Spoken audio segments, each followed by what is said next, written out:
strong, we stand tall, all together now, yeah. Cause we warriors, yeah. Cause we warriors, yeah. Cause we warriors, yeah. Cause we warriors, yeah. Let's go, bless up, one time, go get it, it's yours, let's shine, come on. Yeah, let's go, bless up, one time, go get it, it's yours, let's shine, come on. Yeah, let's go, raise up, that's right, roll with it, it's yours, let's shine, come on. Yeah, cause we warriors.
gamer wants to become an esports professional. We make it happen. You just keep on winning.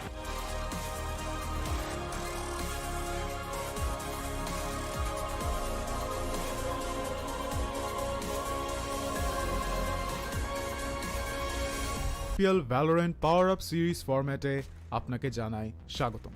এই সিরিজটি riot games দক্ষিণ Asia সমর্থিত একটি উদ্যোগ, যা বাংলাদেশের ভেতরে অপেশাদার গেমারদের প্রতিভা বজায় রাখতে এবং বৃদ্ধি করতে সহায়তা করবে। এর সুবিধার্থে পাওয়ার আপ সিরিজটিতে প্রতি মাসে 2টি প্রাইজ পুল সহ 2টি টুর্নামেন্ট থাকবে।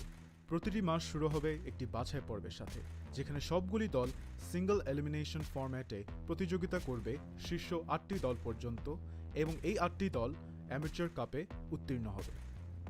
এই 8টি দল ডাবল এলিমিনেশনে লড়াই করবে এবং বিজয়ী শীর্ষস্থানীয় 3টি দল আমন্ত্রিত হবে ইনভিটেশনাল কাপে।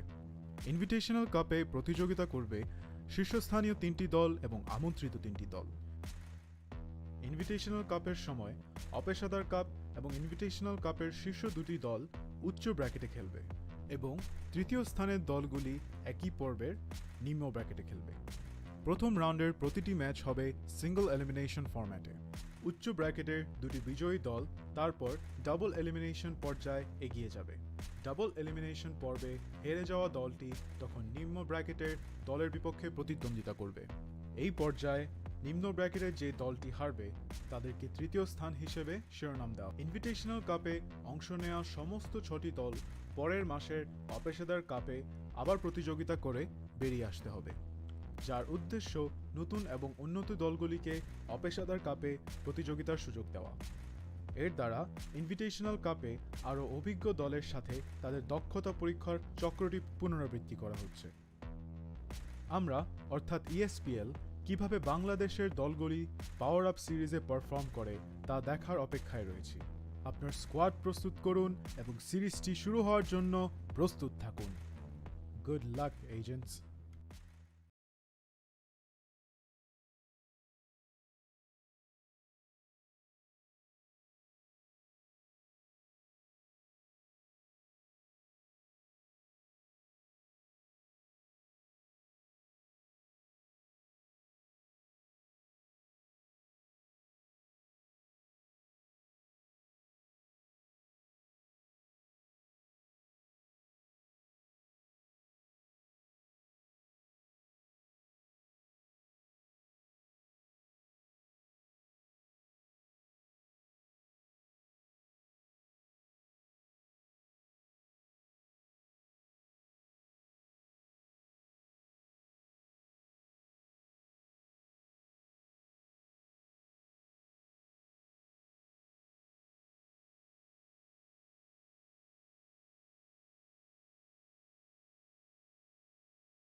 Hello, everyone. How are you all doing? I am Faxer, and I welcome you all to the lower, upper bracket finals of ESPL Amateur Cup Series 6. And tonight, ladies and gentlemen, we have got the mighty Zeusaberz Esports going up against the underdogs of the tournament, which is none other than SC Necrosis.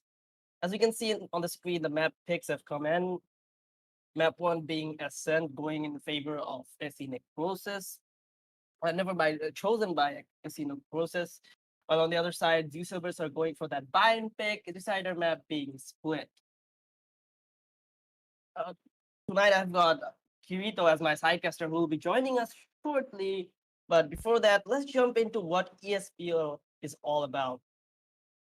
ESPL is a global esports network and tournament platform provider with the goal of elevating players from casual gamers to esports champions. Starting 2021 with a bang, ESPL's hope is to grow Valorant esports talent across South Asia through the PowerUp series. Visit espl.gg/Bangladesh for more tournaments like this and fun esports content. We are currently live streaming on ESPL Bangladesh, Facebook, and YouTube, as well as BongoBD.com.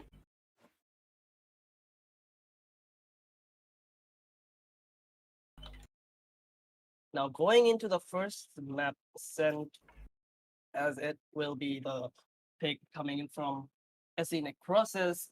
Ascent is actually their go-to side. I've seen them playing and dominating Ascent every time they have played it all over the tournament. This time around, they just like to play super aggressive with those double duelist format. Reina in the form of Rosa, and we've got KZ1 probably going for that jet pick, which will be good for them when they're attacking, but when they're in defense, they're a bit shaky. They really don't know what they're doing. If they can cope up with that, I think map 1 should be there as well. On the other side, Zeusaberz, I haven't really seen them play Bind that much, but it's a tier 1 team from this country, and I'm expecting big things from them, obviously. Even though the favors are on Zeusaberz side for this tie-up, I still have some hope for SC Necrosis. They've just been so wonderful all out for all through the tournament. They've been dominating every map. I think they only left one map uh, throughout the whole tournament, but in the other ones they have just beaten the opponents in a very dominating fashion. And I think Kirito is here with me right now. Say hi, Kirito. Faxer and hello there, people. And I'm not really in the game yet. Okay, so I Just guess we'll carry have on. to wait for Kirito for some more time. Yeah, I'm In in. the meanwhile, everyone, let's talk about Split, the decider map. Personally, I really don't know how SC Necrosis plays on Split, but Zeusaberz, they have got a god tier player playing on Split, which is in the form of Jet, who is Roy. When he can pop off and Split with that Jet, he can use those knives, he can pop so well, and it's just beautiful to see him play on Split with that Jet pick. But I'm still to see if he's gonna pick that Jet anyways, because I've been seeing recently it's been a little bit more versatile all around. On the other hand, we got Exorcist on the side of Zeusaberz as well, who can, get those frags and get those duels, and with these Reina plays, I'm pretty sure they're going Reina Jet on Ascent as well, Zeusaberz. And from what I've learned from recent history, I think SAR might be going for that Sage pick coming from Ascent, and that might be their second Sentinel, alongside a Killjoy, maybe coming out from Ice, or maybe even Devios might even play that Killjoy. But whatever it is, it's gonna be hard to take down as in the process when defending against them in the Ascent. They just like to rush in 5-man, like A side, B side. You wouldn't know for the first few rounds. It's really hard to catch up with them in the earlier stages of the matches, mainly in the Ascent. But it is Zeusaberz we're talking about. Their experience, they know what they're doing, and I'm pretty sure they have obviously studied their opponents to know what they'll have to expect from them going into the first match. Definitely, and there's just something I want to add about SC Necrosis there on the other side.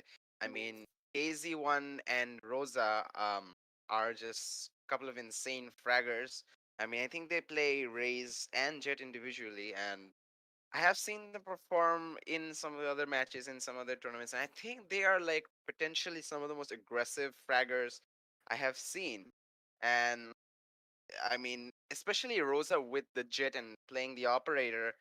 I mean, he's just holding these crazy angles, and I mean I mean, despite holding that thing is something that a lot of players can do, but he's actually successful in hitting almost like 90% of those shots. We can see these players coming in. There's a rush. There's a big coordinated pushes happening. Smokes are everywhere. Flashes are everywhere. But he doesn't really get phased. He's gonna hold that angle and hit that op shot, get at least a frag, and then dash away. On the other side, we have KZ1, whose main actually in main role in any of the matches is to sort of entry into the site. Despite being an attacker or the defensive side, if he's in the attack, he's gonna satchel his way in to either of the sites. Especially considering maps like Split and Bind and maybe even Icebox, we really um, we we really see him perform really well on those maps, considering that those have verticality and a certain level of mobility required to actually maneuver some of those courses. So KZ1 with those satchels is such an important player for SE to do the entry. So I mean, those two players are pretty big. Not saying any of the players like Fury and Crane, they perform really well. I think Crane usually plays Sage on maps like Split and stuff like that. So they have their own self-sufficient fragging usage and support roles, which they perform flawlessly. So some of the standout things that come out of SC is actually Rosa and KZ1. So I'm really looking forward to see what they do, especially a team such a strong team like Zeusaberz, where they also have good fragging abilities, especially players like Zar and Exorcist as well. So yeah, I'm just really excited for this matchup. Thank you there. Rosa is actually the main Reina player of his Oh, team, he's and that's actually where the aggression comes from.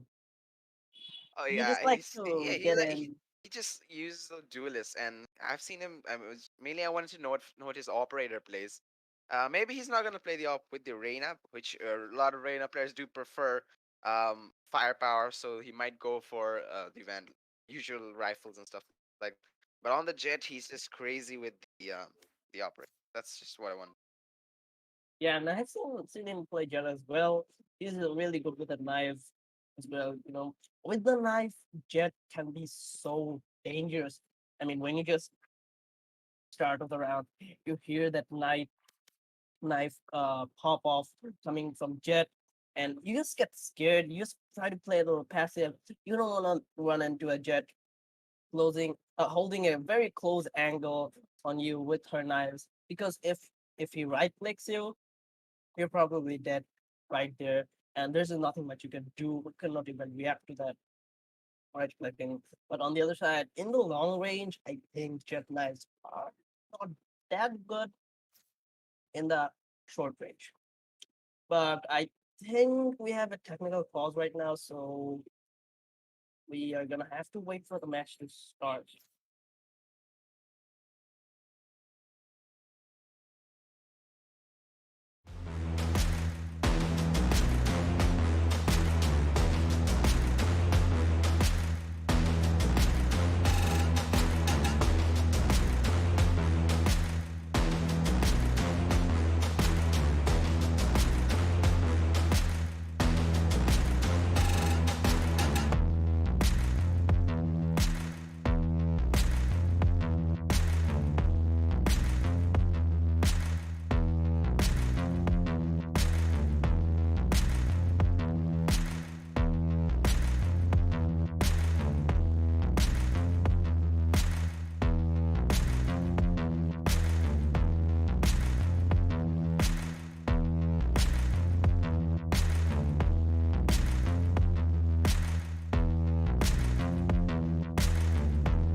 And hello, ladies and gentlemen. Sorry for the delay, but we are back with the matchup as we're loading into the map of Ascent for the match between Zeusaberz Esports and um, SC Necrosis. And I mean, there's not really much to say except that I'm really hyped for this matchup. These are two really fragging heavy teams that are really dependent on their aggression and really dependent on taking the sites by force, taking the sites fast and with as much as aggressive utility usage as possible. And they're also really dependent on their duelists as well. So as we see, the agent lineups are already here. We do see Zeusaberz going for more of the traditional lineups, the old agent lineup, as a lot of people like to say. You know, a couple of duelists, couple of duelists, a controller, sentinel, and initiator. And the agent, even the agent picks aren't that crazy. You know, no like Killjoy, no Astra Viper. You know, some of the new meta things. But we will be seeing some interesting plays coming out from the side of SC though. Fury's gonna go for the Astra, so will KZ1 go for a Killjoy? That is a deadly combination right there, so keep your eyes on this couple. Rosa is going with the Jet, so will Printy go for the Reyna, as we see Crane going for a Sova. Really good picks coming out from both sides, and I think it will be more of a clash between the old and the new. So Faxer, what do you think of this lineup? Fury with that Astra. I'm very interested to see what these teams bring out from Astra. Astra is just so good on any map. I would say except Icebox. Every map your team should have an Astra. Just getting those 5 smokes and other utilities as well, and you can even retract them anytime you want. And as I'm saying, the round has started.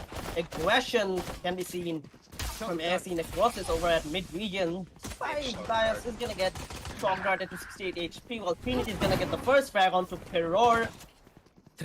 Rosa entering onto site with his frenzy is gonna meet Ice and take him down. Trinity with another one onto Bias. Rosa with another one onto Sar. Roy trying to make something of this 1v4, taking one down, but it's gonna get traded out by Rain. And the first round goes on board for SC Necrosis, just playing it. As I was saying, the aggression, you can see in the first round that they just aggressed over to mid without any info whatsoever. If Zeusaberz would have played that smartly, would have gotten that position over onto market or even onto mid CT, they could have gotten the first initial frag onto Rosa, who's playing the Jet. And kudos to you, Kirito, for predicting that Jet coming in from Rosa. I mean, I have seen him play that Jet on some of the other maps, and he played with such good aim and aggression that I sort of expected maybe, but yeah, I mean, we're just seeing how good he is, just dashing in all around, and aggression is the name of the game. As we see in the second round, immediately, a lot of mid pressure coming in. The Spectres have been bought from the side of SC, but they're not winning those gunfights. You can see Ice and Sard getting 2 frags. Printy and KZ1 do find a couple of trades for their own, but Ice picking up that Spectre, and he's gonna clutch out the round with a triple kill. DBS2 dropping that final frag on KZ1. No way. Was on the Killjoy, and we're gonna see a triple round coming out from the side of Zeusaberz. And that is something I did not expect. I mean, I think SC thought that this round was theirs, considering that they bought those bonus weapons, they bought the Spectres, and the weapons gap was huge. It was totally in their favor, but they weren't connecting those shots. I was seeing the entry; they were already in the face of Zeusaberz in the smokes, but they weren't getting the frags that they were supposed to get. So I think Zeusaberz just got some really good initial kills and pick up those Spectres, giving them the advantage. It was really awkward coming in from Roy last round. It was really funny as well. Wow, he missed all of his shots and cleared his magazine, but his teammate Ice that came in big and took 3 of them down. While in this round, we can see Sar getting that first initial frag onto Rosa inside in the mid region. Peror with 5 HP left, he's gonna hold that short angle over short. Ice is taking one down to Trinity over at Spain. The Necrosis have 3 sheriffs left and some Killjoy utilities, maybe and 2 Astra smokes. They'll also got the solo left. On the other side, 2 players from Zeusaberz are low right now, and they're at a standstill. They're waiting for them to push, holding passive angles. Either side is gonna meet them. It's not gonna get this shot. On the other side, Device will take down Rain. Fury getting taken down onto lane. And KZ1 with the turret, can he do something? Can he get at least one kill? No, he cannot. Device is gonna spot him out, and he's gonna take him down as the second round comes on board for Zeusaberz. And to be honest with you, the 50 round was a really bang in the face for SE Necrosis. They were trying to do that same rush they did in the pistol round, and you know, Zeusaberz just capitalized on that, playing it very smartly. Isis guys hitting those three crucial kills that landed in the second round as well, I would say, because of the economy. They had the guns, while on the other side, Necrosis didn't have much.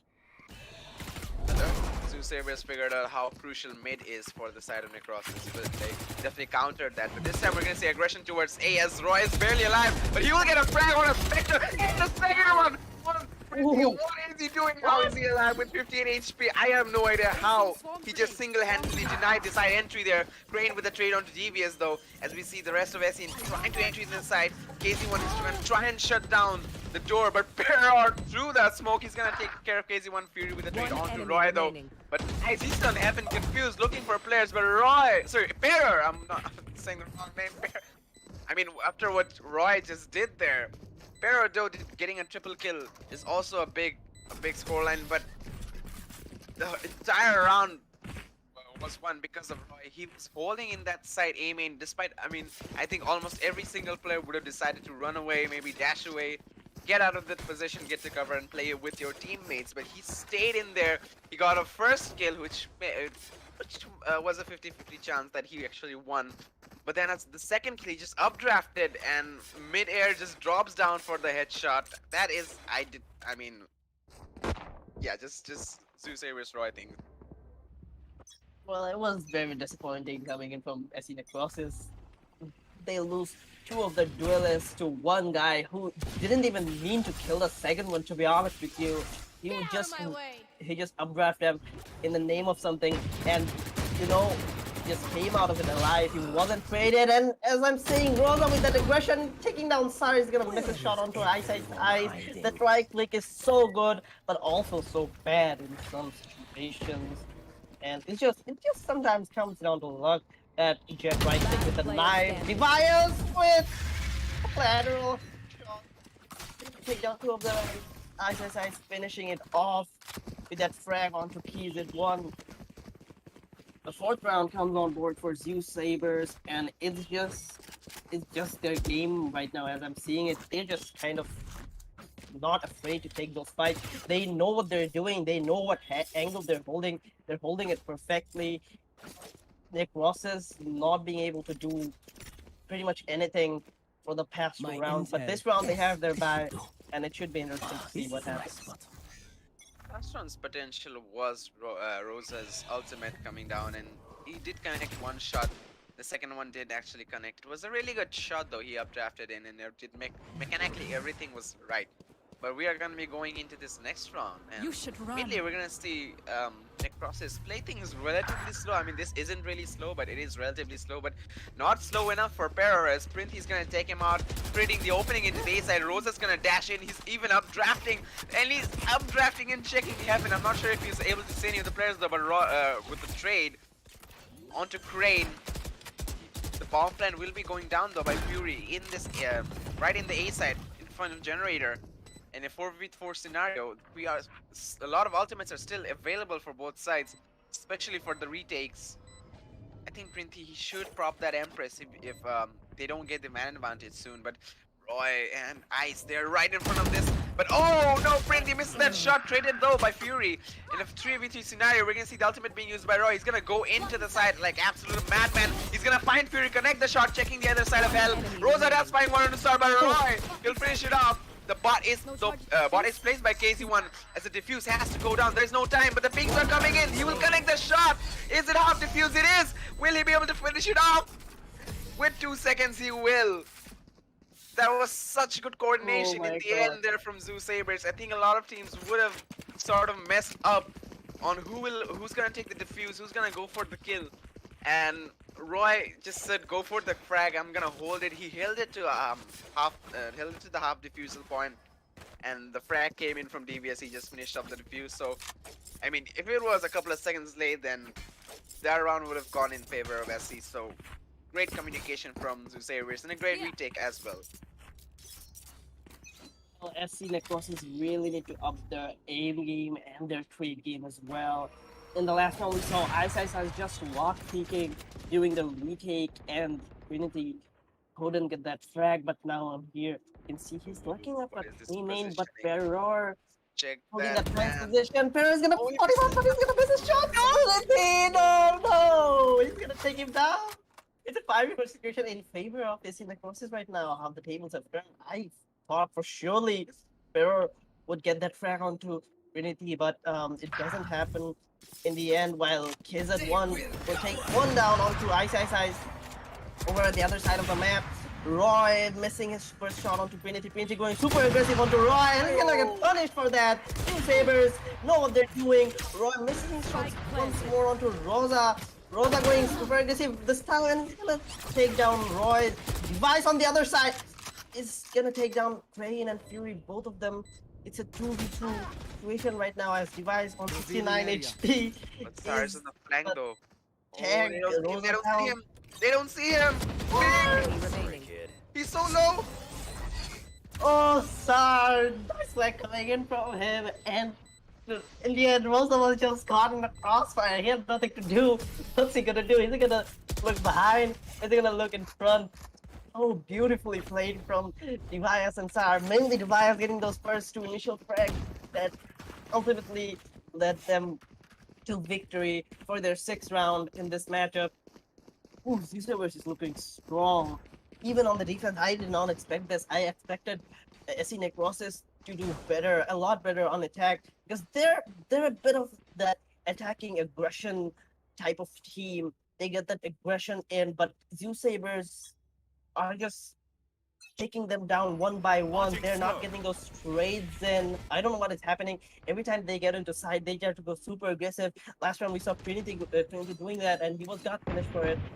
He did get punished for it, and on the other side, we did see Rosa picking up the frag onto Roy, but that's only because Roy missed his shot. Roy now breaking that turret down as KZ1 will take aim in control, but he's gonna still fall into the hit crosshairs of Roy, and he's gonna miss his shot again. So at 5v5, as KZ1 is gonna take that orb. He only needs one more orb for that ultimate. And KZ1!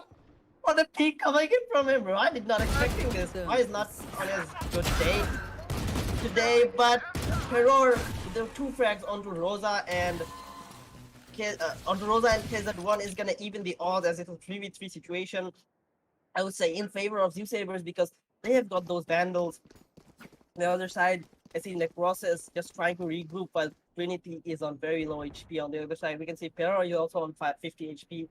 This is 30 gonna be seconds really left. good to watch as Pero is the only one standing inside, and he's gonna get tagged down by the dart and taken down. If Trinity, this 50 might just be happening for SC Necrosis right now. I think Sar is gonna pop that ult off to deny the plant. They just gotta play for time right now. Devias need to play for time. Does he have the dart though? He's short darting, but it doesn't connect it. Devias taking one down. Trinity with that trade onto Devias. It's all up to Sar right now. Tagging down Fury to 50 HP. Fury is gonna miss a shot. Fury is gonna miss all of his shots. Oh my god, Sar! Are you kidding me? That spray transfer comes in, and he's gonna take both of them down for the 7th round on the board for Zeusaberz. What is this matchup happening right now? I have no idea how they're pulling this off from both sides as well. Necrosis, they have that tactical ability about them. They are pushing these sides on the openings. We see how they're improvising in certain scenarios. But Zeusaberz are just thinking like 10 steps ahead of them. They're just changing like all the strats up based on whatever's happening. We do see the side of SC more or less sticking on to some of their old strategies and some of the things that Zeusaberz have already picked up. But Zeus, on the other hand, they are improvising on the fly. We do see scenarios where it's like, okay, it's a 2v3. Let's just wait out. You're on the flank. Let me just hold them off. He comes in. He gets one frag. The other opponent gets distracted. The player in front of him, he goes for a peek, and the frag's there. This is the kind of tactical play Zeusaberz comes up with. in certain maps in their favor as well. So I mean, I didn't expect anything less than this from both sides. I think SC Necrosis need to sort of slow down the attack a bit, play on the opening frags, make sure they have the man advantage before going in, uh, um, and then so that they have some superiority in holding those angles. They can hold more of these angles where some of these really good fraggers from Zeusaberz can't exploit them. Finding an opening angle or creating an opening angle, allowing them to get that opening frag into the retake or into the denial of the bomb plant. So they should slow things down. But going into this next ninth round, I don't think SC are gonna play slow. Immediately, we're gonna see a peek coming in from Printhi, but Emperor is gonna punish that such severely with a clean headshot. He's gonna even dismiss away, and the Astral ultimate being used there. He's gonna use. Oh, Rosa, he's gonna dash into the side and find another frag onto Roy, and ultimate already being used. I think a second one is gonna come in. Yes, KZ1 is gonna pop the Killjoy lockdown. A couple of flanks coming in from the side of SAR and Devious though. Ice is gonna walk up in heaven. But KZ1 with the frag on SAR, Devious with the trade. You know, 2v3 scenario. This could be the first round for SC in a while. Crane with another frag on Devious, and he's gonna finish it off on Ice as well. They had to commit 2 utilities in that one site, and in a matter of I think 20 seconds the side NG was already there, so there is some tactical play coming out from the side of SC there. The Astro ultimate and the Killjoy ultimate working really well, not allowing those Ares to go for those peaks and not allowing them to create the opening they need to actually rush into a site, play for the retake. And a good idea though, the flank coming in from SAR and DVS, but the Killjoy utility was there to help out KZ1 in denying that. Necrosis surely will get that tactical toss. And they got their second round on the board last round as Rosa is gonna take down Roy. They're getting the initial frag. Entry for high. But Terror is gonna pull him down. But the trade will come down from Trinity. The trades are coming. Devios and Crane getting one for themselves. In their device will no longer be alive. It's a 2v2 situation in favor of SC Necrosis right now. Ice. And sorry, looking to regroup. He's gonna get tagged down to 86 HP from the Killjoy Moldy Ice. On the other hand, SAR with that operator. I was not expecting this, to be honest.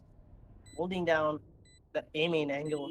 He does have smoke, so just use them to hit the side. Ice is clearing the angle over at Under Heaven, but SAR is gonna take down Rain Fury with his positioning onto a short cubby. I'll say he's gonna take down Ice.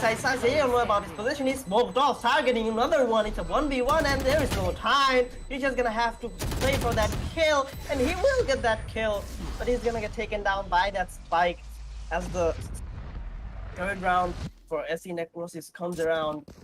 We're looking probably at a 7-5 scoreline as Zeusaberz probably have to go for a force by this round.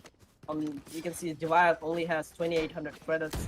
The other side, SAR has like 100 credits left with the half shield bought from him. If they lose this round, ZE is gonna lose the second round for sure as well, because that's gonna be their eco. So they really need this round if they want an 8-4 or even maybe a 9-3 scoreline going in favor of them.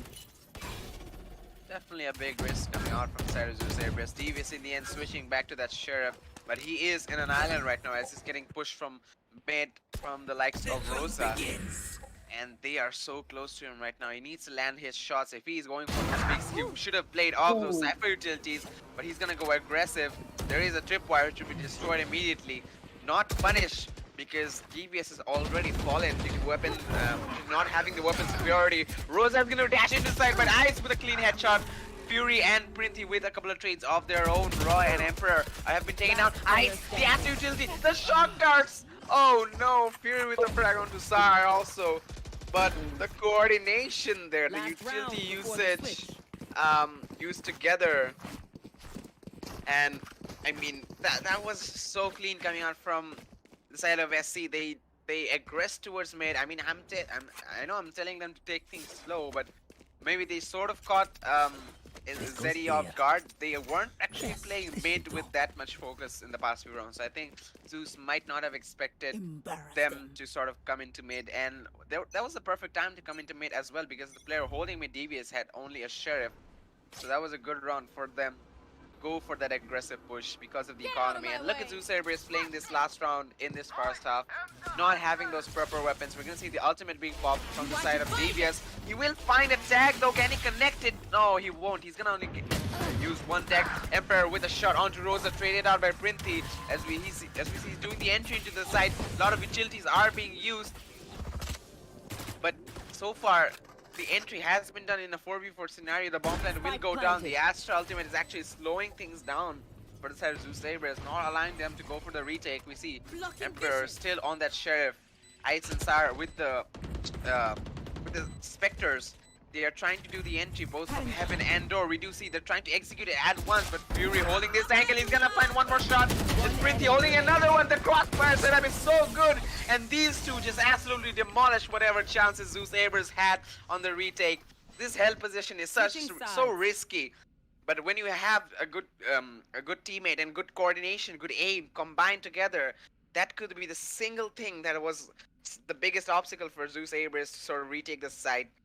And we see the denial coming in from these players, as we see the scoreline in the first half coming down to a 7-5, and Zeusaberz still in the lead, but I think the momentum is favoring SC though, because winning those last 4 rounds in a row is definitely a big boost in confidence. Also going into defense, which I think is a relatively easier side to play in this map of Ascent, also considering you have a Killjoy and an Astra, which are really superior in defensive half together and really good if you coordinate them well enough. I think they are feeling really confident in their ability to come back in this half.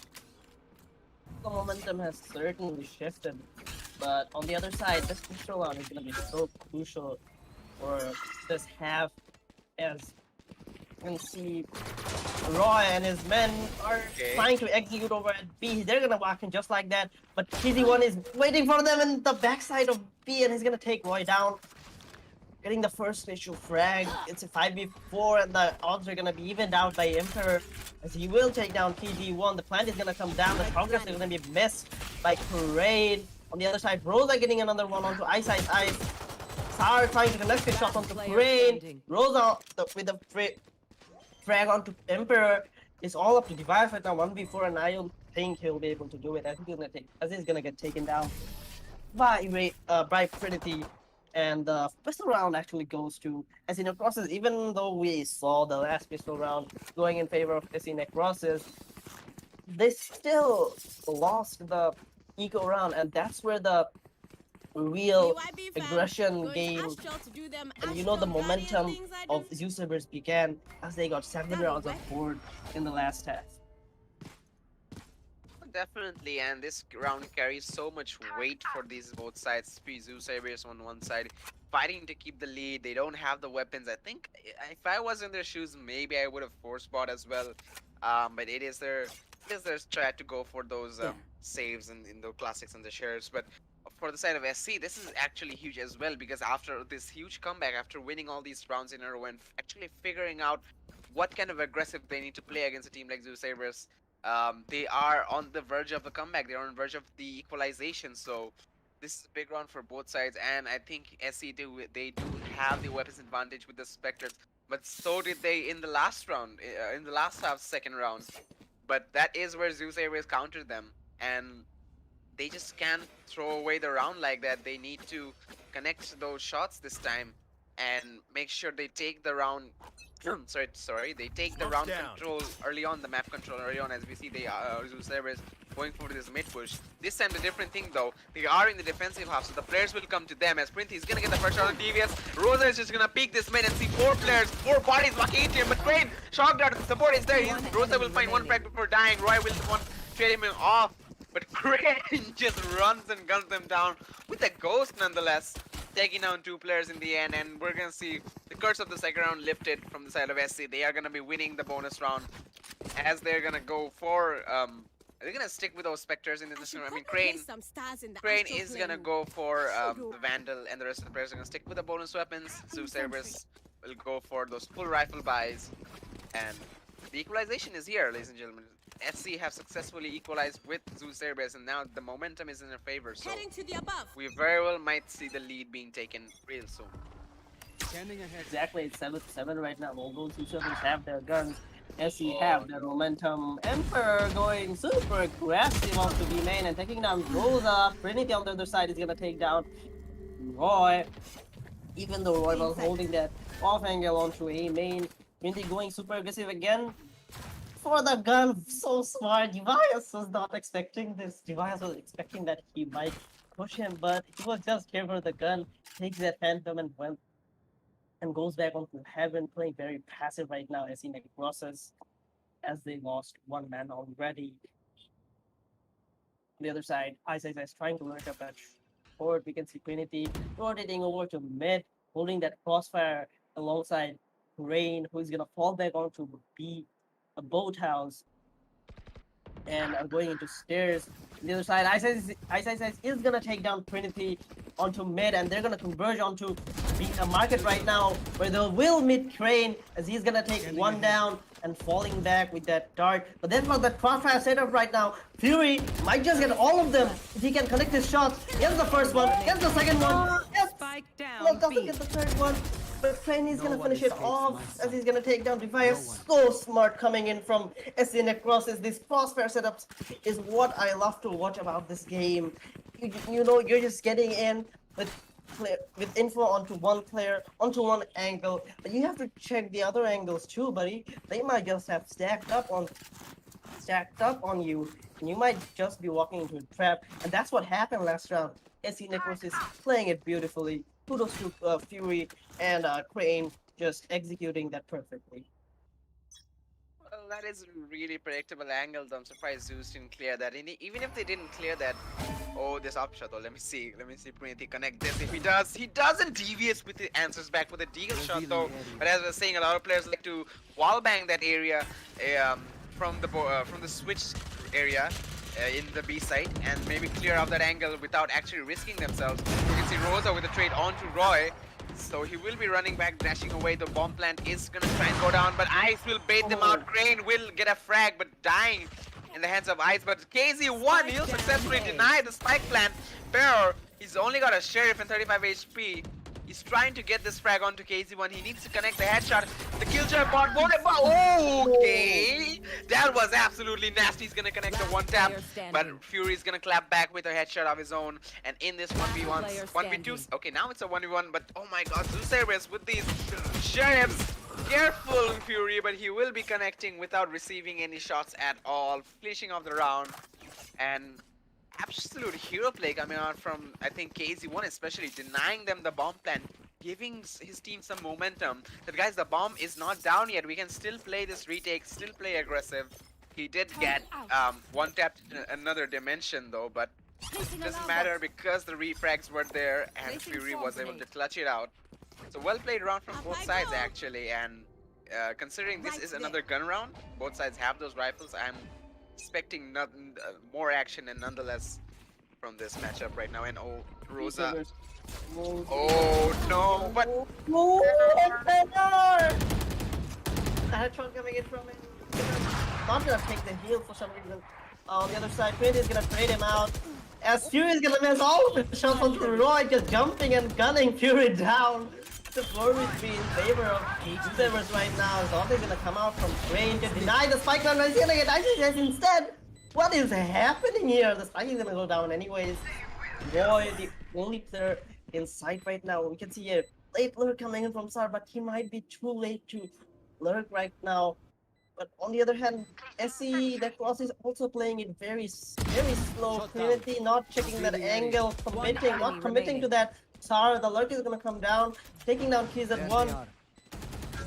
Only player left is Crane right now in a 1v3 situation. He's gonna get chalked out at 84 HP. And he will have to save, probably taking one down with him. He's gonna get taken out by Roy. And at last, I think after like 8 rounds, Zeusaberz on their first round. And there could be a momentum shift once again in this matchup.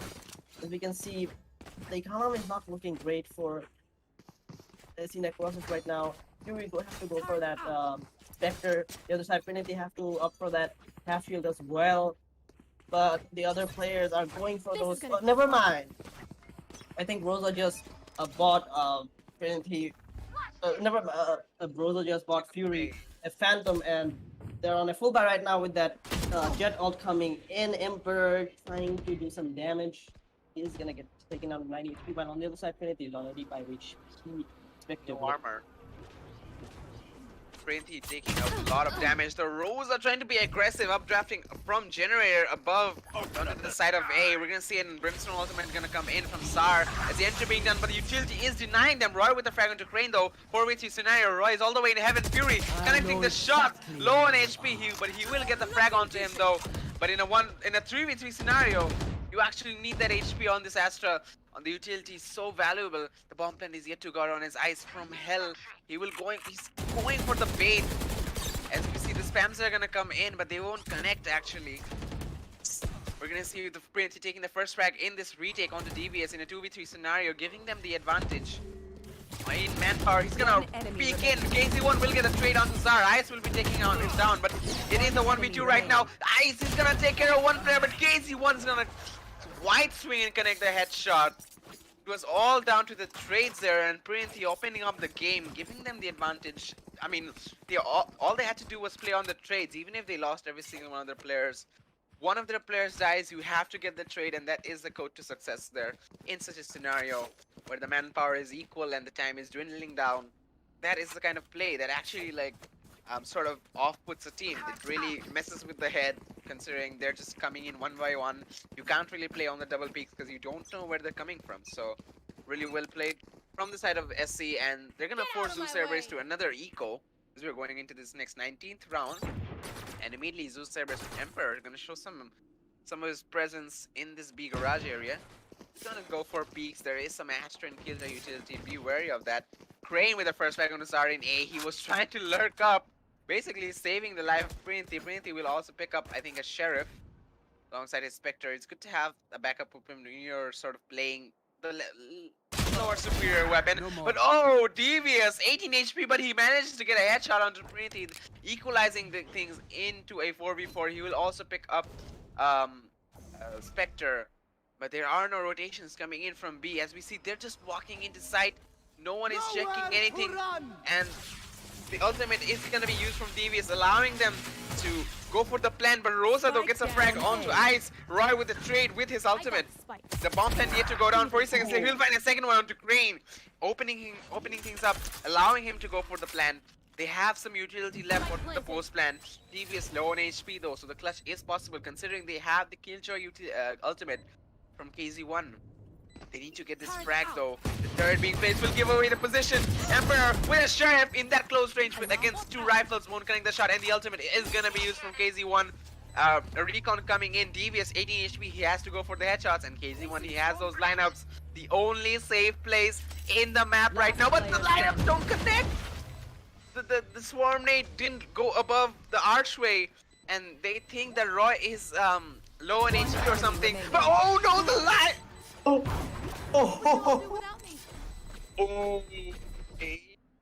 No way. No way, indeed. What the hell? Roy is just pulling rabbits out of the hat right now. And I mean, I think if the swarm nade connected, I think the story would have been really different. KZ1 actually missed the lineup there, but I mean, Roy, and also I think it was really bad luck.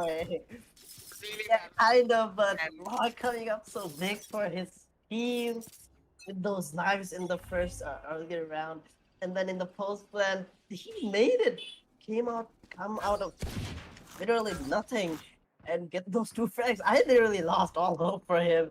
He was smoked on, was getting mollied off as well. It was just kind of like KZ1 missed his molly and the spam as well. They just lined up for him. And we can see an ace deck coming in from Zeusaberz. I don't think Rain and KZ1 is expecting this. The Astra pool are gonna come in, but Fair is just gonna go through that for no respect for those pulls. SC Necrosis are on a save right now, trying to do something with those Sheriff, with those classics, trying to get inflict some damage onto Emperor, and Devious is gonna get the first frag onto Rosa, while Roy is gonna get that second frag onto Rain. The trades come in. Kazat one with that Sheriff Fury with the classic is gonna get 2 for themselves. 2v3 situation in favor of Zeusaberz right now, as Fury is gonna get taken down to 1v3 with a Sheriff. Kazat one missing all of his shots. He's gonna get spammed down and taken down by Zeusaberz. And the 10th round comes on board for them. This is all going down to the wire. Every round is going down to those 1v1s, those 1v2s, and it's just so intense, this match right now. Kirito. Absolutely factory. Despite a monumental comeback coming down from the SE, Zeusaberz are fighting back with all they have, and I'm telling you, this matchup is all about the Jets. I mean, Roy and Rosa, they're just, I mean, even their names are kind of similar. This is poetic in a sense, but they're just doing these insane stuffs, dashing into sight, you know, playing with those mechanical skills that you need to be need for being a good Jet player. I mean, these two are just doing it in such great fashion. As we see Printhi holding with the operator in this A main. He is not detected though. I think they might have seen his gun barrel with the Cypher Cam. But the smoke placed, and he's gonna miss the first shot onto Roy, and that's gonna create some space for the players of Zeusaberz to walk in. Bear is gonna find a frag onto Printhi, but Rosa with the trade. Still a 4v4 scenario. They have an Astro ultimate to play for the retake, but oh no, the molly misses! Sorry, the molly misses doesn't really affect them that much, but you know, that is a utility not working in their favor. Nonetheless, a good recon coming down from the side of SE. Rosa with the first counter strike, gonna catch him up, drop down. Fury with the frag in the meantime on Devious, but Rosa. The jet plays. TSM, I hope you're watching this, because this Rosa is no less than your sub Rosa, and what a play coming in from him. 4K just getting into sight and just getting those headshots, and I think he didn't even have to pop that knife out. He just went with the Vandal and just taking, vibe picking all of them. Need a drop. Such wonderful mechanical gameplay coming in from him. Rolls up. Now on the other side, you can see Zeusaberz are a little bit steep on the wrong side. If they lose this round, they have to go for the next round, and next round is the match point actually. So they wouldn't be able to even be able to save for the next round. They would have to force it out. So this is kind of like the decider round for this map. If Zeusaberz can pull this round out, I think they might be going into overtime. But if Zeusaberz loses this round, it's pretty much over for them. Either ways, even if they save, even if they force, it doesn't really matter. They won't have better guns than as in Necrosis. We can see Phoenix going for that operator, and Zeusaberz trying to get some mid control early on in the round with that Silver Dart coming in, building some angles onto mid. Phoenix getting tagged down by the camera. They know that there's an op right now, but I don't think they spotted out Rosa. Aggressive position coming in from Rosa is gonna be very crucial. As Printhi going aggressive with the op, but he's gonna get taken down by Peror. First frag comes in favor of Zeusaberz. We might be going into an overtime right now. Roy taking Rosa down, Crane taking Roy down. The trades are coming in. Crane with another one. Ice with the trade though. 3v2 situation in favor of Zeusaberz right now, as Fury and KZ1 has to retake the side from them.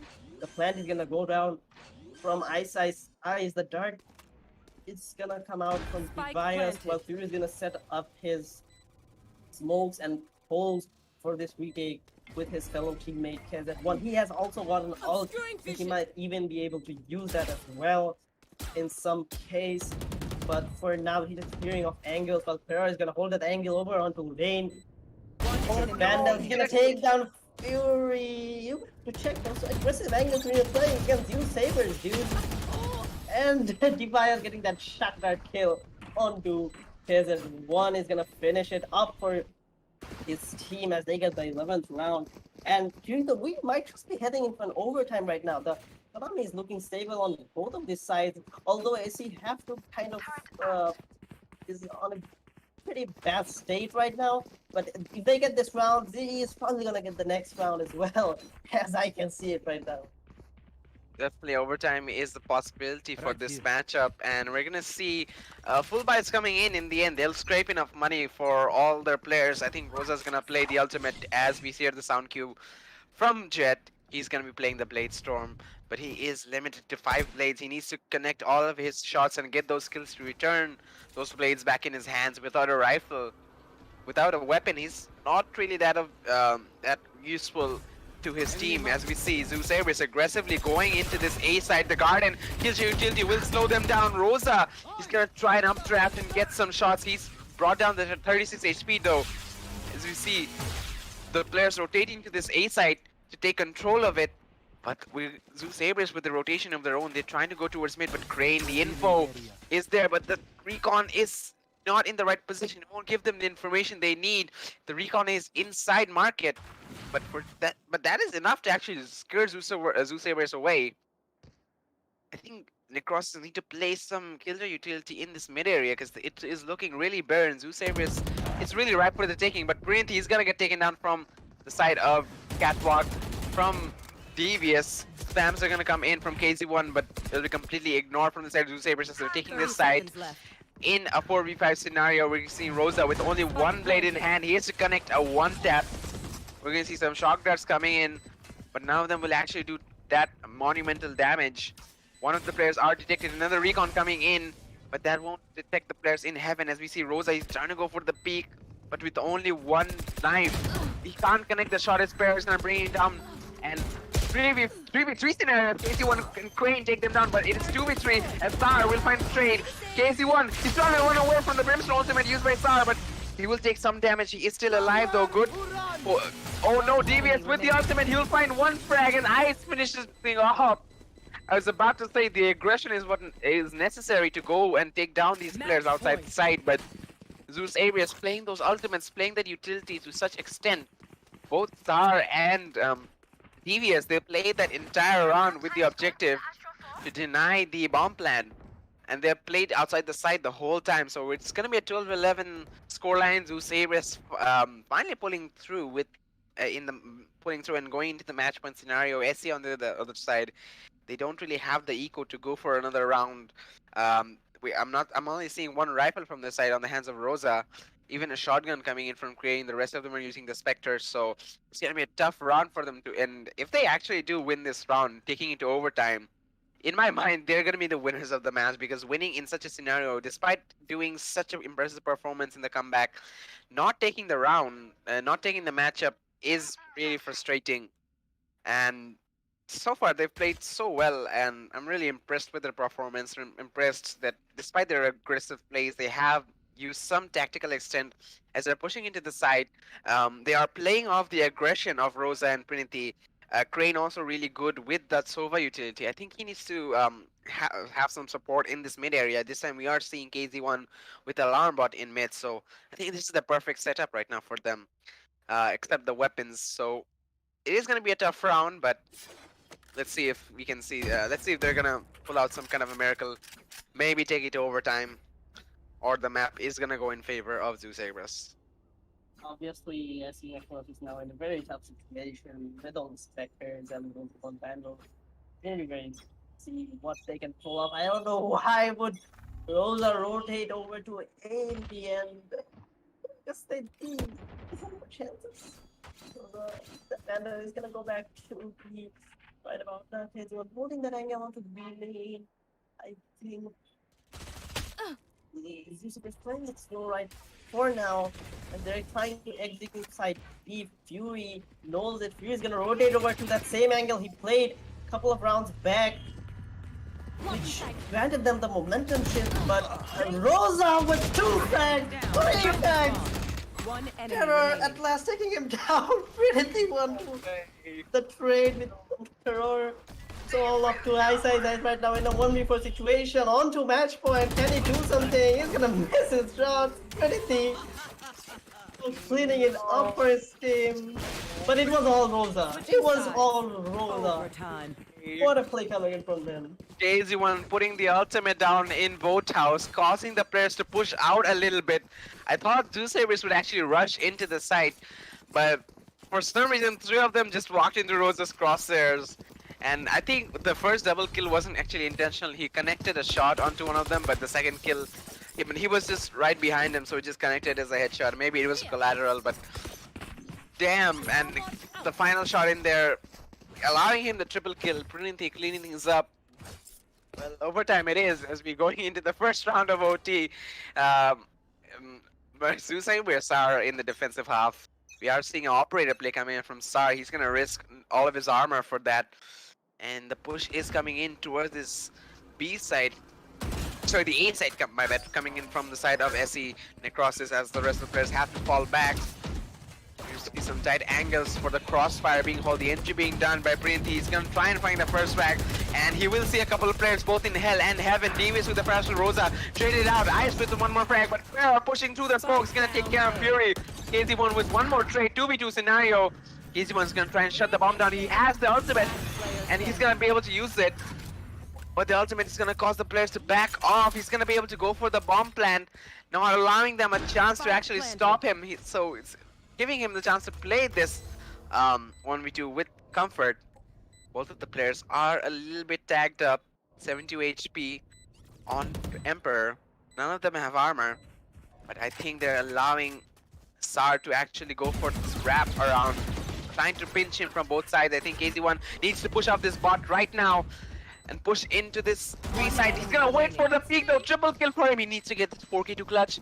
But we're gonna see the run and gun connecting the headshot. Only 32 HP. KZ1 unable to win the round for his team. And Emperor will be superior in this round. He's gonna be able to clutch it out in the 1v1 in the end. So the first round of overtime going to Zeusaberz, and after we switch the sides, Zeusaberz on the attacking. They are on the match point, and well, they're one step closer to taking this first match, and that would be what a win it would be, considering how well SEF played. I didn't really expect. I mean, I expected them to play well, but I mean, overtime like this, I didn't really think. I thought it would be one way, either a landslide towards either sides, but this is getting as close as it can at this moment. To the second round of the first overtime right now. Z has got the lead, but they need to capitalize on that. If they need to capitalize on it if they want to win this map out. Device is gonna get tagged down by that drone as they are trying to convert onto Catwalk. Rosa with the first initial frag onto Eyesight Size. Kirito at last. Rosa has picked up that op that you were looking for. It's a 5v4 situation in favor of SE right now. This might be going to second overtime as we're speaking. The dart comes in. It's not gonna spot anyone. They got the angle cleared, but Device is gonna land into the crosshairs of Rosa. Gonna get taken down, but the trade comes in from Roy, and he's gonna get super aggressive onto Heaven, taking Crane down. Kills that one onto the with the trade onto Roy. It's a 2v3 situation in favor of right now. As carries that one, another one on Emperor, and he's gonna get the third frag as well, cleaning it up for his team, getting Sar down and taking that 13th round for themselves. As we move on to second overtime, these teams are not gonna let each other win this map. So this is far from ending. This is going down to the wire every round, round after round. It's coming down to those 1v1s, and no teams is not letting another team breathe. They cannot let another team breathe, because it would mean the end of this match, and the other team would get the win initially. I mean, this is going down to the teeth as we see SC again with one of their signature aggressive plays towards mid. There is a cypher trap though. KZ1 walks into Sar with the operator. Sar is not gonna miss that shot. As we see, the mid dominance has been detected, but Pharaoh unable to flick onto Printy. The trade is there in a 4v4 scenario. They have to push into the site now, sorry there. As Roy is on the flank, but Printy is reading that like a book. Fury with one more frag onto Sar. And it is a 2v4 scenario. Printy is gonna peek again, take care of Devious, who was oblivious to his position. And they have not actually pushed this B side. They don't even need to plant the bomb. As Rosa peeks and sees Ice, not even looking at him. And 4-13, second overtime. The lead is in favor of SE, and on the defensive side, they have the advantage. We have seen them perform so well in defense. They just need to properly utilize on that Astra and on that Killjoy, denying the entry and being able to predict which side um, the players of Zeusaberz are gonna push. We do see they are stacking outside of B side, but maybe the some Astra utility can be used up in the A side from the side of Fury to sort of help out the Killjoy and the Sova in the A side. As we see, Zeusaberz, they're rotating right now as we speak. Even in the start of the round, they're gonna eat up about 10 seconds to go from B to A, changing their mind in the last second. As we I don't see know why EVS. people do that. Really, if they were onto B side, at least they could have provided some presence onto B main and then rotated. But they just instantly rotated all four of them and going into A this round. Sar with that operator pick on the attacking side. This is very surprising. Ibaya's getting the first frag onto Pretty unattended. Scanning ahead. Only KZ1 onto A side, or should I say garden. They're gonna get the side for free. And the KZ1, even though he's got a good angle, I don't think he's able to get anyone. The jet dash is gonna come in, the smokes are gonna come in as well. Yes, KZ1's vision is blocked. He cannot do much from that angle anymore. That defense over dart comes in. That's a new dart for me. To be honest, that was pretty good though, covering the whole 30 side. But seconds left. it's gonna get taken out by Roy. As Dattebayo is gonna lurk up at Garden is gonna get taken down by Kevin. One very slow push coming in from Zeusaberz, while Peror is gonna get that frag onto Trinity. Brain with two of them. Great, he's gonna get traded out by Ice. Ice with two of them for himself. all Rosa on looking him. so aggressive, looking so hungry. Will he be able to get the first one? No, he does not. Oh, Rosa, he couldn't do it for his team in the end. He needed to sides. take two of them down, but he Overtime. was unable to do that. And we're moving to the third overtime of this match. And Kirito, I just have no words to explain this right now. This is just not ending. No team looks to back down from one another. They're just going on and on and on until one of them stands alive. Both team want this so bad, and considering this is the ESPL, I mean, there's nothing else to say. They're just gonna give it their all as see SC again. I think they're gonna try and aggress towards mid with the dominant fashion Printhi and Rosa leading the charge. There is a Cypher utility being used there. Printhi will destroy that. Skazim with the first back onto Zar, and a trade coming in from Ice immediately. I guess Zeusaberz are playing quite unpredictably. They aren't really single holding those sides. Printhi though takes care of a walking Roy who wasn't expecting his presence to be there. Rosa's gonna flick onto DVS in a 2v4 scenario. Printhi with one more frag. Will we see a flawless? No, one of the players did fall, KZ1, so it is all on to Ferrer, Planted. who is in this mid area. Printhi is holding the angle though.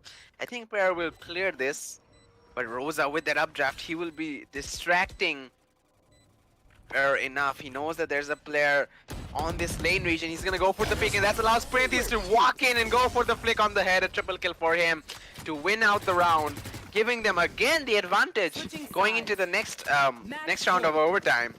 And they are on the defensive side. They need to play with ease, and they're even gonna go for I think maybe a tactical pause, sort of think. Clear their minds down, make sure everyone knows what to do in whatever scenario, and make sure everyone knows when to use their utilities, what are their roles. Make sure you don't make any kind of mistake that might cause to go into another overtime, because obviously defense is where it's at for them. They need to win this round in order to stay in this tournament, because I mean, after such an intense match, you have to get the win, man. There's nothing else to say. You have to win this. Exactly. Going into the third overtime, possibly. I mean, We're already in the third overtime. Going to the fourth overtime actually. I just yeah. lost count, man. Yeah, I'm also losing count. This is very hard to keep track of. But on the other side, the pause timer is turned off, and we are now ready for possibly the last round of the match. I do not hope so. I want this to go down more and more, but possibly the last round, as SC Necrosis are looking to finish this off. They have already got the first round of the third overtime on the board. They need this round if they want to win. On the other side, Zeusaberz are gonna have to play for their life. They have to. It's basically a dual drive situation for them. Ivaya's popping that drone off onto B main, trying to get some info. Probably gonna tag down Rain and getting those stamps in, but it's not gonna connect him anyway. The Doc comes out, taking that ult for himself. On the other side, we can see Perra and Roy holding A main. They're gonna rotate over onto B, probably because the early round PBS did get that info onto trade. They now know that Killjoy is playing A, so they are probably not planning on getting that once again. Might get destroyed, but now we can see they're just regrouping onto B main. They're probably gonna execute it right about now. Tobias clearing all the long angles he needs through Trinity, and Rain holding this CT angle is gonna get taken down. First fair comes on for Ice as Crane takes two of them down, but he's gonna get taken down by Tobias. Crane is just so good with his aim. You know, he doesn't lose gunfights that often. He just gets traded out in the end. Even sometimes takes two of them down as well, as we saw in this round. Sar getting that lurk, as always being the lurker for his team. KZ1 is gonna spot him out. He knows the lurker now. Tags him down to like 76 HP. Now the retake is gonna come in. Roy and Divya is waiting for them in the side. Roy taking one down. Fury with another one. KZ1 with the trade onto Roy. It's all up to Sar right now to maybe go into fourth overtime. Star, Rosa. He's gonna stick it to the full. nowhere. Yes, that it is done. We got the first map winners, ladies and gentlemen, and it is SC Necrosis. After a match like that, man, in my opinion, both these teams are winners to be able to pull through like 3 overtimes, and in the end, the win did go to SE, and I think there was a little bit of lack of communication in the end from the side of Zeusaberz. The push came in quite fast, but I think they played like that in many of the rounds. Sar was on the mid, on the lurking, so he was obviously discovered really soon by KZ1, but he could still play off the lurk if the players in the site would have held long enough. But Sar, he was slowly walking in, and the killjoy utility wasn't making his life any easier, so as the players were unable to hold on to the site, I mean, Sar couldn't provide cover for them. He couldn't get one frag before dying, so they needed to wait on that lurk as much as they could have. So the lurk, in the end, KZ1 actually denying the entry to Sar was one of the key reasons they lost that round. The aggression was also good, especially Crane getting those 2 frags on lane, really valuable kills coming out of him. He did get taken out though, but in the end the damage was done. So good game to both these sides, but I have to say, I mean, the aggression is really paying off sometimes. But I still think that in some scenarios they really should try and slow some of these things down, and try and play a little bit more passively, try and play off the first peak so that you have an opening into a site. As soon as you get one frag, improvise a strategy, or rotate all the players to that side and just execute that, explode onto the side and go for the plant. Stuff like that. But nonetheless, it was a good match, and I can't wait for the next map. And well, that's it from me, man. This match definitely took out more than I thought it would. Yeah, obviously. Now, as we move on to the second map, which is Bind, it is gonna be the pick for Zeusaberz, so it should go in their favor. And we've got also the decider map, which is Split. But on Split, I have no idea what's going to happen. But on Bind, maybe, just maybe, Zeusaberz are gonna get that win because it is their map pick, right? Yes, definitely. So let's see what happens in the next map. We're going to be taking a short break as the players are going to be preparing for that. And we'll be back in a short while, ladies and gentlemen. Stay with us, like and share this page, share the stream, and give us some time. We'll be back.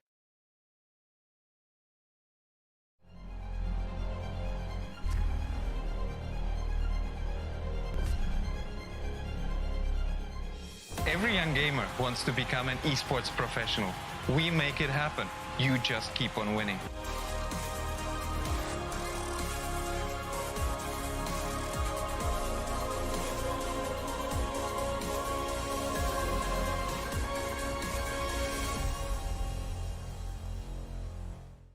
স্বাগতম বাংলাদেশের জন্য ESPL Valorant PowerUp series ফরম্যাটে আপনাকে জানাই স্বাগতম। এই সিরিজটি riot games দক্ষিণ এশিয়া সমর্থিত একটি উদ্যোগ যা বাংলাদেশের ভেতরে অপেশাদার গেমারদের প্রতিভা বজায় রাখতে এবং বৃদ্ধি করতে সহায়তা করবে। এর সুবিধার্থে পাওয়ার আপ সিরিজটিতে প্রতি মাসে দুটি প্রাইজ পুল সহ দুটি টুর্নামেন্ট থাকবে। প্রতিটি মাস শুরু হবে একটি বাছাই পর্বের সাথে, যেখানে সবগুলি দল সিঙ্গল এলিমিনেশন ফরম্যাটে প্রতিযোগিতা করবে শীর্ষ 8টি দল পর্যন্ত, এবং এই 8টি দল অ্যামেচার কাপে উত্তীর্ণ হবে।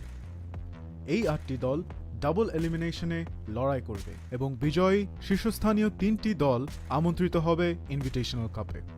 ইনভিটেশনাল কাপে প্রতিযোগিতা করবে শীর্ষস্থানীয় 3টি দল এবং আমন্ত্রিত 3টি দল। ইনভিটেশনাল কাপের সময় অপেশাদার কাপ এবং ইনভিটেশনাল কাপের শীর্ষ 2টি দল উচ্চ ব্র্যাকেটে খেলবে এবং তৃতীয় স্থানের দলগুলি একই পর্বের নিম্ন ব্র্যাকেটে খেলবে। প্রথম রাউন্ডের প্রতিটি ম্যাচ হবে সিঙ্গল এলিমিনেশন ফরম্যাটে। উচ্চ ব্র্যাকেটের দুটি বিজয়ী দল তারপর ডাবল এলিমিনেশন পর্যায়ে এগিয়ে যাবে। ডাবল এলিমিনেশন পর্বে হেরে যাওয়া দলটি তখন নিম্ন ব্র্যাকেটের দলের বিপক্ষে প্রতিদ্বন্দ্বিতা করবে। এই পর্যায়ে নিম্ন ব্র্যাকেটের যে দলটি হারবে তাদেরকে তৃতীয় স্থান হিসেবে শিরোনাম দেওয়া। ইনভিটেশনাল কাপে অংশ নেওয়া সমস্ত 6টি দল পরের মাসের অপেশাদার কাপে আবার প্রতিযোগিতা করে বেরিয়ে আসতে হবে, যার উদ্দেশ্য নতুন এবং উন্নত দলগুলিকে অপেশাদার কাপে প্রতিযোগিতার সুযোগ দেওয়া। এর দ্বারা ইনভিটেশনাল কাপে আরও অভিজ্ঞ দলের সাথে তাদের দক্ষতা পরীক্ষার চক্রটি পুনরাবৃত্তি করা হচ্ছে। আমরা অর্থাৎ ESPL কিভাবে বাংলাদেশের দলগুলি পাওয়ার আপ সিরিজে পারফর্ম করে তা দেখার অপেক্ষায় রয়েছি। আপনার স্কোয়াড প্রস্তুত করুন এবং সিরিজটি শুরু হওয়ার জন্য প্রস্তুত থাকুন। Good luck agents.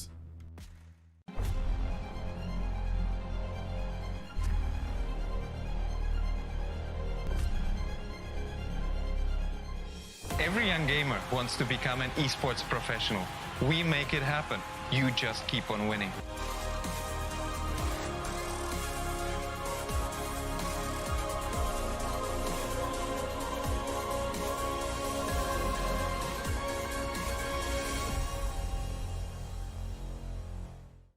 স্বাগতম বাংলাদেশের জন্য ESPL Valorant PowerUp সিরিজ ফরম্যাটে আপনাকে জানাই স্বাগতম। এই সিরিজটি রায়ট গেমস দক্ষিণ এশিয়া সমর্থিত একটি উদ্যোগ যা বাংলাদেশের ভেতরে অপেশাদার গেমারদের প্রতিভা বজায় রাখতে এবং বৃদ্ধি করতে সহায়তা করবে। এর সুবিধার্থে পাওয়ার আপ সিরিজটিতে প্রতি মাসে দুটি প্রাইজ পুল সহ দুটি টুর্নামেন্ট থাকবে। প্রতিটি মাস শুরু হবে একটি বাছাই পর্বের সাথে, যেখানে সবগুলি দল সিঙ্গল এলিমিনেশন ফরম্যাটে প্রতিযোগিতা করবে শীর্ষ 8টি দল পর্যন্ত, এবং এই 8টি দল অ্যামেচার কাপে উত্তীর্ণ হবে। এই 8টি দল ডাবল এলিমিনেশনে লড়াই করবে এবং বিজয়ী শীর্ষস্থানীয় 3টি দল আমন্ত্রিত হবে ইনভিটেশনাল কাপে। ইনভিটেশনাল কাপে প্রতিযোগিতা করবে শীর্ষস্থানীয় 3টি দল এবং আমন্ত্রিত 3টি দল। ইনভিটেশনাল কাপের সময় অপেশাদার কাপ এবং ইনভিটেশনাল কাপের শীর্ষ 2টি দল উচ্চ ব্র্যাকেটে খেলবে এবং তৃতীয় স্থানের দলগুলি একই পর্বের নিম্ন ব্র্যাকেটে খেলবে। প্রথম রাউন্ডের প্রতিটি ম্যাচ হবে সিঙ্গল এলিমিনেশন ফরম্যাটে। উচ্চ ব্র্যাকেটের দুটি বিজয়ী দল তারপর ডাবল এলিমিনেশন পর্যায়ে এগিয়ে যাবে। ডাবল এলিমিনেশন পর্বে হেরে যাওয়া দলটি তখন নিম্ন ব্র্যাকেটের দলের বিপক্ষে প্রতিদ্বন্দ্বিতা করবে। এই পর্যায়ে নিম্ন ব্র্যাকেটের যে দলটি হারবে তাদেরকে তৃতীয় স্থান হিসেবে শিরোনাম দেওয়া। ইনভিটেশনাল কাপে অংশ নেওয়া সমস্ত 6টি দল পরের মাসের অপেশাদার কাপে আবার প্রতিযোগিতা করে বেরিয়ে আসতে হবে, যার উদ্দেশ্য নতুন এবং উন্নত দলগুলিকে অপেশাদার কাপে প্রতিযোগিতার সুযোগ দেওয়া। এর দ্বারা ইনভিটেশনাল কাপে আরও অভিজ্ঞ দলের সাথে তাদের দক্ষতা পরীক্ষার চক্রটি পুনরাবৃত্তি করা হচ্ছে। আমরা অর্থাৎ ESPL কিভাবে বাংলাদেশের দলগুলি পাওয়ার আপ সিরিজে পারফর্ম করে তা দেখার অপেক্ষায় রয়েছি। আপনার স্কোয়াড প্রস্তুত করুন এবং সিরিজটি শুরু হওয়ার জন্য প্রস্তুত থাকুন। Good luck agents.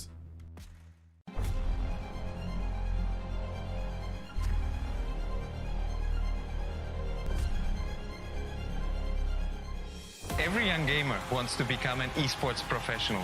We make it happen. You just keep on winning.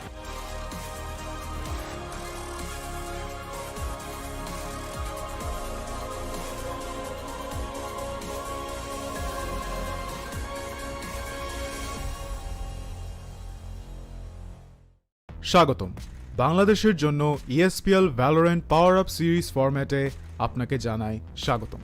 এই সিরিজটি রায়ট গেমস দক্ষিণ এশিয়া সমর্থিত একটি উদ্যোগ যা বাংলাদেশের ভেতরে অপেশাদার গেমারদের প্রতিভা বজায় রাখতে এবং বৃদ্ধি করতে সহায়তা করবে। এর সুবিধার্থে PowerUp সিরিজটিতে প্রতি মাসে দুটি প্রাইজ পুল সহ দুটি টুর্নামেন্ট থাকবে। প্রতিটি মাস শুরু হবে একটি বাছাই পর্বের সাথে, যেখানে সবগুলি দল সিঙ্গল এলিমিনেশন ফরম্যাটে প্রতিযোগিতা করবে শীর্ষ 8টি দল পর্যন্ত এবং এই 8টি দল অ্যামেচার কাপে উত্তীর্ণ হবে। এই 8টি দল ডাবল এলিমিনেশনে লড়াই করবে এবং বিজয়ী শীর্ষস্থানীয় 3টি দল আমন্ত্রিত হবে ইনভিটেশনাল কাপে। ইনভিটেশনাল কাপে প্রতিযোগিতা করবে শীর্ষস্থানীয় 3টি দল এবং আমন্ত্রিত 3টি দল। ইনভিটেশনাল কাপের সময় অপেশাদার কাপ এবং ইনভিটেশনাল কাপের শীর্ষ দুটি দল উচ্চ ব্র্যাকেটে খেলবে এবং তৃতীয় স্থানের দলগুলি একই পর্বের নিম্ন ব্র্যাকেটে খেলবে। প্রথম রাউন্ডের প্রতিটি ম্যাচ হবে সিঙ্গল এলিমিনেশন ফরম্যাটে। উচ্চ ব্র্যাকেটের দুটি বিজয়ী দল তারপর ডাবল এলিমিনেশন পর্যায়ে এগিয়ে যাবে। ডাবল এলিমিনেশন পর্বে হেরে যাওয়া দলটি তখন নিম্ন ব্র্যাকেটের দলের বিপক্ষে প্রতিদ্বন্দ্বিতা করবে।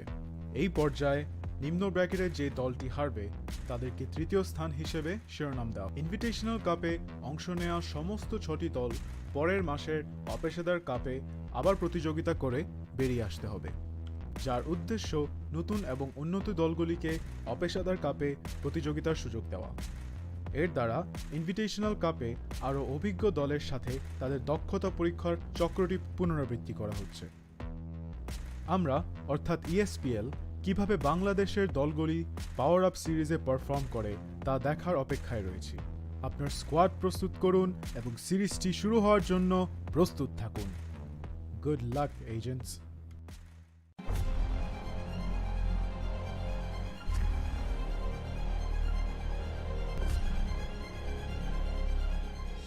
Every young gamer wants to become an esports professional. We make it happen. You just keep on winning.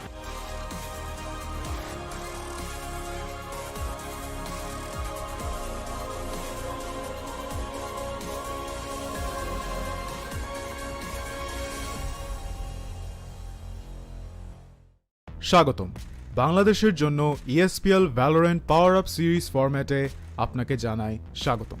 এই সিরিজটি রায়ট গেমস দক্ষিণ এশিয়া সমর্থিত একটি উদ্যোগ যা বাংলাদেশের ভেতরে অপেশাদার গেমারদের প্রতিভা বজায় রাখতে এবং বৃদ্ধি করতে সহায়তা করবে। এর সুবিধার্থে PowerUp সিরিজটিতে প্রতি মাসে দুটি প্রাইজ পুল সহ দুটি টুর্নামেন্ট থাকবে।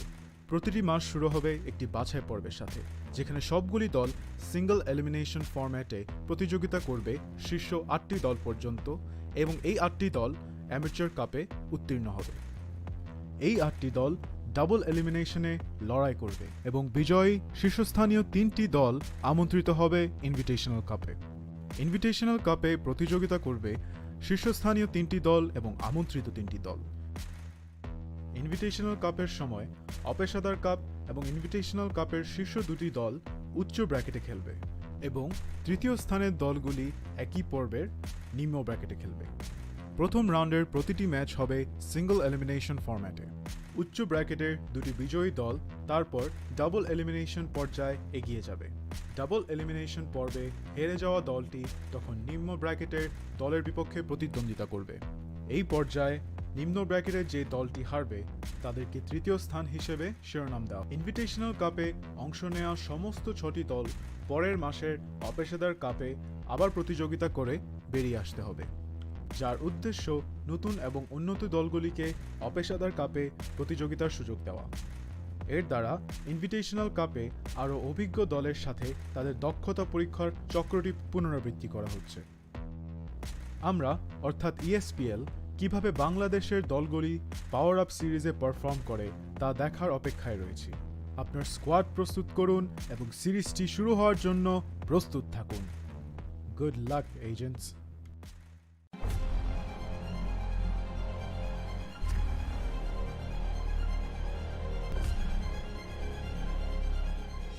Every young gamer wants to become an esports professional. We make it happen. You just keep on winning.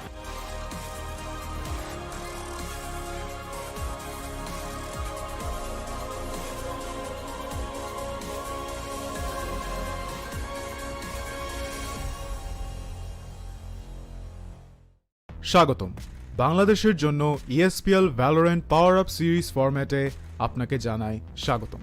এই সিরিজটি রায়ট গেমস দক্ষিণ এশিয়া সমর্থিত একটি উদ্যোগ যা বাংলাদেশের ভেতরে অপেশাদার গেমারদের প্রতিভা বজায় রাখতে এবং বৃদ্ধি করতে সহায়তা করবে। এর সুবিধার্থে PowerUp সিরিজটিতে প্রতি মাসে দুটি প্রাইজ পুল সহ দুটি টুর্নামেন্ট থাকবে। প্রতিটি মাস শুরু হবে একটি বাছাই পর্বের সাথে, যেখানে সবগুলি দল সিঙ্গল এলিমিনেশন ফরম্যাটে প্রতিযোগিতা করবে শীর্ষ 8টি দল পর্যন্ত এবং এই 8টি দল অ্যামেচার কাপে উত্তীর্ণ হবে। এই 8টি দল ডাবল এলিমিনেশনে লড়াই করবে এবং বিজয়ী শীর্ষস্থানীয় 3টি দল আমন্ত্রিত হবে ইনভিটেশনাল কাপে। ইনভিটেশনাল কাপে প্রতিযোগিতা করবে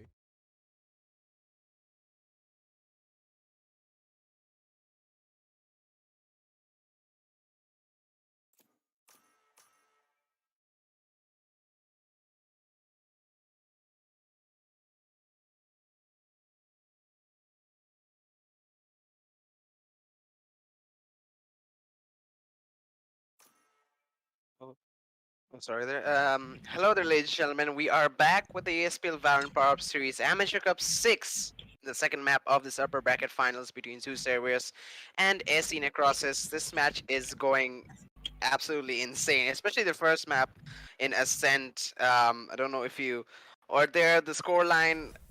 I mean, I don't even want to say it. It went to 3 overtimes, but in the end, it was in favor of SE Necrosis. They won it. It was a really close matchup though, because both sides they had some unique, aggressive tactical abilities. They had some great operator plays as well.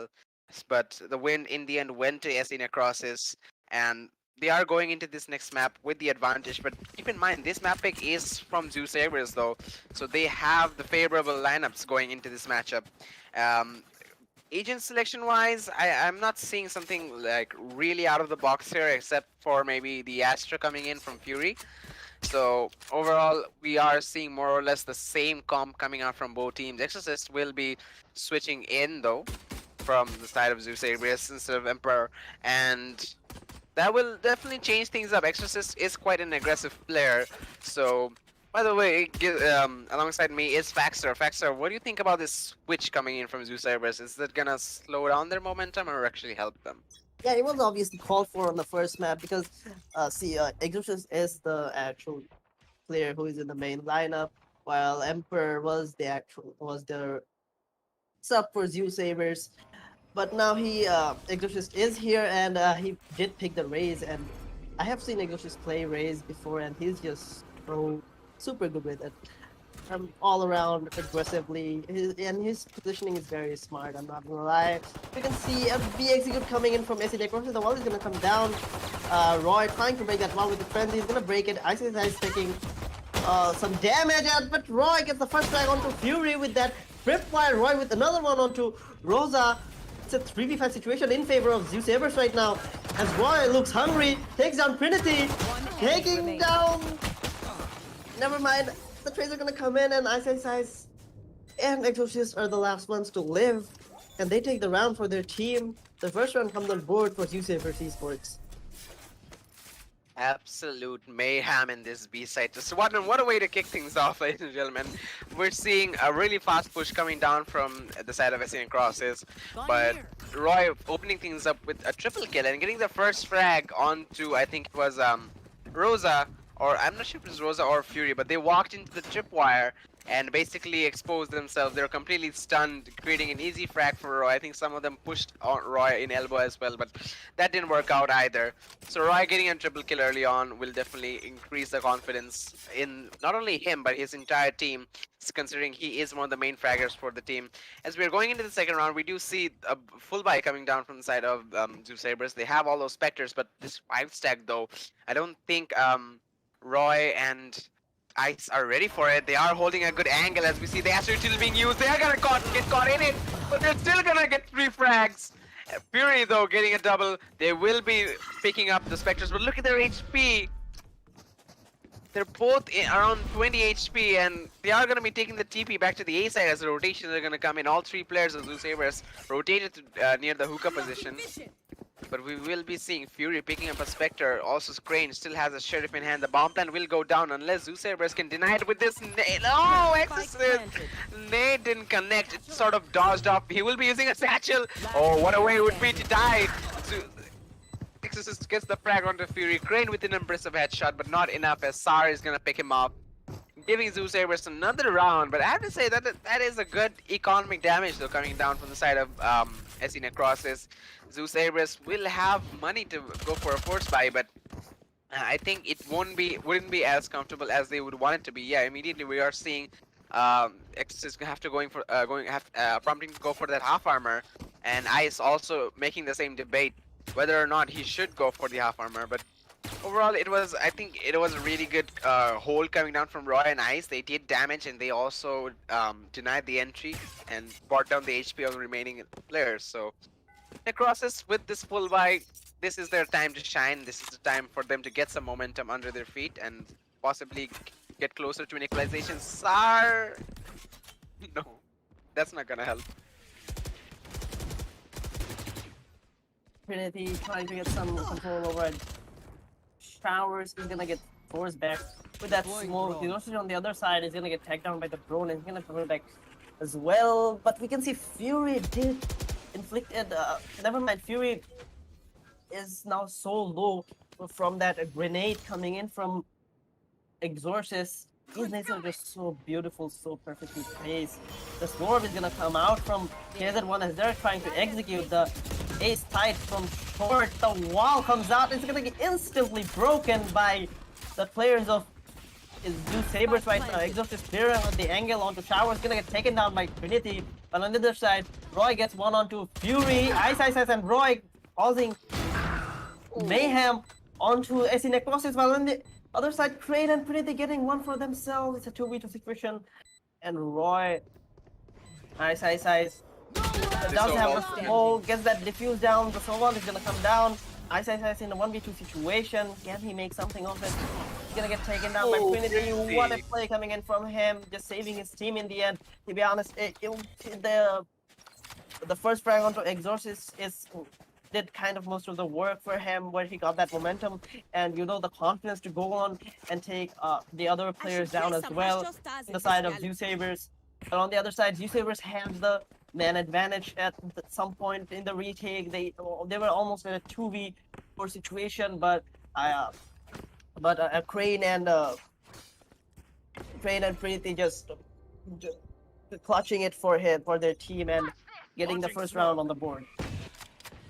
Preeti with that 4K and that shower lurking is so big. He did get a frag initially on Exorcist, but I think the rest of Zeusaberz were completely oblivious to his position. Devious was aware, but he was immediately taken down. I think it was by Crane, who was aggressively going through that Lamps region. But we'll be seeing a 4-second run from Zeusaberz in this A side. That was the side I think SE were focusing on. Rosa was immediately dropped. I'm not sure how he died in that A side. But we do see a save coming down. Preeti again in the shower, wreaking havoc for Zeusaberz. The 4v4 scenario as he takes down Exorcist. And again, the save weapons coming in from Zeusaberz. He's almost gonna connect a headshot onto Zar, but missing as the wall is gonna go down. The execution is done. The bomb plant will go down from the side of SC as KZ1 is gonna drop the spike to the ground. Fury with the double frag. KZ1, but Roy though has the ultimate. Right clicks onto Fury. He spots another player. He will connect the shot onto Crane. He has a Spectre, but two players are in the short region, Rosa and KZ1. There's also the Jet Trinity behind this wall as he's gonna walk in. Oh no, Roy misses the shots and Trinity just finishes it off, not taking an ounce of damage, equalizing things up for the side of SC in this 2-2 scoreline. And it was a save round for Zeusaberz, so there wasn't much they could do. They did the economic damage they could do, but in the end, the win will be going to the inevitable SE Necrosis, taking another round in their bag to get this 2-2 scoreline, and they have some momentum in their bag right now. Zeusaberz, they are going to go for the buy Roy with the operator, But looking how the lurking is coming down for Printi, Zeusaberz, if they don't counter this soon, they might not be able to counter it ever again. So with the pulling out the showers angle, I don't think they're expecting this. Why is it a miss his first shot? Rolls are trying to converge on his location along with inside Crane. He's gonna take some damage from Crane, but he's gonna hold that passive angle onto Showers once again, denying the entry from the Rose. But Rosa with that shot onto Roy is gonna take him down. Sar with the trade onto Rosa. Rosa going a little bit too aggressive with that dismiss. He shouldn't have done that. He did get punished for that, and they're just trying to regroup right now. They see Necrosis. The B side is all but empty. They can just converge on that right now by taking that teleporter, but they're not willing to do that as the Astra smokes are gonna come out onto U-Haul and Heaven. Sar taking down Trinity on the other side. KZ1 takes the frag onto Sar. The trades are coming in. Exorcist with those Satchels trying to get some damage. Isaac with the frag onto Fury. It's a 2v3 situation in favor of Zeusaberz right now. Trying to retake Exorcist with the first one on KZ1. Rain all left alone in a 1v3 situation. Trying to do something with his Vandal. Takes the first guy down. Exorcist will take him down as well. 76 HP left. Vias with that diffuse. He was sticking it and he got taken down. Crane, what a clutch coming in from him. This guy is a beast on the Sova. He knows what he's doing. He is taking those gunfights and he is clutching it for his team. Put around on the board for SE Necrosis. Crane coming in big for his teammates. At this point, Zeusaberz just gave the round to him. They had a 1v3 scenario. Instead of going for the double pick, they just one by one just came into his crosshairs. One of the players did have low HP as well, so even more reason to go for those crossfires. So we're gonna see the lead going to SE Necrosis. The second map too, despite being the pick of Zeusaberz, isn't looking too good. A good combination though coming down from the Brimstone and the Rays from the side of Zeusaberz. But look at the kill feed. I mean, Printi, he's just going crazy. Exorcist just want to find a frag onto Rosa, but traded out by KC1. It is all onto Roy. I didn't even get to keep up. They will be executing the side with ease. No one's gonna deny that entry. Spike planted. It was a save round though for Zeusaberz. Sort of a half buy. They had Spectres in the hands, and we're gonna see Roy going for the peak, but right in the head from Fury, giving another round to SE Necrosis. 2-4 the scoreline, and they're taking this lead quite easily. I mean, that was save round from Zeusaberz, and they're exploiting those saves every single time. Every time they know that they have the gun advantage, they're going in for those frags, and Printi is just fragging out of his mind. Rosa too isn't far behind. I think he just needs some time to get into the groove. Crane and Fury are providing good support and fragging themselves as well. So this is a really well-rounded team right now, and their chemistry is really good in these scenarios. So I mean, I just want to see more of this gameplay coming on from both sides. Zeusaberz though buy round, so this is their chance to get their footing in, possibly get some momentum as well.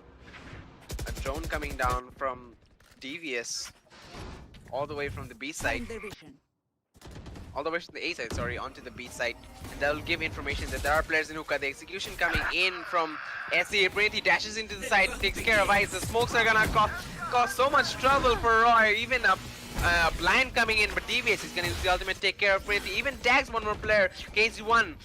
Will be able to heal himself though. He's 1 kill away from that ultimate. Nades are being thrown from the side of Exorcist and Zeusaberz. They have to play the retake though in this 4v3 scenario, which is not looking good. The recon will be immediately destroyed by KZ1. Rosa with a couple of frags. Sar will trade him out, but KZ1 just goes in for the pick. I didn't even get to keep up there. And such a confident sight hole coming down from the side of SE Necrosis. They executed the site so easily, and the utility usage was so good. We saw that Printi just dashed into the backside, catching one of the players off guard. Roy, he was blinded, he was smoked, mollied. Every single utility was focused to him, and that created another easy opening for the side of Printi, and the site was basically theirs. So this level of coordination, especially in this stage of the game when they already have one map especially in Zeusaberz' own map pick, you don't want to see this right now. The Zeusaberz really need to pick up this communication and work on the utilities to deny the entry. They have good entry denial utilities. Combine the Cypher with the Brimstone and the Raze nades and mollies, even with devious the shock darts maybe. So you have those utilities and you need to communicate properly to be able to use them. So I think this little pause coming in from the side of Zeusaberz, the tactical pause, should be the discussion they need to refresh their minds and hopefully have a better communication to come back in this matchup. Yeah, obviously. But to be honest with you, at this point, SE Necrosis is just out fragging them, out aiming them, and they're just getting in. Trinity and Rose are taking those gunfights. They have no fear in their movement, as we can see, and pretty much the round that Crane clutched it out for the team. It was a really good morale boost for them as well. They gained the confidence from that. On the other side, it was just the opposite situation for Zeusaberz. They shouldn't have actually lost that round. No one should lose a 1v3 going in favor, and it wasn't even half defused. The Exorcist could have just stick that, and maybe the device would have at least traded him out, but it didn't happen in the end, and that's what just got them down right now. As SC Necrosis already has 5 rounds on the board, they're just getting in. They're going super aggressive. There's really nothing to stop them right now. They have all the confidence they need. The other side, ZE really needs to step up their game. They need to play for those trades. They need to play off each other's abilities. That's not happening. They need to get those aim battles in. They lack confidence when taking these aim battles. I'm not gonna lie at this point. In this round, we can see Safe coming in from the Zeusaberz, Roy opting for that. Spectre and other players going for those shares and goes. Some gunfight being taken place onto short. Where Exorcist only has a sheriff to hold them back, but I don't think he's gonna be able to take that fight. It's gonna be a Sword, and the Afterpool is gonna come in as well as they're executing a short Rosa, going super aggressive onto U-Haul, taking the first one down, taking the dismiss, and taking the second one down. Fury coming in to help him. Sar missing all of his shots. The Sheriff Crane holding that flank is gonna take down ICC, but he's not gonna expect Roy to trade him out. Device with one onto Trinity with that Sheriff. The tap is coming in. Device in a 1v3 situation with the Sheriff, and nothing really much he can do right now, unless you got something that Crane did a few rounds ago. I shot coming in from him. He gets the first one. There's still 2 players remaining. Rosa and KZ1 are gonna take him down as Rosa connects the headshot onto him, and the 6th round comes on board for SC Necrosis. Well, if you're in the side of Zeusaberz right now, this is not what you want to see. There is so much gap in the communication. They aren't covering each other in these scenarios, and they're not even winning the gunfights. I mean, it is fine not to win the gunfights. You just need someone to trade it off or give the proper information to your teammates. So there is that lacking coming down from them, which is something you don't want to see in this scenario, and especially in their own map pick. You know, when they're one down, this is not looking good, and especially in the second map in the upper bracket finals, when you're playing for the grand finals, a team like Zeusaberz, I'm expecting so much more from them. It is still not out of their hands. They are still very much in this matchup. It is still possible for them to get back in this, but I mean, the confidence that the side of Necrosis are feeling right now. Look at how they're executing the side. They aren't even committing all those utilities that fast. Trinity getting a first strike onto Sar. Immediately the controller is down. It's gonna make retake really hard for these players. And I think Roy is connected. Yep, Roy is all the way in B side, just standing with his knife out. So it is again a 3v5, a 3v4 right now as Ice finds a frag onto Fury. The bomb plant is already down. Exis is trying to push Trinity. He will find a headshot, equalizing things up 3 versus 3. KZ1 gonna get one more trade, but the ultimate coming in from Exorcist won't connect anyone though. It is still a 2v3. Exorcist finds one frag. Ice with the flick onto him. Crane has to get the clutch, but the nade will do enough damage, and Exorcist will get some tags in as well. So despite the man disadvantage, the win will be going in favor of Zeusaberz. And after losing 6 rounds in a row, finally Zeus finds some kind of momentum under their feet. So this could be the round they were looking for to boost their confidence. That guys, we're still in this. Let's just communicate properly, get some utilities down, and deny this entry. Because the gunfight is there from these teams, but I think they need to have some more tactical superiority. As we see another technical pause going down from the side of Zeusaberz, they have one player disconnected. I think it is Roy. So I think we're going to be waiting for him to reconnect. So we're going to be taking a short break, and we'll be back as soon as the players are back. So in the meantime, like and share the stream. We'll be back in a bit.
And ladies and gentlemen, welcome back to this ESPL matchup in the PowerUp Series Amateur Cup 6 upper bracket finals match between Zeusaberz and SC Necrosis. So we had some technical issues with Zeusaberz Roy. I think his electricity went out, but unfortunately we didn't have enough time to let him reconnect because we had to continue the matchup because we are on a bit of a tight schedule today. Another match is still yet to be hosted. So Zeusaberz are going to be playing a 4v5 for the time being. It's really unfortunate, but these situations are common in our esports scene. So we'll be seeing, despite having a lot of momentum for the side of SC Necrosis, things aren't really working in their favor. We do see they are really overextending. They're trying to cross this lamps area, cross this the U-Haul area and go back into the backside. Players like Rosa and are trying to go in. Sar is holding through that shower area alongside Exorcist. He's gonna try and send a molly in, but that isn't gonna work out. That really actually helped out Necrosis. It's gonna deny their entry quite a bit. We do see Fury. He is revealed with the recon. He's going for the wide swing. He's gonna get the frag onto Heights. A trade coming in from Sar. Devious will want to frag onto Fury. Rosa is still in this U-Haul position there, oblivious to his position. He's gonna reveal himself. Great with the frag. Oh my god, with the ultimate as well. And the last player is Roy, who is not in the game right now. He's actually inactive because of his electricity, and the round will be going in favor of SE, and the momentum is just building, and this situation is not helping Zeusaberz at all. They had won one round, and maybe they had gotten some momentum in their feet.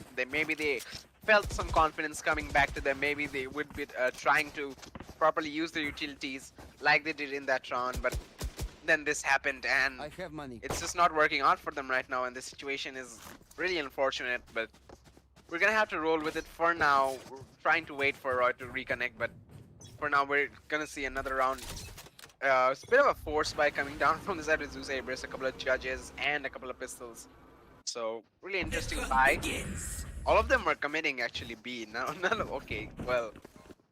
of them were in the A side. They were all in the B side, aggroing, holding the side together with the force buys. But the A side is just there for the taking for the side of SC Necrosis. The bomb plant will be going down from Fury, and they are ready in this post-plant scenario. We'll be seeing some ultimates being placed, but Exorcists are two frags of their own. Puniti and Rosa, the main duelists for the team, are out. It is a 3v3 scenario. We do see a couple of players holding in this U-Haul position. Nade going into the side, won't find anything. The Boombot will give some position. Nice shot from Fury. He's trying to take one more fight, but Sar will take him down. The trade is there, but in this 1v1 scenario, Crane still has 90 HP along with some armor.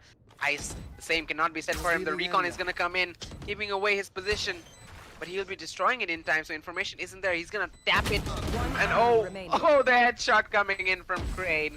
Crane read that beautifully, expecting there to be a tap and a peek, but I don't think he's aware that the last player is active. He will be going to the teleport to save himself in the end. Another round in the bag for SE Necrosis. Last sad round in the half. Having to play with only 4 members alive, and Roy cannot connect at the moment. And on the other side, I see that Necrosis is looking stronger than ever. They're ready to capitalize on this 4-man. Zeusaberz are trying their level best to, get this done, but in the end, it's just not working out for them. Even in the last round, we see it was a 1v2 situation, but Roy being disconnected, couldn't do anything. It was all up to Isaiah Size, who didn't get the clutch, and wasn't able to win the round for themselves. But Exorcist with that teleporter taking 2 players from SC Necrosis down. Isaiah with that aggression over onto his own smoke. Isaiah with 2, Isaiah with 3.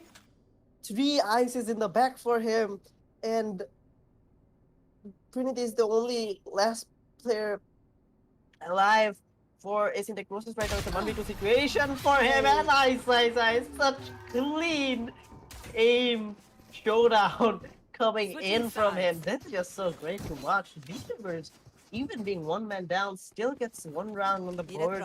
Thank you. And it's 8-4 right now in favor of SC Necrosis, and they're pretty much gonna win it anyways, as the Zeusaberz, Roy still hasn't come back from being disconnected.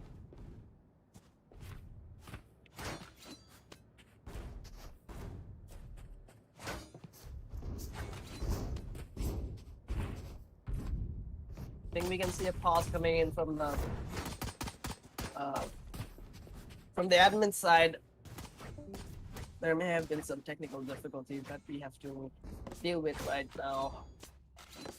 Ladies and gentlemen, let's take a short break so that we can deal with these issues, and we'll be back in a little bit as soon as we can fix all the problems. So till then, stay with us. We'll be back in a short while.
Hello.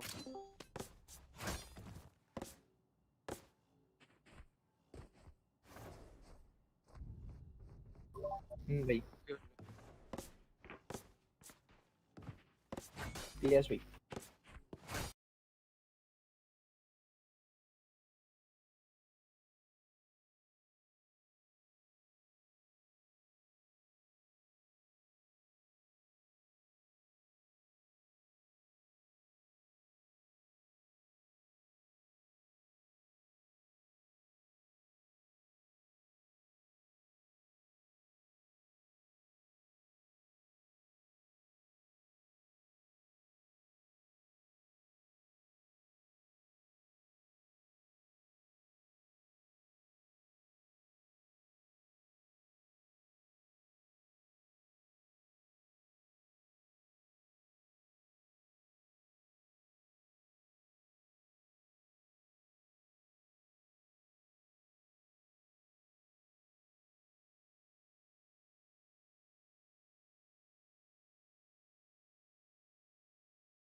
Hello guys, we're now back after that long technical pause, and unfortunately, Zeusaberz still hasn't come back from the disconnection, and we're gonna have to carry on with this in a 45 matchup.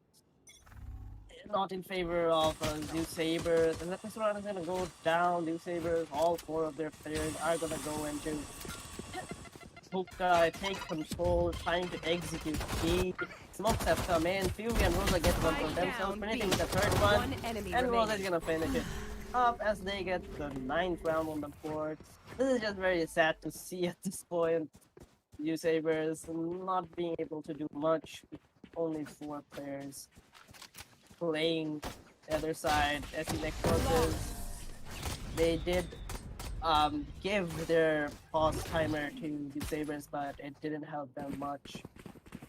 But nonetheless, they're gonna take the first pistol round on the second half, and we move on to the second round with the buy. They're gonna come out from SC Necrosis on the other side.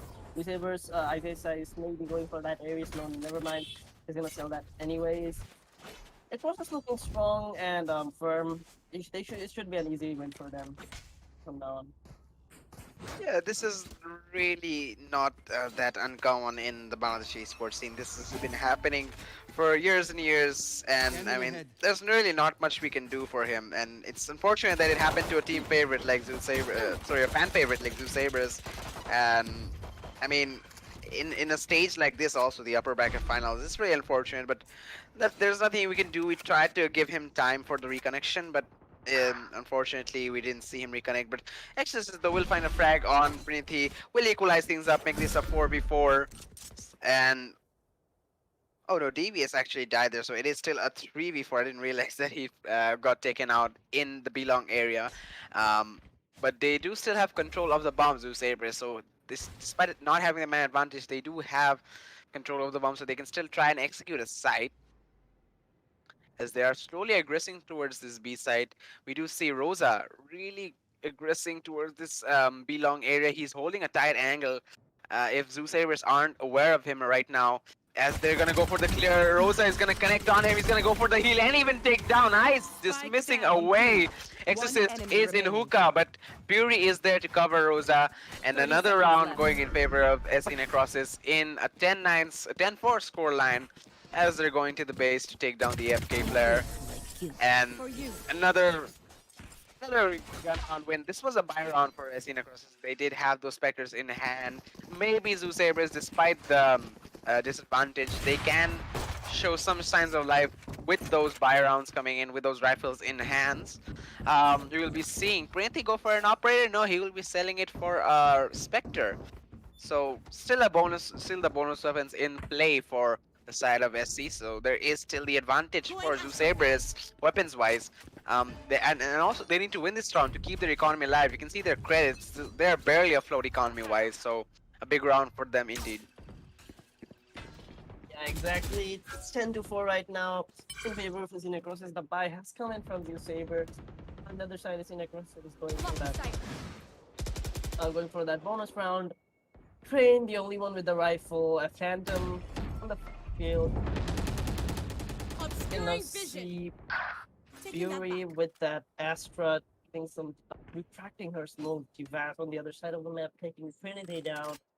It's a 4v4 situation in favor of, I'd say, Zeusaberz, as they have a lot of info all over the map. And Rosa just falling back to teammate Fury. Grouping with him. He's gonna get spotted out by Sar. He's gonna inflict some damage onto him. He's gonna get taken down to 78 HP, and he just got baited so hard as Exorcist will take him down. Exorcist with the entry onto site. Fury is waiting for him though with the Spectre to take him down, and Bias with the trade onto Fury. It's a 3v2 situation in favor of Zeusaberz right now. Zeusaberz might be getting the first round of the second half on the board if they can pull this off clean and firm. The second batch of smokes are gonna come down from Sar, and Device is gonna get another one onto Prin. Nice with the late lurk. 10 seconds. Will miss his shot, okay? Oh, okay. And Hazen one. Planted. Oh no! One down, but he doesn't check. He did. He thought the didn't plant was know. inside. Even actually, Didn't I also know. thought the plant was inside. Yeah, why would you plant there? Even you, I know that you have one player on the lurk, but why would you even plant there? You shouldn't I plant guess it there. is for the postman scenario. If both of them die in the site, at least the flank ice I had see a them really there. open angle to actually hold that bomb. So it was a well thought out round, and they will find a round in their favor. Zeusaberz 10-5 the scoreline, so they aren't completely out of this yet. And they have some economy to breathe with right now. They have all rifles in their hand. SC on the other side have also gone for the full buys. It is still a 4v5. As we see Rosa spamming away outside this hookah region. He's trying to deny this entry, but Trinity 2 is holding an angle, but Exorcist is gonna take off his head, equalizing things into a 4v4. Rosa is going for a peek, but the satchel will push him back. He will take slight damage, not really too much to be worried about, but his position has been compromised. He's gonna have to fall back all the way into the site, play outside that belong area. But we do see in this 8 short region, EVS and Ice have aggressed quite a bit. But the Sage, it is KZ1 who has to go for the peek here. But the time he's gonna pull out the slow orb, he will go for the peek. And oh, nice double pick coming down from the side of Crane. He has dinked Ice quite a bit. He's even going to take down Devious. So good coordination, good crossfire coming in. Ice stuck in a really tough position. He has to get out of there. Shot guard with Oh, finish things off. you're crazy. Crane. The utility usage is so good coming out of him. So we're going to see another 2v3 scenario. And Exorcist and Sar, they are in this B area. We do see Exorcist going towards, but the Astra, oh, he was in astral form. He's going into the push. A good nade coming out from Exorcist, but Rosa's gonna push through it with his ultimate. The Empress is active. He spots Sar, and he's gonna take him down. And the spike carrier has been dropped on the floor. With only 10 seconds left, I don't think they can get the frag, but they will get the win though. So 11-5 the scoreline. They're one match away from match point. So I mean, SE are looking strong as usual, and this situation isn't really helping Zeusaberz either. So, and I mean, just looking past all those issues, SE, they are playing really aggressively, and their crossfire setup is really good. We do see KZ1 not being super aggressive, allowing Crane to go for those peaks in the crossfires. They weren't sure where he was, so as soon as KZ1 had the information in A short, Crane went for the peak. He dinked a player, he even took out Devious, and the crossfire was set in. And they had control of that region pretty quickly. So, and Rosa also, the aggression, I mean, he isn't really overextending. He isn't really playing super aggressive. He does go for those peaks, but he's giving Zeusaberz a lot of respect. As soon as he sees some signs that he might get taken out, he's backing off. So he's playing really well right now. I'm really appreciating this fragging coming out of him. But Zeusaberz this time, Crane's gonna find a frag on Exorcist. He's gonna fall back right in time. As we see KZ with a double kill onto Sar and Ice, it is all onto Devious in this showers region. He has a sheriff in hand, full armor. Does land one headshot onto Devious. So what if I might say, Crane's even gonna let him know in the chat that that was a really impressive shot. But Rosa with the superior weapons gonna finish him off, run him down as they're going to finish off the round with the frag onto onto Roy. And 12-5 the scoreline. And Match point. match point for SE Necrosis. I mean, there's not much to say right now. I mean, everything is against Zeusaberz right now. Despite that, I'm seeing really good pushes coming out from them, but it's just not enough. They're trying their level best to make this something, but it's just not gonna work out. Playing a man down, Keep up. it just killed it off. That man being Roy, it's just too much for the team. Yeah, and the camera comes out from Ice, gets this a little come out from the bias. Riot, Trinity with the frag onto Ice, and gonna pop the knife out. Sheriff kill comes in from DVS. Crane with another to Exorcist. And he's gonna get taken down by DVS. It's a 3v2 situation in favor of SE Necrosis right now. Everyone looking for someone over at Showers. DVS and Sar just regrouping onto a short. DVS is gonna get the frag onto Rosa. Is the 3k for himself already. Might be looking for the ace. He's at one, so probably heard them They're going B. from all over Showers. Might be going away. No way, that's what Actually, you do really this? smart. This is actually really smart.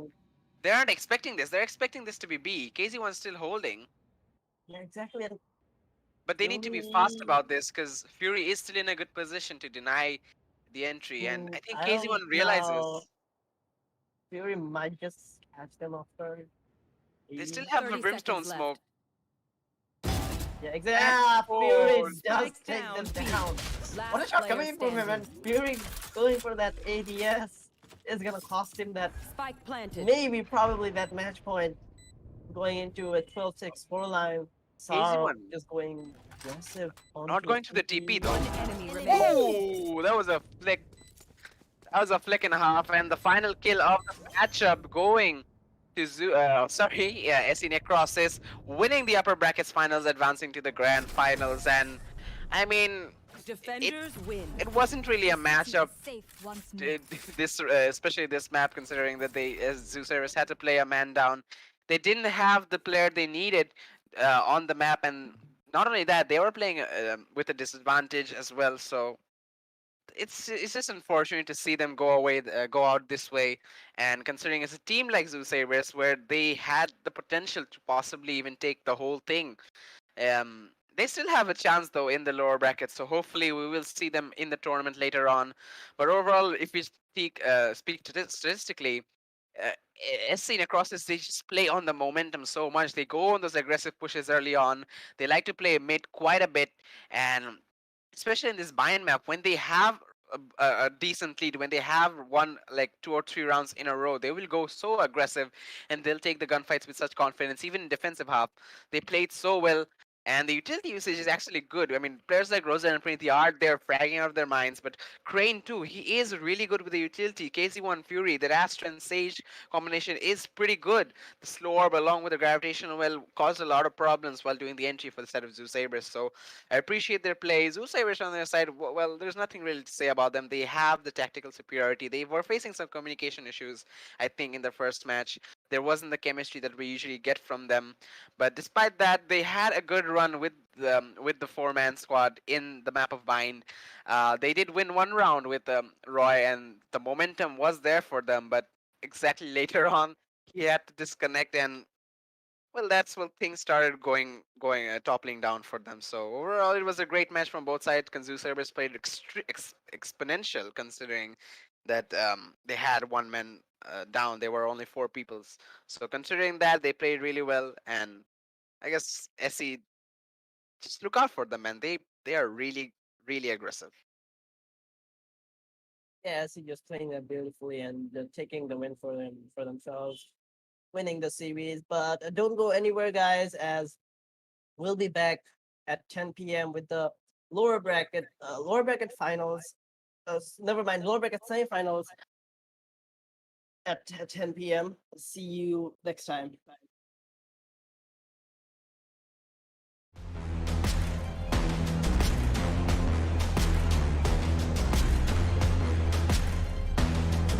Every young gamer wants to become an esports professional. We make it happen. You just keep on winning.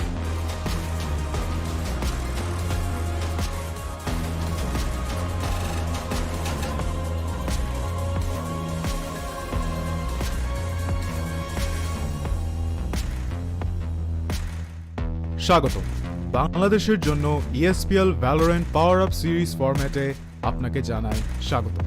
এই সিরিজটি riot games দক্ষিণ Asia সমর্থিত একটি উদ্যোগ, যা বাংলাদেশের ভেতরে অপেশাদার গেমারদের প্রতিভা বজায় রাখতে এবং বৃদ্ধি করতে সহায়তা করবে। এর সুবিধার্থে পাওয়ার আপ সিরিজটিতে প্রতি মাসে 2টি প্রাইজ পুল সহ 2টি টুর্নামেন্ট থাকবে। প্রতিটি মাস শুরু হবে একটি বাছাই পর্বের সাথে, যেখানে সবগুলি দল সিঙ্গল এলিমিনেশন ফরম্যাটে প্রতিযোগিতা করবে শীর্ষ 8টি দল পর্যন্ত, এবং এই 8টি দল অ্যামেচার কাপে উত্তীর্ণ হবে। এই 8টি দল ডাবল এলিমিনেশনে লড়াই করবে এবং বিজয়ী শীর্ষস্থানীয় 3টি দল আমন্ত্রিত হবে ইনভিটেশনাল কাপে। ইনভিটেশনাল কাপে প্রতিযোগিতা করবে শীর্ষস্থানীয় 3টি দল এবং আমন্ত্রিত 3টি দল। ইনভিটেশনাল কাপের সময় অপেশাদার কাপ এবং ইনভিটেশনাল কাপের শীর্ষ 2টি দল উচ্চ ব্র্যাকেটে তৃতীয় স্থানের দল প্রথম রাউন্ডের প্রতিটি ম্যাচ হবে সিঙ্গল এলিমিনেশন।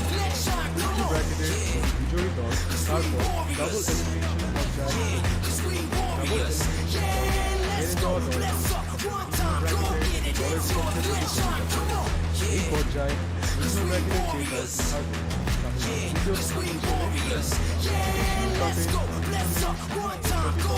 পরের ম্যাচে অপেশাদার কাপে আবার প্রতিযোগিতা করে বেরিয়ে আসতে হবে, যার উদ্দেশ্য নতুন এবং উন্নত দলগুলিকে অপেশাদার কাপে প্রতিযোগিতার সুযোগ দেওয়া হবে। এর দ্বারা ইনভিটেশনাল কাপে আরও অভিজ্ঞ দলের সাথে তাদের দক্ষতা পরীক্ষার চক্রটি পুনরাবৃত্তি করা হচ্ছে। আমরা অর্থাৎ ESPL কিভাবে বাংলাদেশের দলগুলি পাওয়ার আপ সিরিজে পারফর্ম করে তা দেখার অপেক্ষায় রয়েছে। আপনার স্কোয়াড প্রস্তুত করুন এবং সিরিজটি শুরু হওয়ার জন্য প্রস্তুত থাকুন। Good luck agents.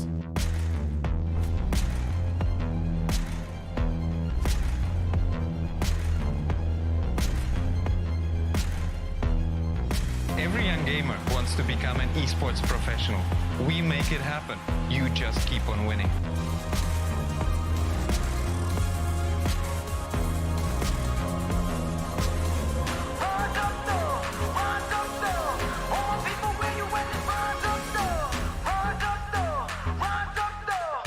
স্বাগতম। বাংলাদেশের জন্য ESPL Valorant PowerUp সিরিজ ফরম্যাটে আপনাকে জানাই স্বাগতম। এই সিরিজটি রায়ট গেমস দক্ষিণ এশিয়া সমর্থিত একটি উদ্যোগ, যা বাংলাদেশের ভেতরে অপেশাদার গেমারদের প্রতিভা বজায় রাখতে এবং বৃদ্ধি করতে সহায়তা করবে। এর সুবিধার্থে পাওয়ার আপ সিরিজটিতে প্রতি মাসে দুটি প্রাইজ পুল সহ টুর্নামেন্ট প্রতিটি মাস শুরু হবে একটি বাছাই পর্ব, যেখানে সবগুলি দল সিঙ্গল এলিমিনেশন ফর্ম্যাটে প্রতিযোগিতা করবে শীর্ষ 8টি দল পর্যন্ত এবং এই 8টি দল অ্যামেচার কাপে এই 8টি দল ডাবল এলিমিনেশনে লড়াই করবে এবং বিজয়ী শীর্ষস্থানীয় 3টি দল আমন্ত্রিত হবে ইনভিটেশনাল কাপে প্রতিযোগিতা করবে শীর্ষস্থানীয় 3টি দল এবং আমন্ত্রিত 3টি দল। ইনভিটেশনাল কাপের সময় অপেশাদার কাপ এবং ইনভিটেশনাল কাপের শীর্ষ 2টি দল উচ্চ ব্র্যাকেটে খেলবে এবং তৃতীয় স্থানের দলগুলি একই পর্বে নিম্ন ব্র্যাকেটে। প্রথম রাউন্ডের প্রতিটি ম্যাচ হবে সিঙ্গল এলিমিনেশন ফর্ম্যাট। উচ্চ ব্র্যাকেটের দুটি বিজয়ী দল তারপর ডাবল এলিমিনেশন পর্যায়ে এগিয়ে যাবে। ডাবল এলিমিনেশন পর্বে হেরে যাওয়া দলটি তখন নিম্ন ব্র্যাকেটের দলের বিপক্ষে প্রতিদ্বন্দ্বিতা করবে। এই পর্যায়ে নিম্ন ব্র্যাকেটের যে দলটি হারবে তাদেরকে তৃতীয় স্থান হিসেবে শিরোনাম দেওয়া। ইনভিটেশনাল কাপে অংশ নেওয়া সমস্ত 6টি দল পরের মাসের অপেশাদার কাপে আবার প্রতিযোগিতা করে বেরিয়ে আসতে হবে, যার উদ্দেশ্য নতুন এবং উন্নত দলগুলিকে অপেশাদার কাপে প্রতিযোগিতার সুযোগ দেওয়া। এর দ্বারা ইনভিটেশনাল কাপে আরও অভিজ্ঞ দলের সাথে তাদের দক্ষতা পরীক্ষার চক্রটি পুনরাবৃত্তি করা হচ্ছে। আমরা অর্থাৎ ESPL কিভাবে বাংলাদেশের দলগুলি পাওয়ার আপ সিরিজে পারফর্ম করে তা দেখার অপেক্ষায় রয়েছে। আপনার স্কোয়াড প্রস্তুত করুন এবং সিরিজটি শুরু হওয়ার জন্য প্রস্তুত থাকুন। Good luck agents.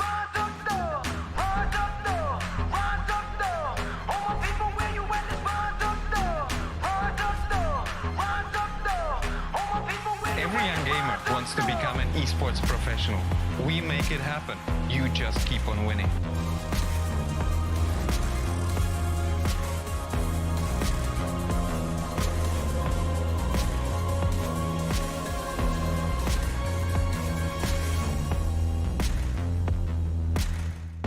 স্বাগতম। বাংলাদেশের জন্য ESPL Valorant PowerUp সিরিজ ফরম্যাটে আপনাকে জানাই স্বাগতম। এই সিরিজটি রায়ট গেমস দক্ষিণ এশিয়া সমর্থিত একটি উদ্যোগ, যা বাংলাদেশের ভেতরে অপেশাদার গেমারদের প্রতিভা বজায় রাখতে এবং বৃদ্ধি করতে সহায়তা করবে। এর সুবিধার্থে পাওয়ার আপ সিরিজটিতে প্রতি মাসে দুটি প্রাইজ পুল সহ দুটি টুর্নামেন্ট থাকবে।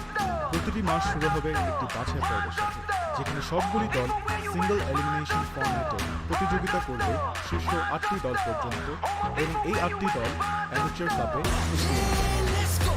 এই 8টি দল ডাবল এলিমিনেশনে লড়াই এবং বিজয়ী শীর্ষস্থানীয় 3টি দল আমন্ত্রিত হবে ইনভিটেশনাল কাপে। ইনভিটেশনাল কাপে প্রতিযোগিতা করবে শীর্ষস্থানীয় 3টি দল এবং আমন্ত্রিত ইনভিটেশনাল কাপের অপেশাদার কাপ ইনভিটেশনাল কাপের শীর্ষ 2টি দল উচ্চ ব্র্যাকেটে দ্বিতীয় স্থানের দলগুলি প্রথম রাউন্ডের প্রতিটি ম্যাচ হবে single elimination.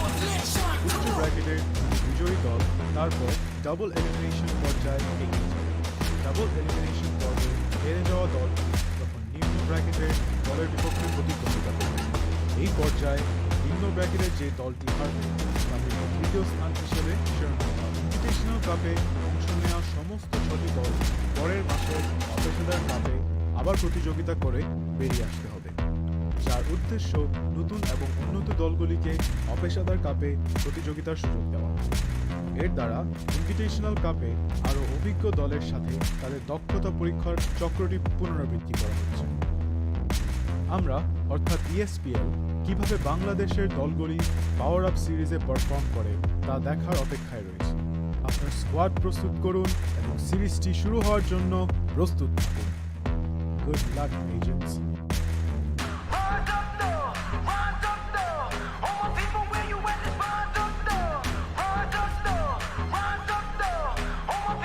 Every young gamer wants to become an esports professional.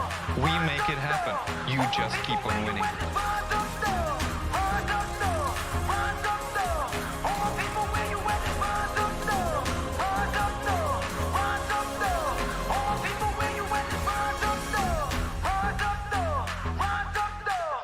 স্বাগতম।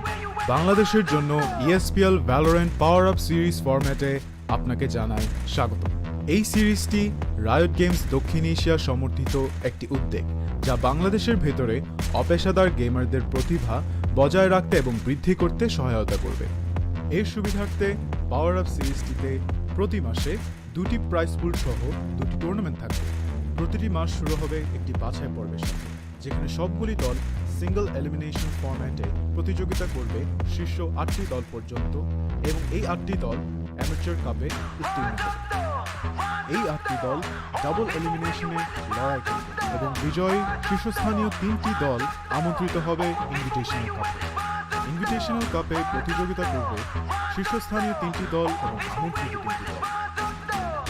ইনভিটেশনাল কাপের সময় অপেশাদার কাপ এবং ইনভিটেশনাল কাপের শীর্ষ 2টি দল উচ্চ ব্র্যাকেটে দ্বিতীয় স্থানের দলগুলি একটি পর্বে প্রথম রাউন্ডের প্রতিটি ম্যাচ হবে সিঙ্গল এলিমিনেশন।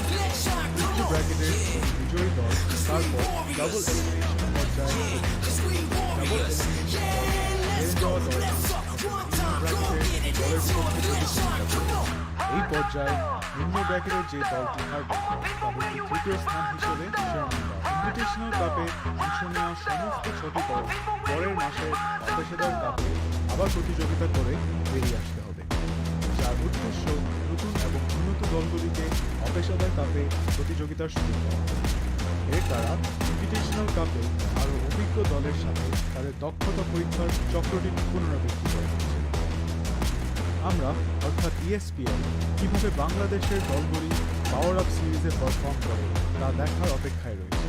আপনার স্কোয়াড প্রস্তুত করুন এবং সিরিজটি শুরু হওয়ার জন্য প্রস্তুত থাকুন। Good luck.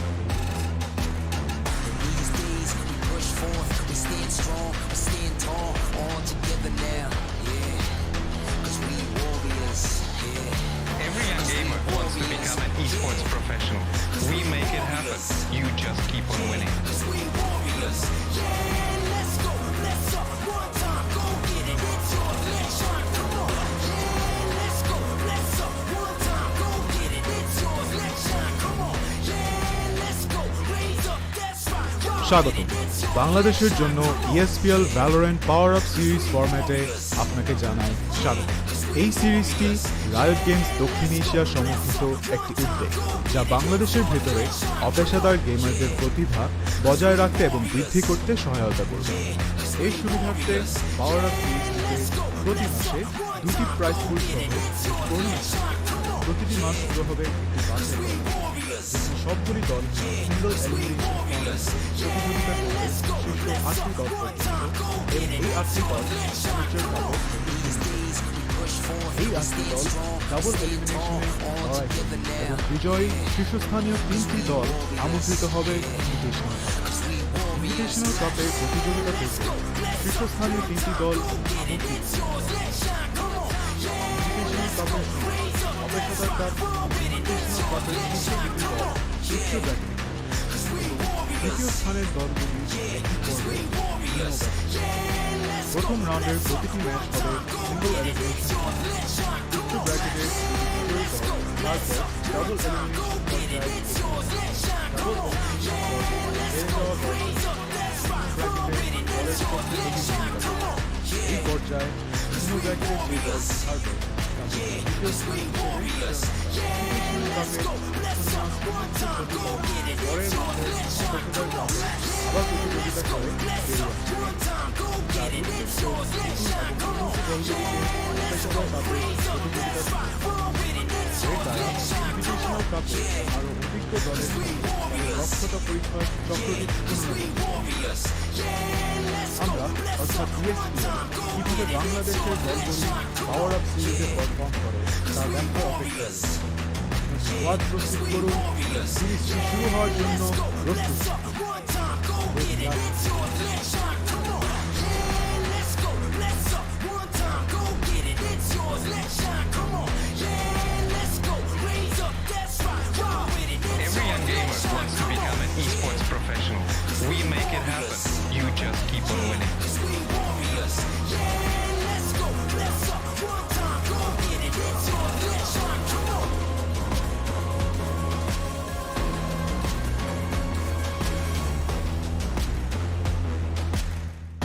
স্বাগত। বাংলাদেশের জন্য ESPL Valorant PowerUp সিরিজ ফরম্যাটে আপনাকে জানাই স্বাগত। এই সিরিজটি রায়ট গেমস দক্ষিণ এশিয়া সমর্থিত একটি উদ্যোগ, যা বাংলাদেশের ভেতরে অপেশাদার গেমারদের প্রতিভা বজায় রাখতে এবং বৃদ্ধি করতে সহায়তা করবে। এর সুবিধার্থে পাওয়ার আপ সিরিজটিতে প্রতি মাসে 2টি প্রাইজ পুল সহ একটি টুর্নামেন্ট থাকবে। প্রতিটি মাস শুরু হবে একটি বাছাই পর্বের সাথে, যেখানে সবগুলি দল সিঙ্গল এলিমিনেশন ফরম্যাটে প্রতিযোগিতা করবে শীর্ষ 8টি দল পর্যন্ত, এবং এই 8টি দল অ্যামেচার কাপে উত্তীর্ণ হবে। এই 8টি দল ডাবল এলিমিনেশনে লড়াই করবে এবং বিজয়ী শীর্ষস্থানীয় 3টি দল আমন্ত্রিত হবে ইনভিটেশনাল কাপে। ইনভিটেশনাল কাপে প্রতিযোগিতা করবে শীর্ষস্থানীয় 3টি দল এবং আমন্ত্রিত 3টি দল। ইনভিটেশনাল কাপের সময় অপেশাদার কাপ এবং ইনভিটেশনাল কাপের শীর্ষ 2টি দল উচ্চ ব্র্যাকেটে খেলবে এবং তৃতীয় স্থানের দলগুলি একই পর্বের নিম্ন ব্র্যাকেটে খেলবে। প্রথম রাউন্ডের প্রতিটি ম্যাচ হবে সিঙ্গল এলিমিনেশন ফরম্যাটে। উচ্চ ব্র্যাকেটের 2টি বিজয়ী দল তারপর ডাবল এলিমিনেশন পর্যায়ে এগিয়ে যাবে। ডাবল এলিমিনেশন পর্বে হেরে যাওয়া দলটি তখন নিম্ন ব্র্যাকেটের দলের বিপক্ষে প্রতিদ্বন্দ্বিতা করবে। এই পর্যায়ে নিম্ন ব্র্যাকেটের যে দলটি হারবে তাদেরকে তৃতীয় স্থান হিসেবে শিরোনাম দেওয়া। ইনভিটেশনাল কাপে অংশ নেওয়া সমস্ত 6টি দল পরের মাসে অপেশাদার কাপে আবার প্রতিযোগিতা করে বেরিয়ে আসতে হবে, যার উদ্দেশ্য নতুন এবং উন্নত দলগুলিকে অপেশাদার কাপে প্রতিযোগিতার সুযোগ দেওয়া। এর দ্বারা ইনভিটেশনাল কাপে আরও অভিজ্ঞ দলের সঙ্গে তাদের দক্ষতা পরীক্ষার চক্রটি আমরা অর্থাৎ ESPL কিভাবে বাংলাদেশের দলগুলি পাওয়ার আপ সিরিজে পারফর্ম করে তা দেখার অপেক্ষা স্কোয়াড প্রস্তুত করুন, সিরিজটি শুরু হওয়ার জন্য প্রস্তুত।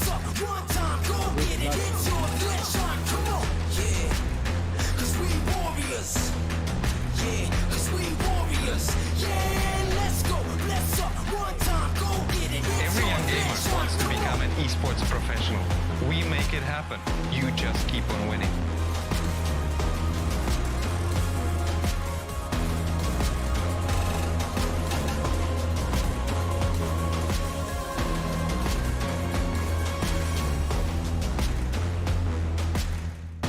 স্বাগত।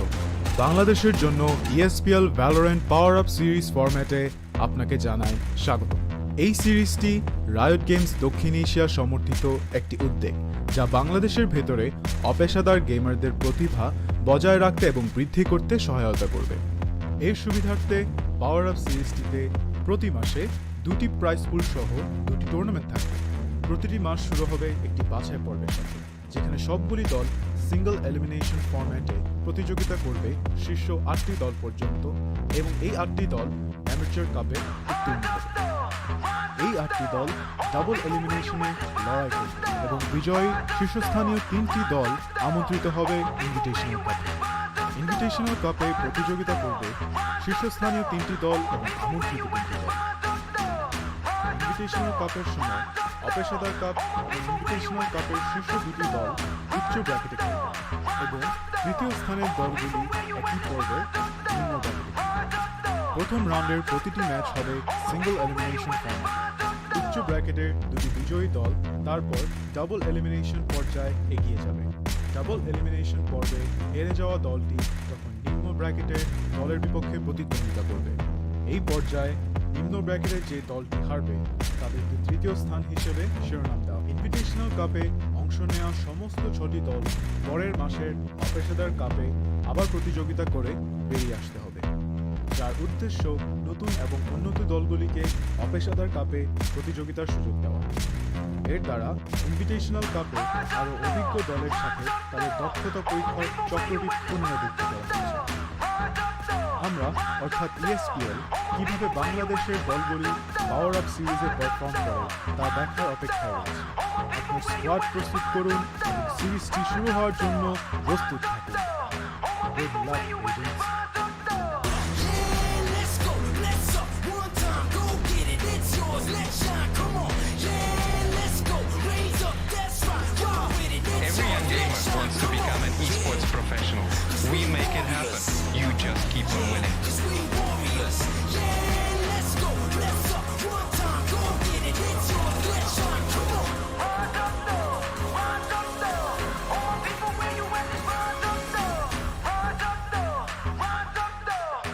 স্বাগতম। বাংলাদেশের জন্য ESPL Valorant PowerUp সিরিজ ফরম্যাটে আপনাকে জানাই স্বাগত। এই সিরিজটি রায়ট গেমস দক্ষিণ এশিয়া সমর্থিত একটি উদ্যোগ, যা বাংলাদেশের ভেতরে অপেশাদার গেমারদের প্রতিভা বজায় রাখতে এবং বৃদ্ধি করতে সহায়তা করবে। এর সুবিধার্থে পাওয়ার আপ সিরিজটিতে প্রতি মাসে 2টি প্রাইজ পুল সহ একটি টুর্নামেন্ট থাকবে। প্রতিটি মাস শুরু হবে একটি বাছাই পর্বের সাথে, যেখানে সবগুলি দল সিঙ্গল এলিমিনেশন ফরম্যাটে প্রতিযোগিতা করবে শীর্ষ 8টি দল পর্যন্ত, এবং এই 8টি দল অ্যামেচার কাপে এই 8টি দল ডাবল এলিমিনেশনে লড়াই করবে এবং বিজয়ী শীর্ষস্থানীয় 3টি দল আমন্ত্রিত হবে ইনভিটেশনাল কাপে। ইনভিটেশনাল কাপে প্রতিযোগিতা করবে শীর্ষস্থানীয় 3টি দল আমন্ত্রিত অপেশাদার কাপ। ইনভিটেশনাল কাপের শীর্ষ 2টি দল উচ্চ ব্র্যাকেট, তৃতীয় স্থানের দল প্রথম রাউন্ডের প্রতিটি ম্যাচ হবে সিঙ্গল এলিমিনেশন। উচ্চ ব্র্যাকেটের দুটি বিজয়ী দল তারপর ডাবল এলিমিনেশন পর্যায়ে হেরে যাওয়া দল এই পর্যায়ে নিম্ন ব্র্যাকেটের যে দল হারবে দ্বিতীয় স্থান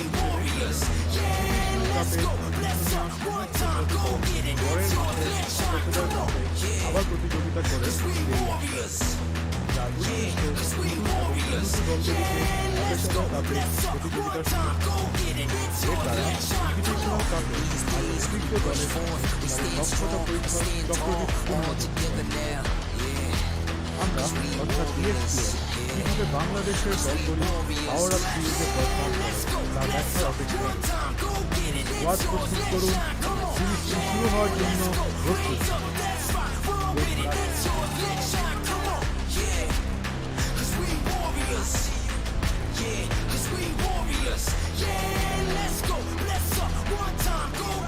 Every young gamer wants to become an esports professional. We make it happen. You just keep on winning.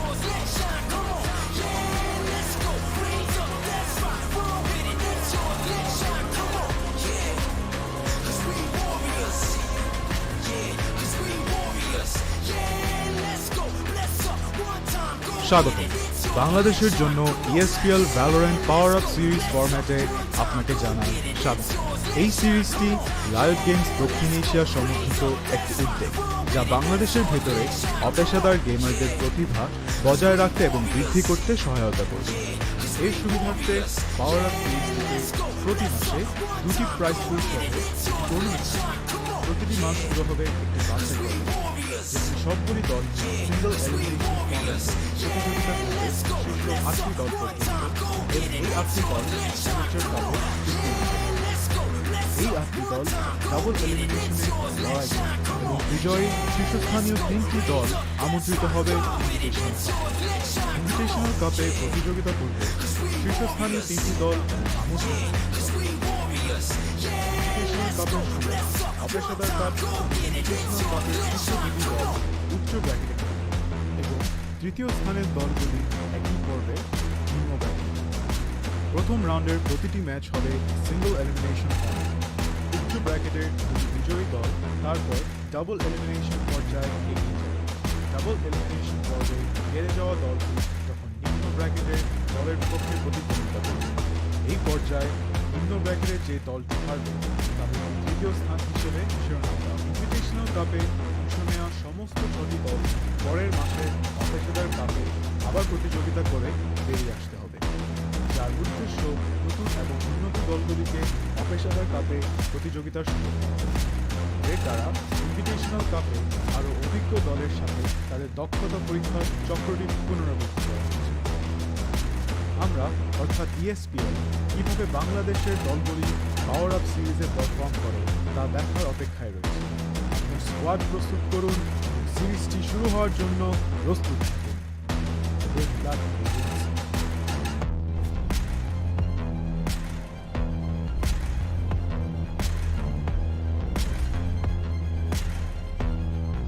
Every young gamer wants to become an esports professional. We make it happen. You just keep on winning.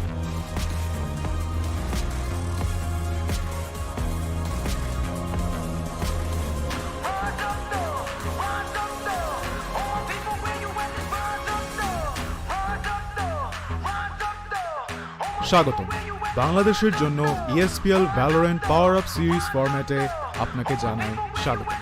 এই সিরিজটি riot games দক্ষিণ Asia সমর্থিত একটি উদ্যোগ, যা বাংলাদেশের ভেতরে অপেশাদার গেমারদের প্রতিভা বজায় রাখতে এবং বৃদ্ধি করতে সহায়তা করবে। এর সুবিধার্থে পাওয়ার আপ সিরিজ থেকে প্রতি মাসে 2টি প্রাইজ পুল সহ একটি টুর্নামেন্ট থাকবে। প্রতিটি মাস শুরু হবে একটি বাছাই পর্ব, যেখানে সবগুলি দল সিঙ্গল এলিমিনেশন ফর্ম্যাটে প্রতিযোগিতা করবে শীর্ষ 8টি দল পর্যন্ত এবং এই 8টি দল ম্যাচের কাপে জিততে হবে। এই 8টি দল ডাবল এলিমিনেশনে লড়াই করবে এবং বিজয়ী শীর্ষস্থানীয় 3টি দল আমন্ত্রিত হবে ইনভিটেশনাল কাপে প্রতিযোগিতা করবে শীর্ষস্থানীয় 3টি দল এবং আমন্ত্রিত 3টি দল। ইনভিটেশনাল কাপের সময় অপেশাদার কাপ এবং ইনভিটেশনাল কাপের শীর্ষ দুটি দল উচ্চ ব্র্যাকেটে খেলবে এবং তৃতীয় স্থানের দলগুলি একই পর্বে নিম্ন ব্র্যাকেটে খেলবে। প্রথম রাউন্ডের প্রতিটি ম্যাচ হবে সিঙ্গল এলিমিনেশন ফর্ম্যাট। উচ্চ ব্র্যাকেটের দুটি বিজয়ী দল তারপর ডাবল এলিমিনেশন পর্যায়ে এগিয়ে যাবে। ডাবল এলিমিনেশন পর্বে হেরে যাওয়া দলটি তখন নিম্ন ব্র্যাকেটের দলের বিপক্ষে প্রতিদ্বন্দ্বিতা করবে। এই পর্যায়ে নিম্ন ব্র্যাকেটের যে দলটি হারবে তাদেরকে তৃতীয় স্থান হিসেবে শিরোনাম দেওয়া। ইনভিটেশনাল কাপে অংশ নেওয়া সমস্ত 6টি দল পরের মাসের অপেশাদার কাপে আবার প্রতিযোগিতা করে বেরিয়ে আসতে হবে, যার উদ্দেশ্য নতুন এবং উন্নত দলগুলিকে অপেশাদার কাপে প্রতিযোগিতার সুযোগ দেওয়া। এর দ্বারা ইনভিটেশনাল কাপে আরও অভিজ্ঞ দলের সাথে তাদের দক্ষতা পরীক্ষার চক্রটি পুনরাবৃত্তি করা হচ্ছে। আমরা অর্থাৎ ESPL কিভাবে বাংলাদেশের দলগুলি পাওয়ার আপ সিরিজে পারফর্ম করে তা দেখার অপেক্ষায় রয়েছে। আপনার স্কোয়াড প্রস্তুত করুন এবং সিরিজটি শুরু হওয়ার জন্য প্রস্তুত থাকুন। Good luck, agents.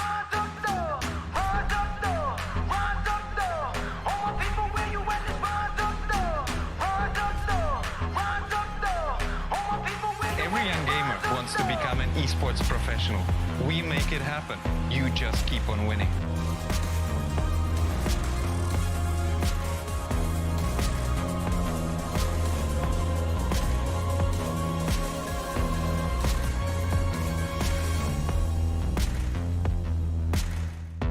স্বাগতম।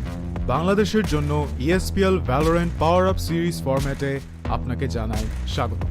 এই সিরিজটি রায়ট গেমস দক্ষিণ এশিয়া সমর্থিত একটি উদ্যোগ, যা বাংলাদেশের ভেতরে অপেশাদার গেমারদের প্রতিভা বজায় রাখতে এবং বৃদ্ধি করতে সহায়তা করবে। এর সুবিধার্থে পাওয়ার আপ সিরিজটিতে প্রতি মাসে 2টি প্রাইজ পুল সহ 2টি টুর্নামেন্ট থাকবে। প্রতিটি মাস শুরু হবে একটি বাছাই পর্বের সাথে, যেখানে সবগুলি দল সিঙ্গল এলিমিনেশন ফর্ম্যাটে প্রতিযোগিতা করবে শীর্ষ 8টি দল পর্যন্ত এবং এই 8টি দল অ্যামেচার কাপে জিততে হবে। এই 8টি দল ডাবল এলিমিনেশনে লড়াই করবে এবং বিজয়ী শীর্ষস্থানীয় 3টি দল আমন্ত্রিত হবে ইনভিটেশনাল কাপে প্রতিযোগিতা করবে শীর্ষস্থানীয় 3টি দল আমন্ত্রিত ইনভিটেশনাল কাপের সময় অপেশাদার কাপ ইনভিটেশনাল কাপের শীর্ষ 2টি দল উচ্চ ব্র্যাকেটে খেলবে এবং তৃতীয় স্থানের দলগুলি একই পর্বে নিম্ন ব্র্যাকেটে খেলবে প্রথম রাউন্ডের প্রতিটি ম্যাচ হবে সিঙ্গল এলিমিনেশন ফর্ম্যাট উচ্চ ব্র্যাকেটের দুটি বিজয়ী দল তারপর ডাবল এলিমিনেশন পর্যায়ে এগিয়ে যাবে ডাবল এলিমিনেশন পর্বে হেরে যাওয়া দলটি যখন নিম্ন ব্র্যাকেটের দলের বিপক্ষে প্রতিদ্বন্দ্বিতা করবে এই পর্যায়ে নিম্ন ব্র্যাকেটের যে দলটি হারবে তাদের তৃতীয় স্থান হিসেবে শিরোনাম দেওয়া ইনভিটেশনাল কাপে অংশ নেওয়া সমস্ত 6টি দল পরের মাসে অপেশাদার কাপে আবার প্রতিযোগিতা করে বেরিয়ে আসতে হবে যার উদ্দেশ্য নতুন এবং উন্নত দলগুলিকে অপেশাদার কাপে প্রতিযোগিতার সুযোগ দেওয়া এর দ্বারা ইনভিটেশনাল কাপটি আরও অতিরিক্ত দলের তাদের দক্ষতা পরীক্ষার চক্রটি পুনরাবৃত্তি করে। আমরা অর্থাৎ ESPL কিভাবে বাংলাদেশের দলগুলি পাওয়ার আপ সিরিজে পারফর্ম করে তার দেখার অপেক্ষা রয়েছে স্কোয়াড প্রস্তুত করুন সিরিজটি শুরু হওয়ার জন্য প্রস্তুত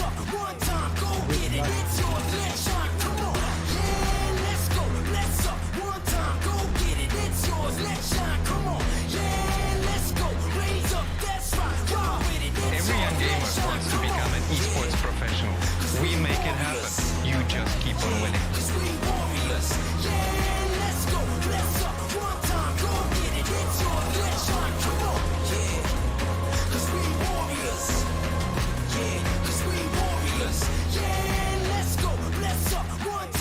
স্বাগতম বাংলাদেশের জন্য ESPL Valorant PowerUp সিরিজ ফরম্যাটে আপনাকে জানাই স্বাগত এই সিরিজটি রায়ট গেমস দক্ষিণ এশিয়া সমর্থিত একটি উদ্যোগ যা বাংলাদেশের ভেতরে অপেশাদার গেমারদের প্রতিভা বজায় রাখতে এবং বৃদ্ধি করতে সহায়তা করবে এর সুবিধার্থে পাওয়ার আপ সিরিজটিতে প্রতি মাসে 2টি প্রাইজ পুল সহ টুর্নামেন্ট থাকবে প্রতিটি মাস শুরু হবে একটি বাছাই ম্যাচ, যেটি সবগুলি দল সিঙ্গল এলিমিনেশন ফরম্যাটে প্রতিযোগিতা করবে শীর্ষ 8টি দল পর্যন্ত এবং এই 8টি দল amateur কাপে এই 8টি দল ডাবল এলিমিনেশনে লড়াই করবে এবং বিজয়ী শীর্ষস্থানীয় 3টি দল আমন্ত্রিত হবে ইনভিটেশনাল কাপে প্রতিযোগিতা করবে শীর্ষস্থানীয় 3টি দল আমন্ত্রিত ইনভিটেশনাল কাপের অপেশাদার কাপ ইনভিটেশনাল কাপের শীর্ষ 2টি দল উচ্চ ব্র্যাকেটে তৃতীয় স্থানের দলগুলি একই পর্বে প্রথম রাউন্ডের প্রতিটি ম্যাচ হবে সিঙ্গল এলিমিনেশন উচ্চ ব্র্যাকেটের বিজয়ী দল তারপর ডাবল এলিমিনেশন পর্যায়ে ডাবল এলিমিনেশন হেরে যাওয়া দল নিম্ন ব্র্যাকেটের দলের বিপক্ষে প্রতিদ্বন্দ্বিতা এই পর্যায়ে নিম্ন ব্র্যাকেটের যে দল হারবে তাদের তৃতীয় স্থান হিসেবে পরের মাসে অপেশাদার কাপে আবার প্রতিযোগিতা করে বেরিয়ে আসবে তার উদ্দেশ্য নতুন এবং উন্নত দলগুলিকে অপেশাদার কাপে প্রতিযোগিতার সুযোগ এর দ্বারা ইনভিটেশনাল কাপে আরও অতিরিক্ত দলের তাদের দক্ষতা পরীক্ষার চক্রবৃদ্ধি করে আমরা অর্থাৎ ESPL কিভাবে বাংলাদেশের দলগুলি পাওয়ার আপ সিরিজে পারফর্ম করে তা দেখার অপেক্ষা রয়েছে স্কোয়াড প্রস্তুত করুন সিরিজটি শুরু হওয়ার জন্য প্রস্তুত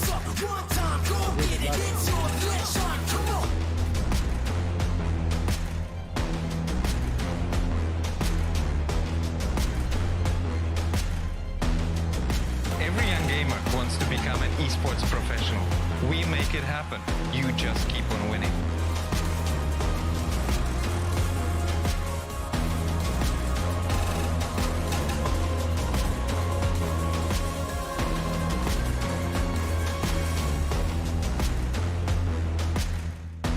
স্বাগতম বাংলাদেশের জন্য ESPL Valorant PowerUp সিরিজ ফরম্যাটে আপনাকে জানাই স্বাগত এই সিরিজটি রায়ট গেমস দক্ষিণ এশিয়া সমর্থিত একটি উদ্যোগ And welcome, ladies and gentlemen, back to the ESPL PowerUp series. And we are back with the last and final season that we have for this tournament. It's going to be Series 6 coming on through, and we already are going to be starting up with a bang. This time around, it's going to be your host, Aggressive, coming on through with my co-caster and analyst being Kalashnikov.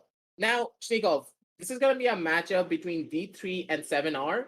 So going into the map of Haven, who do you think will have the best possible chances of trying to take out map number 1? Because we know for a fact having that map advantage very early basically means that you're going to be the ones dictating the pace for map number 2.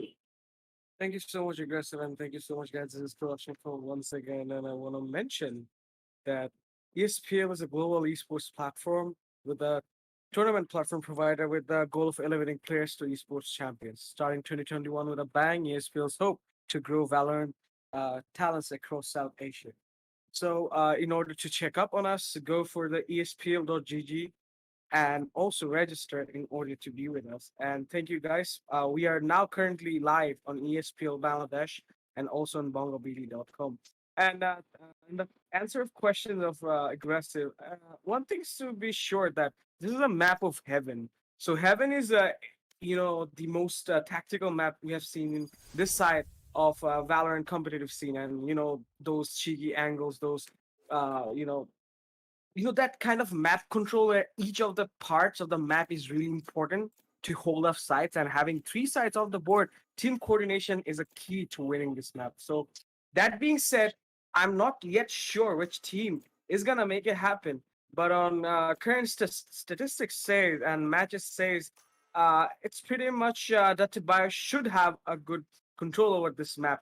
But however, we also seen Team 7R also being very much volatile in most cases, but also strong in other cases too.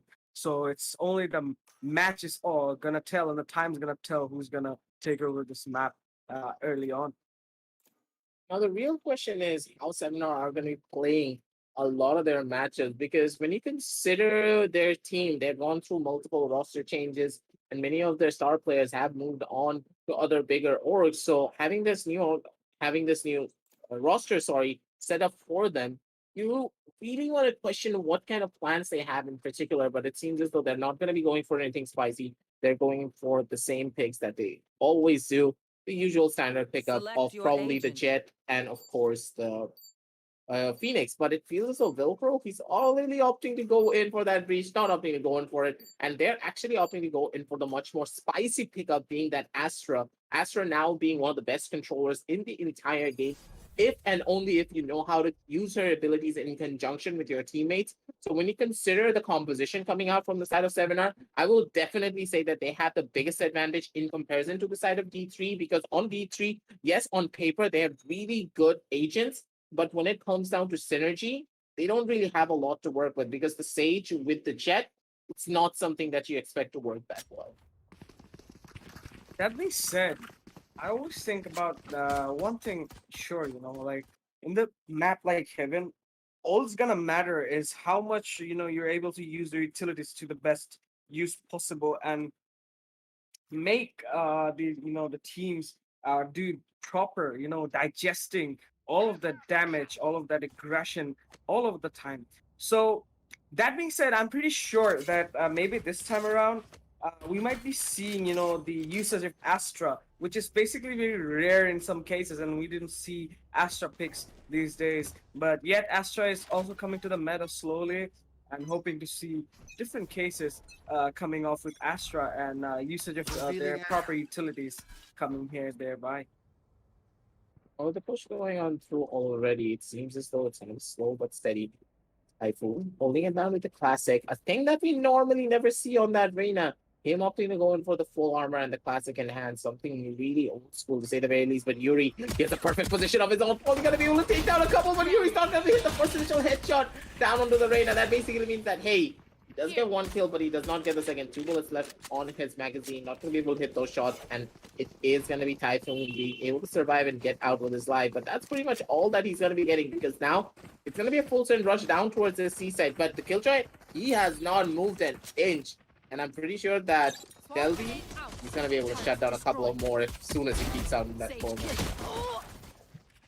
Well, this is being, really aggressive, and there's also already flags coming off. Sorrow with a one tap, but Velcro Spike takes it down, back. C. It's 1v3 situations, all up to Prowls to make it happen.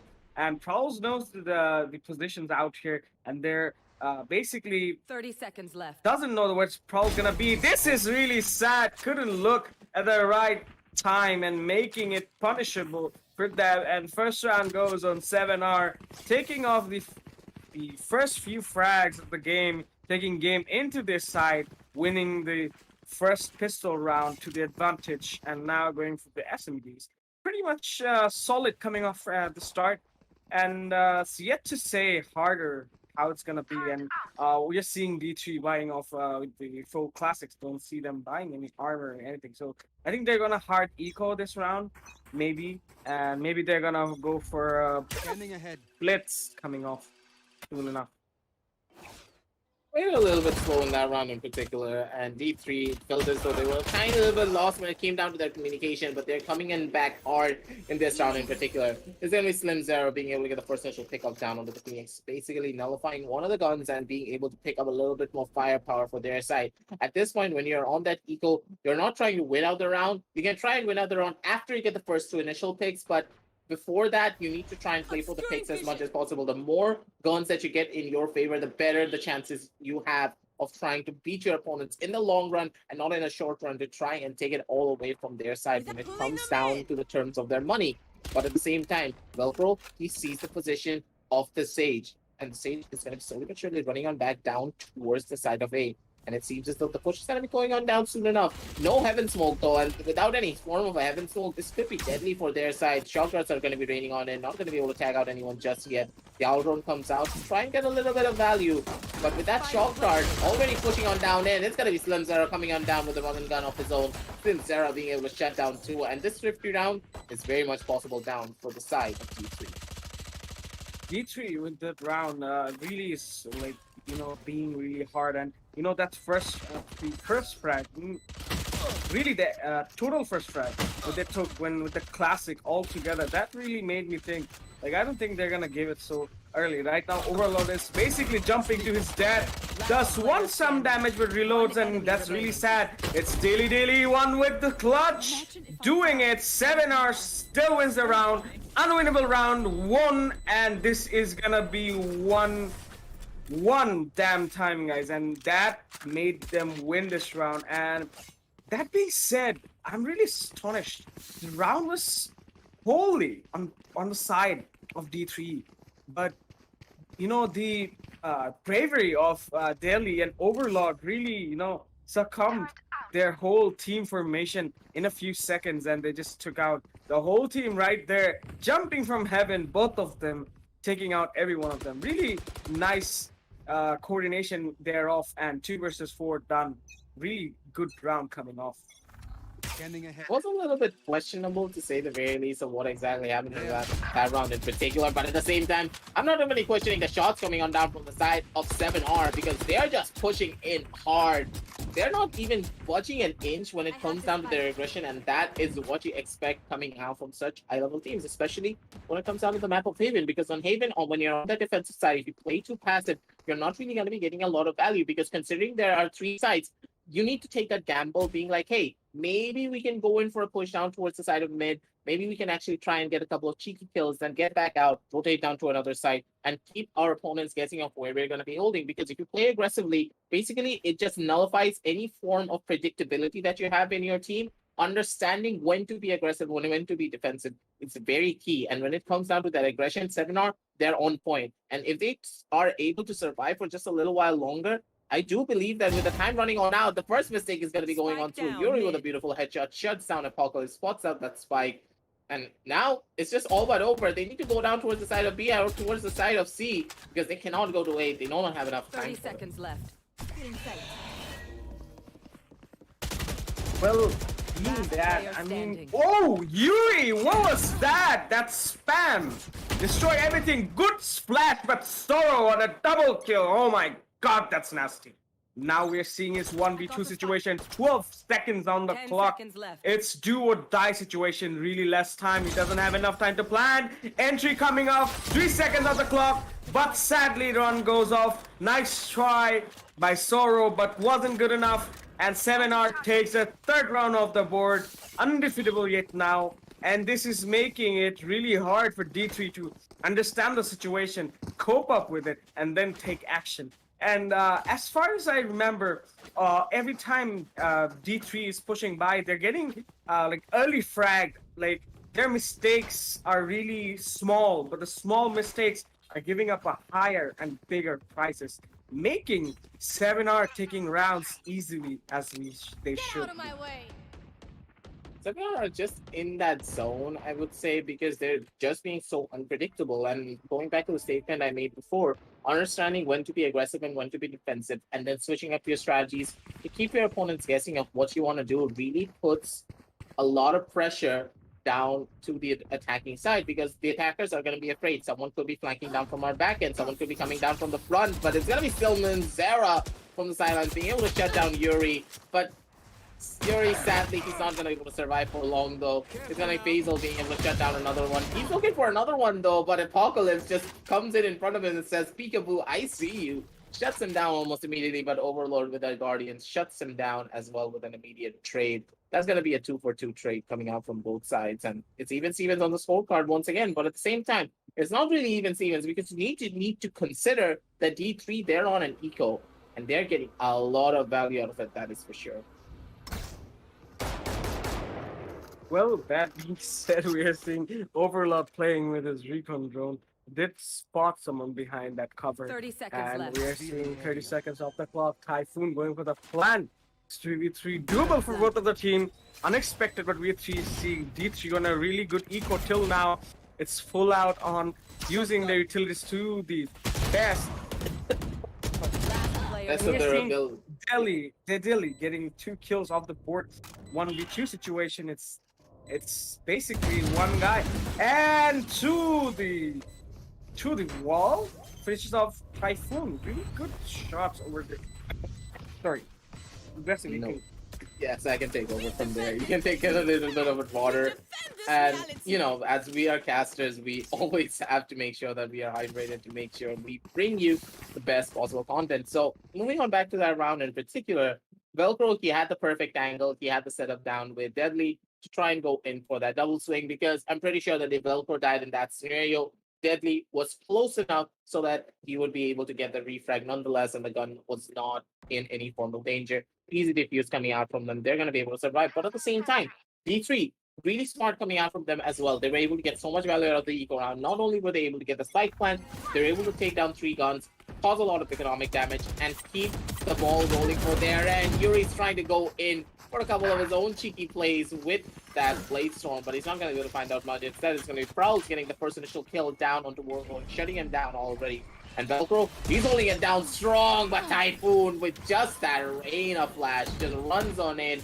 Sorrow gets another kill down onto Yuri, who isolated him with that nano storm. He had nowhere to run, he had nowhere to hide, shutting him down already. And this is the breath of fresh air that the side of Player standing. D3 needed. Basil? Okay. So there you go. It's 1v5. Unbeatable. And beautiful flick out there from Delhi getting that kill. So it's basically, I think they know where Deadly is, and Turret, and always going for that detection coming off. And Deadly still holding this angle. He's basically going for some exercise standing there.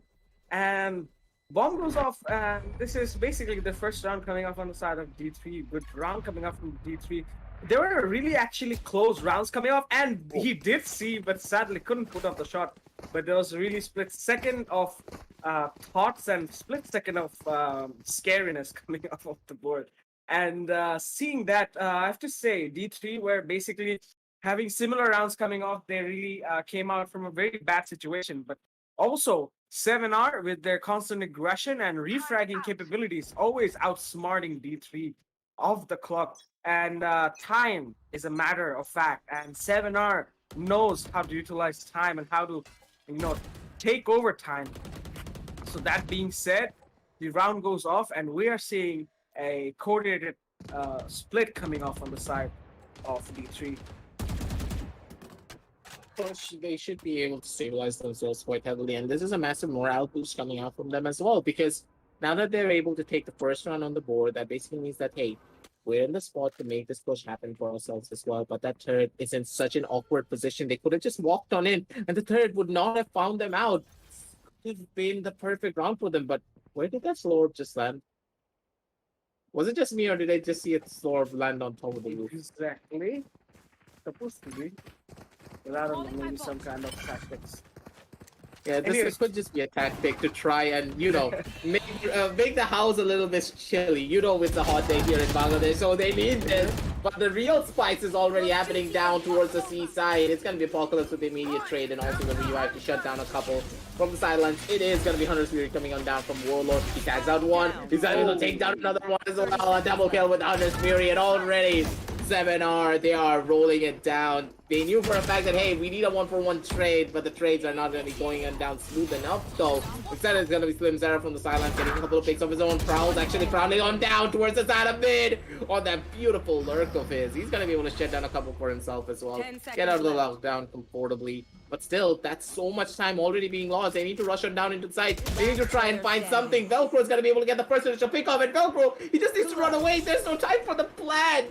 And no one was able to destroy the lockdown in that scenario. And that one lockdown, the last dying breath, of Deadly, he was able to set up his teammate for the win. Beautifully done from 7R. I thought it was all but over with Prowls getting that kill down on that lurk, but instead, with Deadly's last dying wish, he was able to take it all away for his team. Beautiful team play coming out from the side of 7R.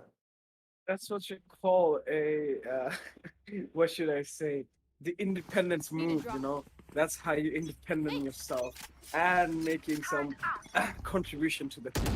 Anyways, that round is really successful thanks to the good utility usage by the Killjoy and by his ultimate, what we call it, forgot the name. Anyways, that being said, I'm really, astonished that they still didn't get the round. It was really sad for them. And now yet we are seeing like 2 down already on the side of D3. They're having 2-man disadvantage already, and this is really hard for them to come up on this stage because it's all that, but the shot coming from Typhoon.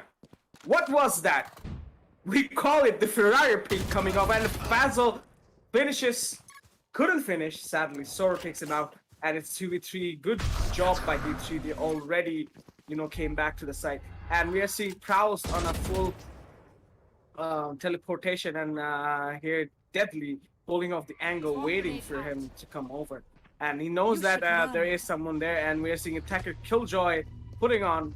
And yet, right now, we are seeing Prowls having a really good flank over here, coming off attackers on the advantage. Plan goes off.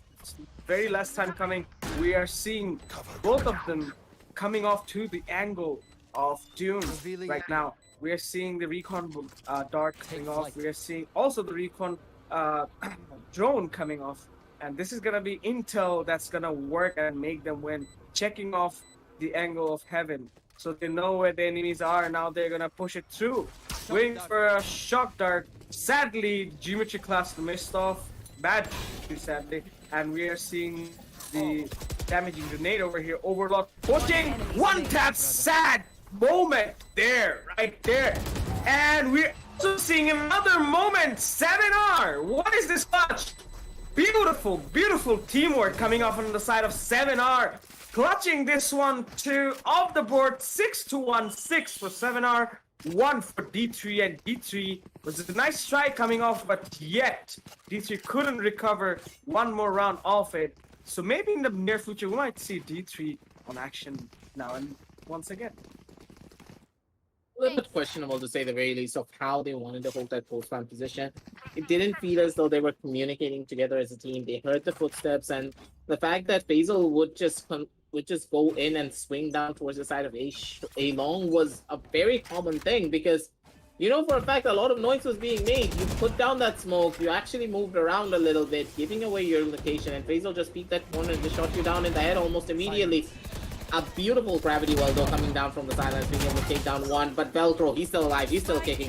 Zeusaberz is going to be able to take down two before he finally gets taken out by Velcro, but the trade already went on through from the back end, and it's already down to a 2 versus 2 situation. We just started the round, I just started casting, and it's already over. That's how quick these teams are just getting trades left, right, and center, and already with the plan going on down, it's going to be Deadly and Yuri to try and clutch this one out. No noise being made by Yuri, slowly making his way down towards the angle of Garage, holding it down from the back, and the smoke goes through from the backside. The teleport's gonna be going on down. He's not gonna be taking down all that, but he gives away his position, trying to go in for that free fire. That's gonna be hurting. But Proud, he's gonna check the corner. Yuri could have just got that kill. Deadly makes so much noise. Deadly's gonna be able to find one. But now, really smart play coming on down from Typhoon. He goes on to the back of side, but still Deadly. He had his phone number. Heard him running around the corner. Shuts him on down. Takes him out as well.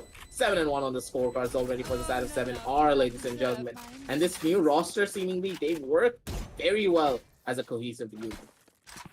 Well, actually, to be honest, what I see is that was a really quick round, President. Except for you, you just started off and the the round gets over, and that was really the action, full of suspense type of round we saw the last one. Because actually, all they did is get inside the side of C. Entry was successful, could make some noise. Entry up.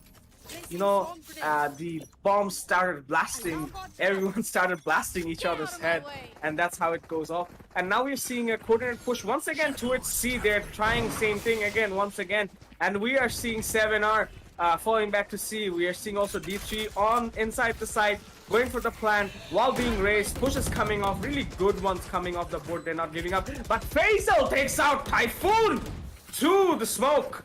Beautiful shot coming off from the front, and we're seeing 4v5 situation. D3 D3 is still in the lead right now, and we're seeing Yuri, another good shot coming off. Once again, flash is coming off, beautiful, but sadly couldn't get the kill. Securing the kill was really hard, and we are seeing fake defuse coming off, damage being taken, and we're also seeing waited for long at 2v1 situation. Yuri's pushing it, they know where it is. One taps off, Faisal takes off by the nade, and goodness, Timbers 7R with that amount of aggression, beautiful, beautiful coming. D3 couldn't stand a chance against that. Again, when it came down to the post plan, D3 were just falling way too short. You'd expect D3 to be a little bit more confident when it comes down to their post plans, but at the same time, they're losing out a lot of their fights, primarily due to the compositional disadvantage. You have a Sage in your arsenal instead of a Sova, because why is the Sova so important in your team comps? Because you need that Sova to try and reveal down multiple sidelines. So shock darts are so important. When you have that Thunder's Fury, it's gonna be able to shut down multiple. Sorry, what am I saying? It's gonna be able to shut down multiple as well. And when you don't have that on your sidelines, it really does hurt you in the long run. And D3, they're feeling that pressure. They need to go down into the side pretty much dry. They have no info whatsoever. But 7R, they have all the information in the world. They can do whatever they want. They can take the fights in their own accord. And slowly but surely, the trades are just going down beautifully. Deadly! What is this guy? Oh, what is this guy doing? He's shutting down pretty much everyone. 4K coming out from Deadly. 9-1 on the scorecards, ladies and gentlemen, for the side of 7R. And they're just on a tear. And honestly, Shnikov, it's going to be a tall order for D3 to come on back from this. What do you think they can do to make that difference and go in for that possible comeback? At the bare least, go down to this 9-3 scoreline so that they can have a possible chance down to their own defensive side. Well, as you asked for my opinion, I don't know. Like, as my friend Pesto used to say, we do have to believe in miracles. But so far, what my conscious mind tells me is that this is like in a point of no return right now. Like if, of course, we see D3, if we see 7R going for the double digits, I don't think it's gonna be really easy for them. And also by seeing the start of the round, the buy was forced. To be honest, most of it was forced, and there was not a concentrated buy. And we're seeing Slimmers takes off Yuri. And Faisal is still here. Faisal! Oh, Faisal! What was that? They are able to find it. All A right. little bit questionable from Slim Zera, though. The fact that he was not Yeah. able to get that kill really did hurt them a lot. That was the opening frag that they needed to make the difference for their team. But Velcro is in a tight spot, but with the position already revealed, Velcro getting caught with his pants down in that scenario. He's not going to be able to survive for long. Chalk darts are going to be raining on him to go in for that plan. But Overlord, he knows what's up. He's making that push happen, spots out the head, taps him into the next dimension. Knows for a fact that Soro's making that push round from the back end. But Soro, he's actually going to be able to get that kill. But already, he gets tagged down with very low levels of HP. 1 HP and a dream for his side, holding on down from the back end of C. And I like this because he does have the lockdown in his arsenal, so he can pretty much use it to bring it back for his own sidelines. But Deadly, he's at full HP, so it's either a massive one tap or go big or go home at this stage. Have a lot to work with, so but surely at least making that creep happen. Placing down the turret from the back end corner, opts to go in for that fake diffuse, but just insult to injury at this point. Deadly, he just doesn't miss those headshots, but at the same time, will the spike line go on through? I'm pretty sure that there isn't pretty much enough time. 0.05 seconds, ladies and gentlemen. Deadly, this guy is an absolute beast, running the clock down to the very last second. He's able to get that defuse in a comfortable fashion. This guy is like, one of those people who have a massive explosion. He just did that type of explosion and he did not even look at it. That's how good this guy is. 10-1 on the scorecards, ladies and gentlemen, for the side of Seminar. And if that is not demoralizing to a team, I don't know what D3 are going to be doing after a round like that. Well, actually, the player like that we saw last round, Lord, it's we call dependable. Because that player is solely independent. He just single-handedly did it, and it was they needed more than a brain to play that, and that amount of do or die energy or vibe coming out from his side. It was really nice to watch. Yeah, maybe he could have been unlucky, and we're seeing Slimmer taking the first frag off onto Yuri. Yuri misses the first shot with the operator, and sadly gets taken off by one tap. So we are seeing one man less on that side, but doesn't matter right now because defenders are still holding off tight. Every one of them is holding every entry angle. Soro on the first frag of Velcro getting off, and we're seeing initiation done by Soro, and we're also seeing the plan goes off by D3, and we're seeing Hunter Shuri coming off. Doesn't do much of a damage, misses a lot of shots out there. Plan being come off, and we're seeing Deadly. I think it's a headshot, but then again, I don't know what happened. But we're seeing Apocalypse taking off Overlord. Deadly takes out Apocalypse. It's all up to Deadly, and he is going for the clutch. Oh my God, this guy, he's gonna try it. All right, let's see what happens next. He's going for the entry up. He destroyed it. Watching Swamp Grenade off the board. It's 1v3 situation. Not very doable. All of them are basically in that angle. Nice try, Deadly. But to be honest, in an angle like that, you shouldn't be going for the clutch because it's too risky. You just lost a round. But you could have not even saved that too because it's fun. That being said. Yeah, it was the last round of the half, so it's either go big or go home at that stage. And what I really liked about that run in particular coming out from the side of D3 is the confidence that they were missing. The primary reason why they're losing a lot of these fights because it's due to the fact that they're not really having enough confidence to go in for those swings. And in the game of Valorant, I always talk about this. If you're not confident about peeking an angle, just don't peek that angle at all. Because you will lose that gunfight no matter what happens. Even if a person is not even there, that's going to give you a false sense of security, and you're not going to check your next angle with a lot of confidence. That basically means that, hey, you're going to lose the gunfight no matter what, and you're going to give your opponents that advantage. So it's either go big or go home, and that's exactly what the side of Seminar did, and they were able to come out on top in that engagement. Faisal, he gets tagged on pretty low levels of HP, probably going to be backing on off, getting a heal for himself at the bare minimum. And Yuri, yeah, that's going to be a little bit painful. His teammate just tags him down to half HP pretty much at this stage. He needs to be a little bit careful when trying to go in for that entry. But Velcro, he's not actually placing smoke down towards the garage window area. And I like this. Typhoon, he's not opting to go in for that peak. He's just waiting for it. Velcro is going to be able to take down one. But Sorrow, he's still alive. He's still kicking. He's able to take down another one. Overload's going to be the one to take him out instead. It's a 3 versus 2 situation on the map. And the Seaside Plan has already gone on through. And Velcro, he's just being a boogeyman down towards his garage angle. He's looking for another kill. And he's probably going to be able to One find it. enemy remaining. You're welcome. Well, actually, this is really, I'm not surprised. Oh, timing! Slim Zera taking off Velcro in that time. Nice to one, which is they were like standing. Come on, man, we're standing. Come on, surprise! Oh, that was a surprise. That was a damn surprise at the face. Slim Zera gets taken off. Both of them holding off like that. It was really, funny to watch that. And we're seeing 7R on a force buy. Yep, pretty much a force buy. And also we're seeing both of the team having the force buy is being on 7R full Spectre buy, and on the other side we are seeing D3 on 4 Spectre 1 Marshall buy. So pretty much equal rounds coming off, so we might be expecting a high amount of aggression coming off. And yes, we do. Deadly gets taken out by Slim Zera on a fresh frag.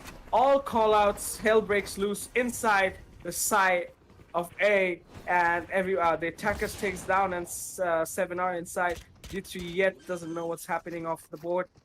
Plan going off, D3 is coming off slowly. They're getting inside, going for the rotation on every angle possible. And we're seeing Marshall trying to shoot out the bot. And can he get a single frag? He does, but he doesn't get another one. He's really low right now, and it's 3v4 situation. Still doable. Nice, beautiful shock dart coming off the board. It's basically they made a lot of damage. Entry coming off, but yet angle goes off. Team takes out, and 7R still being dominating yet now, and 7R on the match point on our map Heaven. And right now it's not looking too good. Exactly not too good for D3 right now. So really hard. Really hard, or maybe impossible for D3 to come back in a situation like this. The primary thing that I kind of hate about what D3 are trying to do is, let's just not talk about the compositional disadvantage. Let's just go down towards the trade factor. They're not really playing for the trades. They're playing so solo that they're not really going to be able to do much in particular. But I like what D3 are trying to do. They want to go in for a couple of their own plays. The pushes are going to be going on through it. Overlord, he's not expecting any of that. The alarm board was placed a little bit too far forward. It was not placed on the back end. The Deadly, he knows for a fact that one push is going to be going on down. Apocalypse holding down from the back end corner, and the shot rains on in. Deli's going to be able to take down another one from the side as well. Sorrow, he's already there. The Killjoy is present, and she is deadly. But at the same time, you're not really going to get a lot of value from the back end. Typhoon, I do believe, a couple of internet issues, but at the wrong time. But pretty much down in this 2 versus 1 situation, it would be very difficult. It's gonna be a map win, coming on down for the side of 7R, ladies and gentlemen. And they did it in a very convincing fashion, and I primarily do think that this happened because of the way 7R because of the compositional disadvantage coming on down from the side of D3. Well, that being said, the win is the first map goes in favor of 7R. The 32 scoreline, and as being said, Dattebayo did good in the past in this map, but what we are seeing here, 7R's constant aggression and their, the team coordination really did destroy D3 in this map. And sorry, say what? 25-4 on a Killjoy, Nicole. Exactly. 25-4.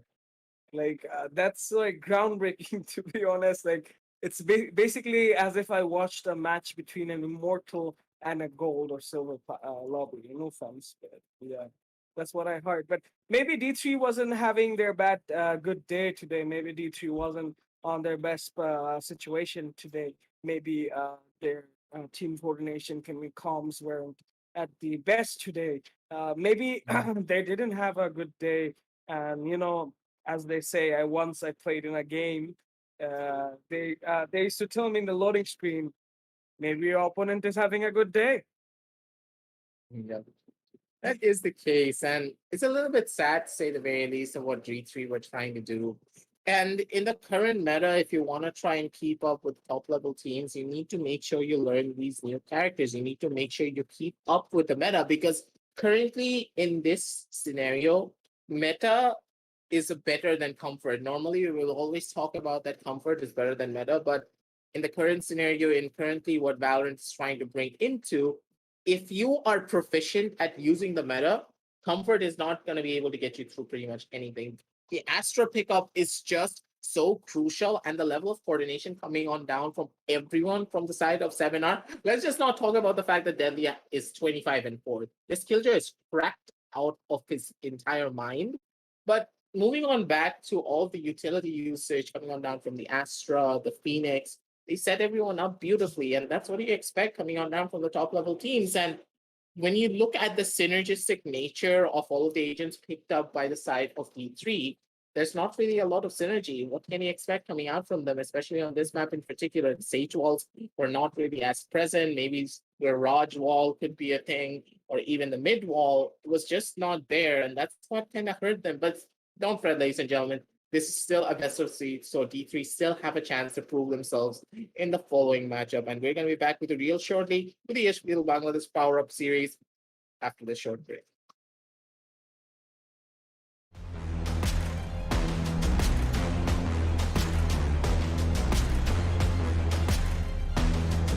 Every young gamer wants to become an esports professional. We make it happen. You just keep on winning.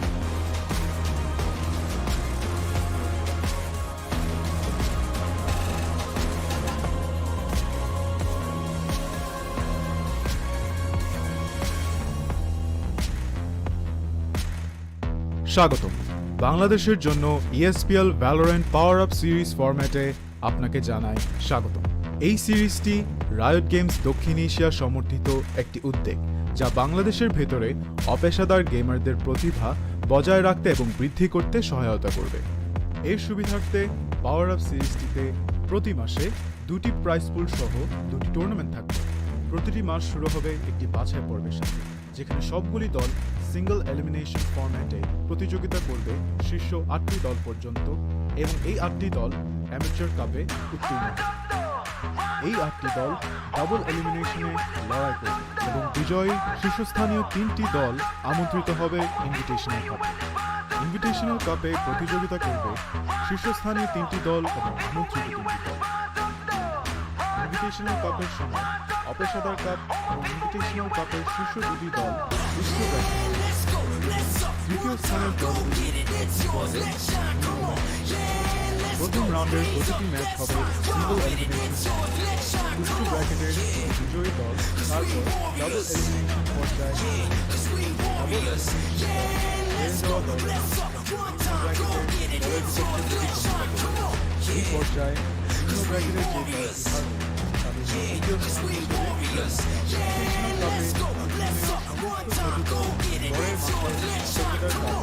আবার প্রতিযোগিতা করে বেরিয়ে আসতে হবে, যার উদ্দেশ্য নতুন এবং উন্নত দলগুলিকে অপেশাদার কাপে প্রতিযোগিতার সুযোগ দেওয়া। এর দ্বারা ইনভিটেশনাল কাপে আরও অভিজ্ঞ দলের সাথে তাদের দক্ষতা পরীক্ষার চক্রটি পুনরাবৃত্তি করে। আমরা অর্থাৎ ESPL কিভাবে বাংলাদেশের দলগুলি PowerUp সিরিজে পারফর্ম করে তা দেখার অপেক্ষায় রয়েছে। আপনার স্কোয়াড প্রস্তুত করুন এবং সিরিজটি শুরু হওয়ার জন্য প্রস্তুত থাকুন। Good luck agents.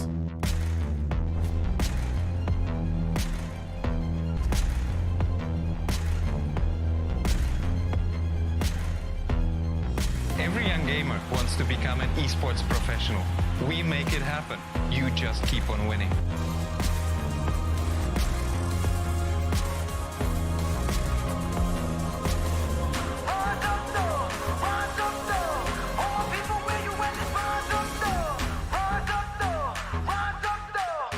স্বাগতম বাংলাদেশের জন্য ESPL Valorant PowerUp সিরিজ ফরম্যাটে আপনাকে জানাই স্বাগতম। এই সিরিজটি রায়ট গেমস দক্ষিণ এশিয়া সমর্থিত একটি উদ্যোগ, যা বাংলাদেশের ভেতরে অপেশাদার গেমারদের প্রতিভা বজায় রাখতে এবং বৃদ্ধি করতে সহায়তা করবে। এর সুবিধার্থে পাওয়ার আপ সিরিজটিতে প্রতি মাসে 2টি প্রাইজ পুল সহ টুর্নামেন্ট থাকবে। প্রতিটি মাস শুরু হবে একটি বাছাই পর্ব, যেখানে সবগুলি দল সিঙ্গল এলিমিনেশন ফর্ম্যাটে প্রতিযোগিতা করবে শীর্ষ 8টি দল পর্যন্ত, এবং এই 8টি দল অ্যামেচার কাপে উত্তীর্ণ হবে। এই 8টি দল ডাবল এলিমিনেশনে লড়াই করবে এবং বিজয়ী শীর্ষস্থানীয় 3টি দল আমন্ত্রিত হবে ইনভিটেশনাল কাপে। ইনভিটেশনাল কাপে প্রতিযোগিতা করবে শীর্ষস্থানীয় 3টি দল এবং আমন্ত্রিত 3টি দল। ইনভিটেশনাল কাপের সময় অপেশাদার কাপ এবং ইনভিটেশনাল কাপের শীর্ষ 2টি দল উচ্চ ব্র্যাকেটে খেলবে এবং তৃতীয় স্থানের দলগুলি একটি পর্বে নিম্ন ব্র্যাকেটে। প্রথম রাউন্ডের প্রতিটি ম্যাচ হবে সিঙ্গল এলিমিনেশন ফর্ম্যাট। উচ্চ ব্র্যাকেটের 2টি বিজয়ী দল তারপর ডাবল এলিমিনেশন পর্যায়ে এগিয়ে যাবে। ডাবল এলিমিনেশন পর্বে হেরে যাওয়া দলটি তখন নিম্ন ব্র্যাকেটের দলের বিপক্ষে প্রতিদ্বন্দ্বিতা করবে।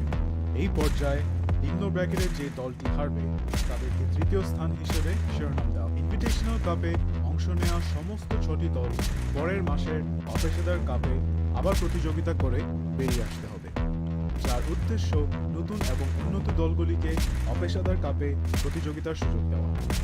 এর দ্বারা ইনভিটেশনাল কাপে আরও অভিজ্ঞ দলের সাথে তাদের দক্ষতা পরীক্ষার চক্রটি পুনরাবৃত্তি করা হচ্ছে। আমরা অর্থাৎ ESPL কিভাবে বাংলাদেশের দলগুলি পাওয়ার আপ সিরিজে পারফর্ম করে তা দেখার অপেক্ষায় রয়েছে। আপনার স্কোয়াড প্রস্তুত করুন এবং সিরিজটি শুরু হওয়ার জন্য প্রস্তুত থাকুন। Good luck agents.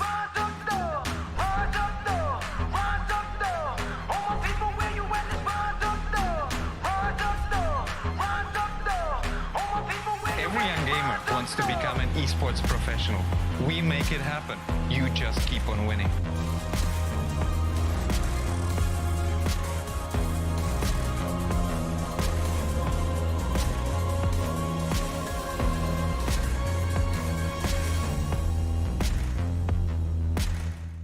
স্বাগতম। বাংলাদেশের জন্য ESPL Valorant PowerUp সিরিজ ফরম্যাটে আপনাকে জানাই স্বাগতম। এই সিরিজটি রায়ট গেমস দক্ষিণ এশিয়া সমর্থিত একটি উদ্যোগ, যা বাংলাদেশের ভেতরে অপেশাদার গেমারদের প্রতিভা বজায় রাখতে এবং বৃদ্ধি করতে সহায়তা করবে। এর সুবিধার্থে পাওয়ার আপ সিরিজটিতে প্রতি মাসে 2টি প্রাইজ পুল সহ 2টি টুর্নামেন্ট থাকবে। প্রতিটি মাস শুরু হবে একটি বাছাই পর্বের সাথে, যেখানে সবগুলি দল সিঙ্গল এলিমিনেশন ফর্ম্যাটে প্রতিযোগিতা করবে শীর্ষ 8টি দল পর্যন্ত, এবং এই 8টি দল অ্যামেচার কাপে উত্তীর্ণ হবে। এই 8টি দল ডাবল এলিমিনেশনে লড়াই করবে এবং বিজয়ী শীর্ষস্থানীয় 3টি দল আমন্ত্রিত হবে ইনভিটেশনাল কাপে। ইনভিটেশনাল কাপে প্রতিযোগিতা করবে শীর্ষস্থানীয় 3টি দল এবং আমন্ত্রিত 3টি দল। ইনভিটেশনাল কাপের সঙ্গে অপেশাদার কাপ এবং ইনভিটেশনাল কাপের শীর্ষ 2টি দল উচ্চ ব্র্যাকেটে খেলবে এবং দ্বিতীয় স্থানের দলগুলি প্রথম রাউন্ডের প্রতিটি ম্যাচ হবে সিঙ্গল এলিমিনেশন ফর্ম্যাট। উচ্চ ব্র্যাকেটের বিজয়ী দল তারপর ডাবল এলিমিনেশন পর্যায়ে এগিয়ে যাবে।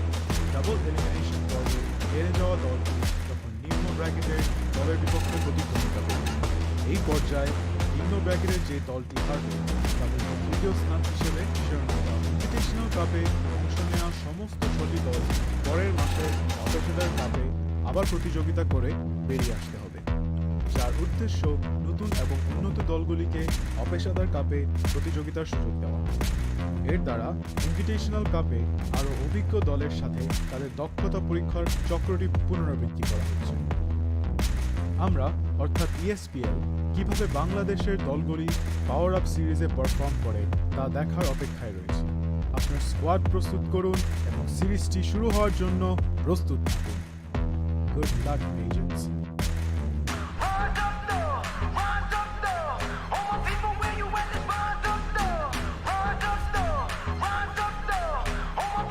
Every young gamer wants to become an esports professional. We make it happen. You just keep on winning.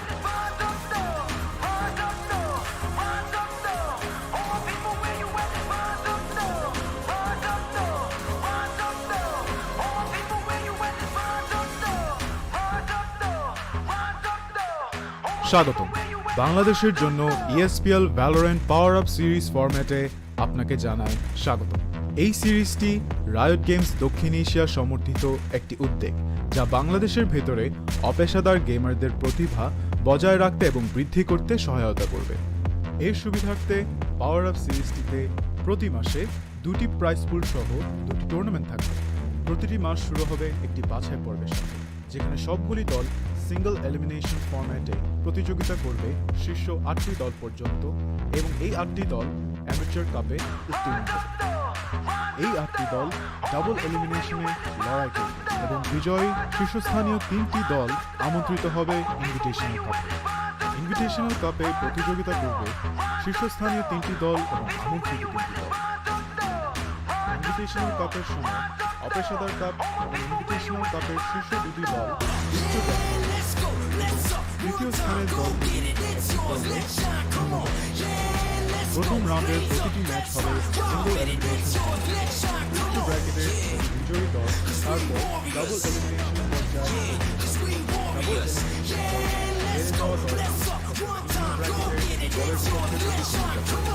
এই পর্যায়ে নিম্ন ব্র্যাকেটের যে দলটি থাকবে তাদেরকে তৃতীয় স্থান হিসেবে ইনভিটেশনাল কাপে অংশ নেওয়া সমস্ত 6টি দল পরের মাসে অপেশাদার কাপে আবার প্রতিযোগিতা করে বেরিয়ে আসতে হবে, যার উদ্দেশ্য নতুন এবং উন্নত দলগুলিকে অপেশাদার কাপে প্রতিযোগিতার সুযোগ দেওয়া। এর দ্বারা ইনভিটেশনাল কাপে আরও অভিজ্ঞ দলের সাথে তাদের দক্ষতা পরীক্ষার চক্রটি পুনরাবৃত্তি করা হচ্ছে।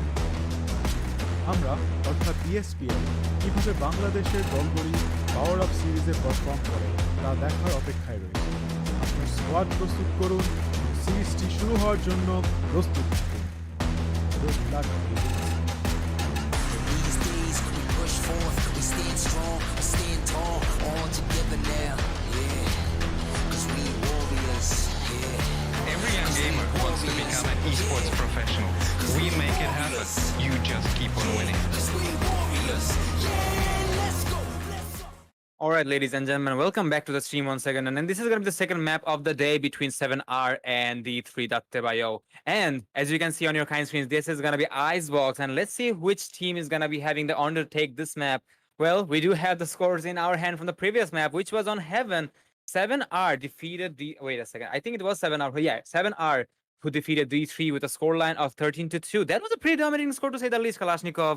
So what's going to be your expectations on the map of Icebox?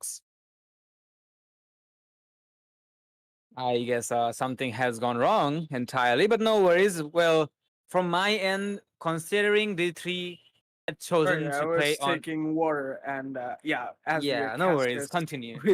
we always need to, as Rehydrate Aggressive was saying, ourselves. yeah, rehydrate ourselves. So thank you so much, Krista, for coming by. And everyone knows that, like, this is the match. We saw the last match between 7R and D3, and D3 was not at their best form right now. But I guess in this match we might be seeing something different off the board, and maybe this won't be, the dominating on the side of 7R, just like we saw the last match. So yeah, let's hope for something better. Well, there is one thing, Kalashnikov, as I go through the informations of the matchup, D3 chose to play on Heaven and they lost their home ground. And this is now, we're literally looking down the second map, which is chosen by 7R. Well, I don't know what's gonna happen, considering Icebox was, reworked slightly. That is obviously a bright side of life, considering we're obviously gonna be seeing Viper on both teams' side. But there is some news is in the air that if you have a good Icebox, you can be an elephant of the room, because there's so many teams whom are not good on Icebox. And this is very honest. If I want to be very honest, players of Valorant tend to skip the ranked games when they meet Icebox. And this is a tournament match you're talking about. Some players are not having the flexibility, and still we're seeing 7R going for that. Well, as I mentioned, Viper is obviously going to be a must pick from both sides. And as they have chosen it, I think they are having an upper hand. But my main concern is actually regarding D3 Dattebayo, because they have lost their home ground with a very dominating scoreline from the side of 7R. If 7R strikes back yet again, this is really going to be over for D3 Dattebayo. Yeah, and that being said, let's check on the picks of here. We're seeing Last Hope picking up the Viper prowls on. No surprise. D2 Slim Zero on Reyna, Soro on KJ, Apocalypse, Apocalypse. Well, I know yeah, that can be a bit more hard to pronounce, but yeah, yeah, that's a good IGN if you ask me. yeah, right. Apocalyptic. Man. I was going for stage. Yuri on Jet, Overlord on Sova, Faisal on Reyna, Deadly on Sage, Velcro isn't picking up yet. And let me tell about Overlord player, extra dependable. Trust me, when I saw last time. So I'm just astonished. Am I gonna see a Euro peak on this map? Choose I'm your really endpoint. doubting that, Kalashnikov, because we do have two duelists from the side of 7R already. That is going to be Jet and Reyna from Yuri and Fuzzle. I think Velcro is going to be going for the Viper. Yes, he will be going for the Viper because you need the smokes eventually. This map has a lot of corners, and Viper alone can hold on both of the objectives with the Toxin screens. So definitely we will be seeing the Vipers in play. The Viper had some love after from the developers after a very long time. Well, I am really happy about that because during the beta period, I used to play Viper because I have those experiences in the previous titles of playing the gas operator. And yeah, Viper getting those buffs, I think she is really gonna be a huge factor for the side. And yes, that is the case because we're seeing them on the both sides of the game. This time around, we do have another Omen coming in from the side of the defenders, though. So yeah, smokes are really not going to be an issue here. We will have a lot of covers being brought from the side of the defenders, which will really deny the aggression from the attackers. Considering this is an attacker-favored map, but the defenders will have to keep that in mind. After some time, they will also have to go for the attacking rounds, and I think that can be turned around as well because they will need smokes in order to push in. So that's good so far, and as we're at it, we're going to be hitting the first pistol round of the game. Let's see which team takes this map. And I'm really looking down at D3 here because they lost their home ground, as I mentioned. If they cannot take it from their opponents this time around, this is really going to be challenging for them from here on out. Well, actually, challenging as in not winning, actually. And and that being said, Not impossible, challenging, but not impossible. But back to you. well, actually, challenging as we're seeing Prowl in the first frag on Yuri. Nice teamwork over there and really good early frag Initial coming up frag. on the side of D3. Good start. All we need is them to survive yet, and we are seeing the push is coming off. It's coordinated push towards A slowly, yet very carefully. And right now, they're still providing pressure, being extremely quiet, and we're seeing Reyna on the other side being picked up. Oh no! Basil, wrong move, man. Wrong move on the wrong time. Should have been more careful and checked out that in. And that is it. 7R already lost 2, but as as I told you in the the initial stage of the match, Overlord is a very dependable person. And that being said, Overlord takes back 1 third of the board, and we're still seeing 30 pressure seconds coming off, left. and it's 30 seconds of the clock. Apocalypse still is here holding off, and they know there's enemies gonna be here soon. Still waiting for them to pick first. Misses the shot, does some damage. Overlords 1 taps on his face. Soro. No, where's the another call out? tag. Hello? Oh Last my player god. standing. Where is 10 the seconds communication, left. guys? Are you guys lost? Anyways, we're planted. seeing 1v2 situation. Soro can actually take out both of them if he tries, because basically what we see is both of them are low. Doable for both cases. We're seeing Turret just taking off. He's giving up the position, gets checked off. The board really get 1 tap, and he does get 1 tap. Overlord, Mr. Dependable on a quad kill, finishes off. Extremely awesome clutch coming off. That being said, first round on the start for 7R.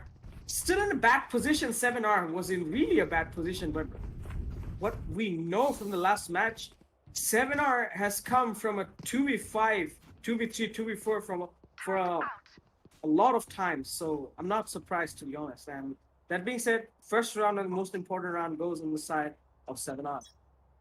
7R is definitely looking down a very good start here. Well, I did think that round's gonna be going in favor of D3, considering they got the initial 2 frags, but still, The solo player, yeah, he did miss the information onto the targeted Sage, but still he got a 4K, which will be more than enough for the first round. And yeah, that is going to be forcing the defenders to go for an eco round, as the attackers are going to be going for the anti-econ. I think this is going to be a very fast B execution, and this is happening already. Look at the map, ladies and gentlemen. So many people. Oh my god, so many oblivious people. We're going to be seeing Yuri picking up a double, and eventually he's going to be shut down by Soro. And Soro will recover a gun, but this is the 42 we're talking about. And through the smoke, we're going to be seeing Overlord taking one more kill. It's all up to the Omen here, and the Omen will try to get a kill on the Reyna, but he will not get the kill. Overlord is being the Overlord. 2 clean rounds coming in from the side of 7R, even though the first one was pretty messy, but 7R is showing that how strong they are. They had this confidence in the first map as well. Now I can imagine, no wonder they took the first map with the scoreline of 13-2, as they are pushing 3-3 to go for their full buy rounds. Let's see if these full buys are going to be going effective or not. Considering this is Icebox, this is obviously a very hard map to defend. And as I can see, the attacker is literally stacking up on the side of A, because you know in this map there is no way you can rotate, considering this is a enormously huge map. I mean, you can rotate obviously, but that amount of time it takes, it's really not a very worthwhile investigation. And yeah, the mid control is also hard for the defenders, and I think it is going to be continuing to be hard. Kraus is going to be their first blood from the side of B. From the side of 7, and he's gonna keep coming. Faisley is gonna get a kill yet again. BO3 sort of will pick up kill here, but still I don't think this is gonna be a very worthwhile one. But the weapons are there. They can try to deny that. The wall is gonna be on his face, but it is gonna be opened up. But the plant has gone down successfully. And as we speak, we're gonna be seeing the Sage rendezvousing with the Killjoy, and eventually as the plant has gone down, this is going to be slightly hard, but they can burn some time, but they will also have to rendezvous with each other. And Electro is going to pick up a kill until... Oh my god, that's not happening, Kalashnikov. Soro was the last person surviving, but he's also going to meet his fate in the hands of Velcro. 0-3 in favor of 7R. Beautiful strategical play coming up on the side of 7R. Beautiful, I have to say. This is really beautiful. I mean, 7R, that amount of aggression, that amount of team coordination, and their gun points. You know, I'm really, really astonished to watch, them to be so much stronger, so much effective in a map like this, which there is basically really hard for every one of them to win. And as we're seeing the same amount of push, same type of push on A once again. I don't know what's gonna happen. They're going really slow this time. They're really being slow. Spots one, spots another. They know 2 of them are here. Faisal gets the first frag of the last hope. And now we're seeing... Oh! Nice one! Nice game sense coming up on the side of Velcro. Beautiful! Velcro, another domination. Velcro. And then again, we're seeing him very much pushing towards the enemies and not leaving them so easily. Velcro isn't going to leave them so much often as we speak. Now we're going for the plan. That's 2v5 situation. Really hard for any of them to go for this. And now we're seeing them trying to make a shot. There's the one tap. One tap coming up on the side of Sheriff. Beautiful one tap, but Velcro takes off. Velcro on a domination, triple kill coming off. We're seeing Slim Zera going for a big flank, waiting, because if he steps in, he's gonna get a damage. And then when the toxic screen is down, he's pushing slowly, as we speak. Overall, still holding off that angle efficiently. It's 1v4, and Slim Zera expecting him to get a kill off the board, making some noise, and expecting some of them to have it. And there he goes. He's going for a suicide. Yeah, it is definitely gonna be not a suicide, but it was an eco round, Kalashnikov, so they want to get the bonuses for death. That's why the Reyna committed that, so that he can get the bonus. And now, as they have the bonuses, they're gonna be going for the full buys. And yeah, he tried to muff his location. He did not want to give the kill to his opponents. Well, some people may say, so you're just saving your KD, right? No, it's not the case. If you are dying to your opponent, the opponent receives some money for the kill. And now he's denying that kill. That's number one. And secondly, he's committing to the spike so that he gets the extra credits from the spike or the death. Well, that's how is it. That's how it is. Excuse me, right there. Basically, and that's the quick maths, right? Yeah, that is basically some quick calculations. But either way, we're gonna be seeing a very split push coming in from the side of the attack as well. This is a big question mark coming in, because usually you don't see a split on Icebox, you usually go for a direct commitment. The Viper, however, is gonna be walling off B here, and Fozle can try to commit through here, even though they are waiting till the toxins to come out. But Last Hope is gonna be picking up the first kill and almost a second kill. Yes, he does secure the second kill as well. A very well executed Viper Speed and Snake Bite as well, which will deal some damage to the Reyna. But now with the Viper buffs, well, she doesn't take any more damage, nor her teammates. Well, actually, her teammates took the damage. She never took the damage in the first place. But her enemies will take 50 damage just by touching the toxin screens and so on. Eventually, the attackers will make their way inside of A, but there's so many toys lying around by the Killjoy. And I think she's gonna be putting some more of the Lego bricks. And there is the Viper Speed deployed by the Viper, which will allow the Viper to go for the plan more than successfully and safely. But there's a Hunter's Ray coming in, and I think the Viper Sage may get tagged. No, he will not. But Deadbill will get a kill onto his twin sister. But the Hunter's Ray just quite did not work out the way it was planned. Oh no, there was a corner through the wall, and Pug's gonna secure that kill. And there's a recovery coming in the resurrection. But it's not gonna be an effective one either. It's all to the Viper, which is gonna be Velcro. Velcro is the top fragger, as we can see, but he will have to get the 3k here, and I think he can make it happen. He is gonna be spraying through, but he doesn't quite get the kill, but he does get the double kill with the snake bite. But the clutch is not gonna be there. It's gonna be a defusal coming in from the target Omen. He will commit, and we're gonna be seeing D3 taking their first round. Well, late, it was slightly delayed, but at least it was there. Better late than never. 4-1 is gonna be the scoreline. 7 is still looking pretty solid, but we are also looking down D3's performance. But according to the buy, we're seeing Yuri going for an operator. This should be very interesting. Well, Velcro's, the usage of toxin was very beautiful. I mean, he just took two. I love the Viper's playstyle, not gonna lie. The way she is utilizing her utilities, hats off to him. Oh no, Yuri! Yuri misses the flag. Beautiful, nice try, but couldn't make it happen. That being Well, said, it was Yuri's. Yep. So Yuri on the operator screen, and right now, Faisal is holding up and making. I mean, when people, wait for Viper's, toxin screen to go down, I really love it because Viper was so nerfed to the ground. She was really unusable. Right now, she's punishing everyone for that. And Faisal takes off such a nice kill off guard on the pants going off, and it's less than a minute of the clock, and we're still not seeing any kind of pushes coming off. And yeah, I think they already know maybe attackers are going for the B. Defenders are taking position right now. We are seeing smokes and toxins coming off on the Faisal, still waiting. Good angle coming off Faisal. Beautiful play. 2 frag-a-logs. Faisal on domination. 3rd kill, deadly. Takes off 1 on Apocalypse. Apocalypse! Oh my god, what's wrong with me? And 7R finishes off the round without taking a single damage, single man off the board. 7R still looking dominating till now, and this is Apocalypse for basically D3 right now. So yeah. It was a flawless round, so that is really gonna be a problem for D3 because they had absolutely no income from the previous round, forcing them to go for yet another eco here. We're actually looking down only 1 SMG from the side of Slimzer because he can afford that, a full shield and a SMG. Well, if he can utilize that gun successfully, it can be doable, but still, it is a still do or die situation. So being on eco, there is one thing I do want to mention from the previous round, as Last Kick did get an initial kill. Actually, he didn't get any kill. If he stayed alive, that run could have been doable because he was the only player who was committing to B, and B was the targeted objective. Either way, this time around, this is gonna be the same case from the attackers, and I think the aggression just might work out. Oh my god, Last Hope is gonna miss the bullets with the shotgun. Eventually, the kill is gonna be coming on the side of Overlord, and the spike is gonna be delivered to the objective. Well, the defenders are concerned about that, but they will have to make a play fast. Overlord will secure the operator just in case the plan goes down, and if he wants to save that. Zoro will take some damage from the toxin screen, but he doesn't mind about that. He will recover a gun as well, so that is doable.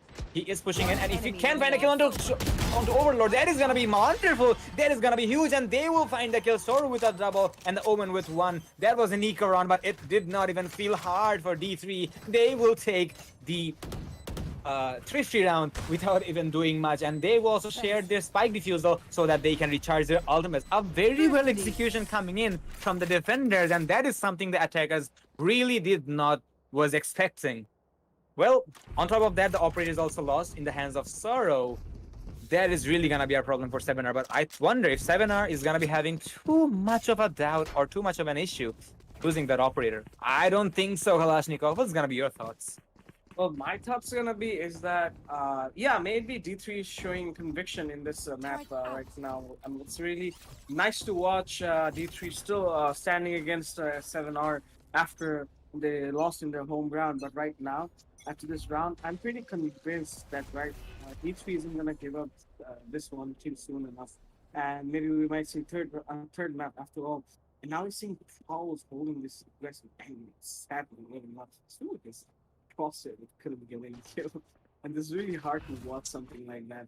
Anyways, we're seeing Yuri still holding for the wall to expire down, and we're still seeing he might just now get a frag. If Prowls goes for the swing, Timing is on that point. Nice one by Prowls. Prowls fell back a bit, but he's peeking again. That wouldn't be wise. But still, Prowls going for it, and he knows some information coming off on the side. And we also see track being coming off. Slim Zera gets checked off. Slim Zera picked off. Sad part. Velcro takes off. DD Soro takes off Velcro. It's 2v4 situation. D3 is in a good spot right now. One tap, Deadly. What was that? We're seeing forces coming up, Deadly raising up, and this is looking really good for 7R till right now.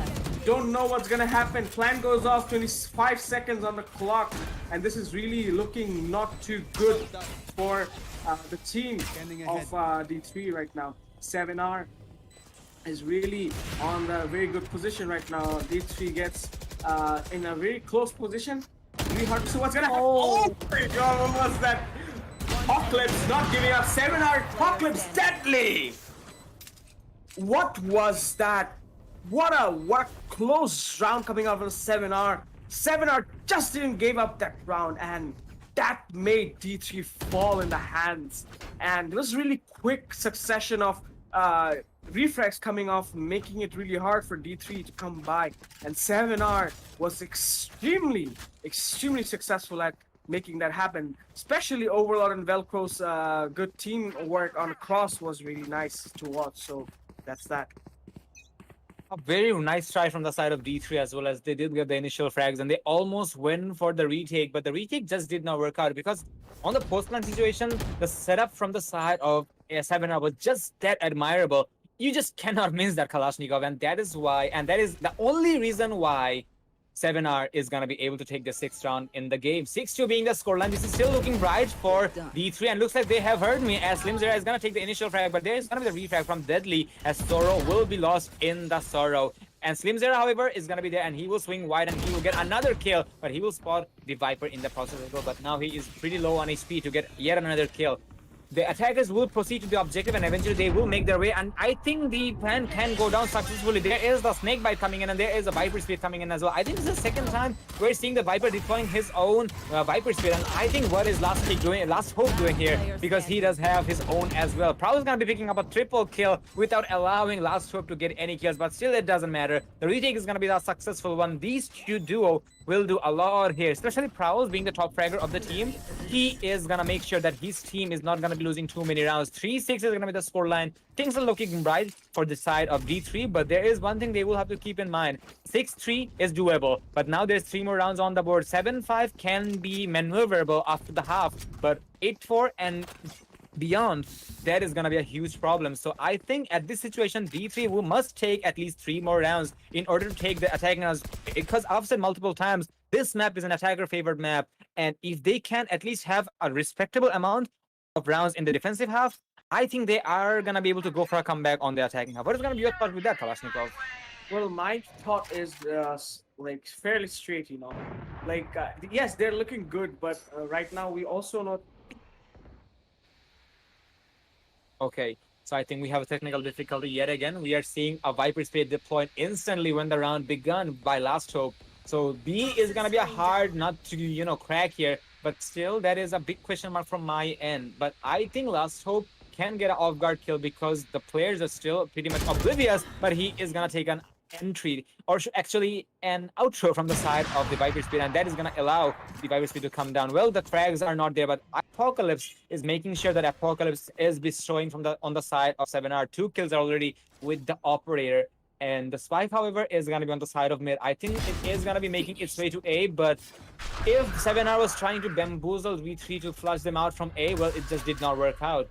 The Reyna was still there, and he will pick up a kill, and now this is going to be a 4v2 situation. It's not looking very great for 7R, but they can still make it happen, considering they have the Spike under their control. Apocalypse is going to miss this shot onto the Jet, but the Jet will be pretty much doable. I mean, she is going to be praying to the Almighty because she is alive, but if they are trying to go for an A execution, this is still doable because the Reyna is a lonely player here. But the backup is going to be here as the Killjoy will make its way here. Yuri is going to be shutting down the Reyna, and now the plan is going to be going down, but the alarm board will not going to be... Well, it will allow it because it will be destroyed eventually, and the Spike is going down. Sorrow is there, but the cover is also there from Yuri, and the Spike is going to be going down on the dying seconds of the round, and it is going to be a 3v2 and still doable for Dattebayo, but looks like they are pretty oblivious about the positioning. Yuri is going to be picking up a 4K, and Deadly is also going to pick up another kill, even though it can be an ace for the Jet. Let's see if the Jet can get the ace or not. The player is right below, wait, actually not too far away, but Apocalypse can try to do some bait, but there is one huge choice he can make. Either he can try to take the round, or he can try to take the operator, but no, he will not gonna be able to do anything here. He will lose the operator as Deadly is gonna be picking up the last kill. The ace is not gonna be there for the Jet, but 7-3 is gonna be the scoreline in favor of 7R. A nice execution once again. Yeah, exactly. And you know what? It's still looking so much bright for 7R in the last few rounds. They've been clutching off the board. And I really like the coordination coming up from 7R. They really basically, you know, I'm seeing aggression and very good gunfight skill coming from their side. Because just look, when they got inside, they were just quick flicks and they takes out the enemies that's faster. So that being said, their aggression, their pushes, they're just doing linear pushes just like we see LRX playing, you know. Anyway, Slim Zera on the first frag, Yuri was way too aggressive. That being said, Slim Zera being really awesome, good play. Location being revealed, Slim Zera will be in really bad situation, but Sorrow saved him. And still, D3 is in a really good position. Okay. And always, Overlord. Let's see what Overlord does, but sadly, Overlord couldn't finish it off. Sadly, he moves during the shots, making it really inaccurate. Sadly, you know, if you move for even 10 meters per second, your few meters per second, your accuracy drops down to below 60%. So that's what happened in case of Overlord, and it really ruined his headshot accuracy on that point. But sadly, that's that. Nice round coming out from the side of D3. D3 being a bit trying right here, try-harding their best to stop 7R, but I don't think 7R is going to stop. But yes, 7-4 is not a bad split after all, and as my friend Christo here always says, we believe in miracles. Well, believing it or not, we're seeing 7R going for their full buy once again because this is the last one before the swap, so they're going to be putting everything they had. Well, D3 literally put everything they had on the previous round as well, and as they put it, they were able to utilize it successfully as the investment was a successful one. So good one from them, but this is the last one from both sides, so they will put everything to secure this round. 7-5 is going to be a doable split, but if it's 8-4, we're going to be saying that D3 is already putting one of their feet in the grave, and that is going to be a big no-no from their side. And eventually, we're seeing the players of 7R making their way to A, but looks like they are not able to find the comfort here. And there is the lockdown coming in from the defensive side, and there's the 100 Fury being popped out from Overlord, but unfortunately, none of the 100 Fury are going to be that effective. He did find some information, but no kills. Yuri's going to be picking up a kill, so that is good so far, and he's going to pick up his double as well onto Sorrow, as the spike is going to be going down. Yuri's going to pick up his third, and he's not stopping. He's the Korean Jet being here, and there's only one player to look for. That is going to be Last Hope, and Last Hope is trying to be hopeful, but unfortunately the IGN is not going to be living up to that, and that is going to be a nearly flawless coming in from the side of the attackers. Well, do know there was a down coming in from the attackers, but the Sage was able to recover, or let's say resurrect, one of his teammates with the ultimate, so it was not a flawless round. But still, 8-4 is going to be the split. 7R is looking pretty solid so far, but this is the defensive half coming in from their side, and as I mentioned, this is an attacker favored map, at least with the way I see it. I think D3 is going to be having some chances here. 8-4, they will have to take some rounds. They must take the pistol rounds. That is gonna be a must from their end. That is gonna be compulsory, to say the least. Because if they cannot secure the pistol rounds, they are allowing their opponents to crack the double digits. And once the double digits are cracked, it's usually it usually reaches a point of no return. So let's see how the second pistol round is gonna be escalating. Well, the second pistol round, this is at It was a headshot. It Velcro. was a headshot. beautiful headshot, and Velcro did secure a second. Velcro Spike down, secure a B. second headshot. Can he get a second, third? No, he doesn't. Last Hope takes him off. For the Last Hope, we are seeing here 3v4 situation. We are seeing DC pushing off. One enemy remaining. Inaccuracy by Spike down, B. Faisal, but gets the kill off the board, and Yuri finishes off on the good flank of the back. Beautiful round coming off on the side of 7R, and this is basically almost to double digit. And if they cross the double digit on a 9-4 split, 10-4 split, I don't think it's gonna be really good boding for the side of D3. But D3 should be really focusing on their coordination right now, and they should Here. be really not challenging those angles where they always lose. I'm seeing Here. them, peak the same angles all and all over again, and losing to same ones. So they should really consider something else. Like, you see Velcro is still playing the same angle, they're still peaking the same angle. They could have played it differently, they could have rushed it, and they're still being taken out. Still, we are seeing the same, same Deja kind vu. of pattern coming. Yeah, Deja vu. Last takes back him, and he also takes out both of them too. So really nice deja vu coming off, as Crystal said. I really agree with that. Beautiful, and Hold up a second. Can we go to the Reina, by the way, admin? yeah, let's check the Reina. Okay. Okay, Well, Reina? that was a good plan, if you ask me, Kalashnikov. The Reina was alone, and he had the spike, and the bamboozle was pretty much successful. So I must give it to D3 here. It was an eco round, so they have gone for the plan, and they will get that down. And it is a 1v4 for Slim's era. But yeah, that was a very impressive setup to bamboozle their opponents, because it was a very hard stagon to be. Spike carrier was alone, and he committed to A. But he's not going to be able to get much kills, but still the plan has gone down. So very successful eco run coming in. 10-4 is going to be the score run after Kalashnikov, so take it away. Yeah, and 10-4, the double digit, and we are seeing some disrespect coming off. Really good sportsmanship coming in. It's really fun to watch.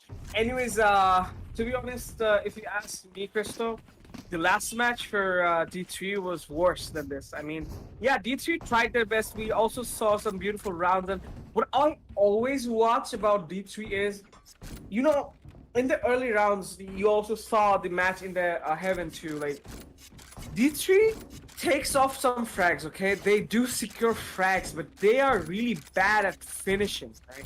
They're really bad at finishing the round, finishing off the kills, finishing off. What we see is either it's gonna be Velcro, Yuri, or Overlord, always going for the clutch. And I actually, to be honest, cannot tell who is playing the best in the team of 7R, because to be honest, Yuri, Velcro, Faisal, Deadly, Overlord, everyone plays good, and I've seen every one of them clutch incredible amount of rounds, and from the last map 2 and to this map 2.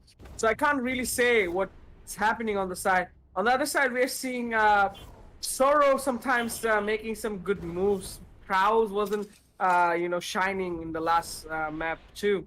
But I'm seeing Prowls doing good now, Sorrow doing good now. Slimzera was kind of good doing in the last map, but didn't cope up to this map either right now. So that being said, though this is not their home ground, they could have, made much more efforts. They could have been much more, more productive to their uses of utilities. But what I'm seeing is they're only going for, this similar kind of brute force trying to apply. But sadly, any of this brute force isn't gonna work for them, and we're seeing Yuri trying hard to secure a kill with the Marshall, and he did get one, which was really, really successful. We're seeing Velcro taking off more, and this is what is sad in case of D3. They're really unable to get that frag over with. Carl's getting the first frag on Faisal on the mid.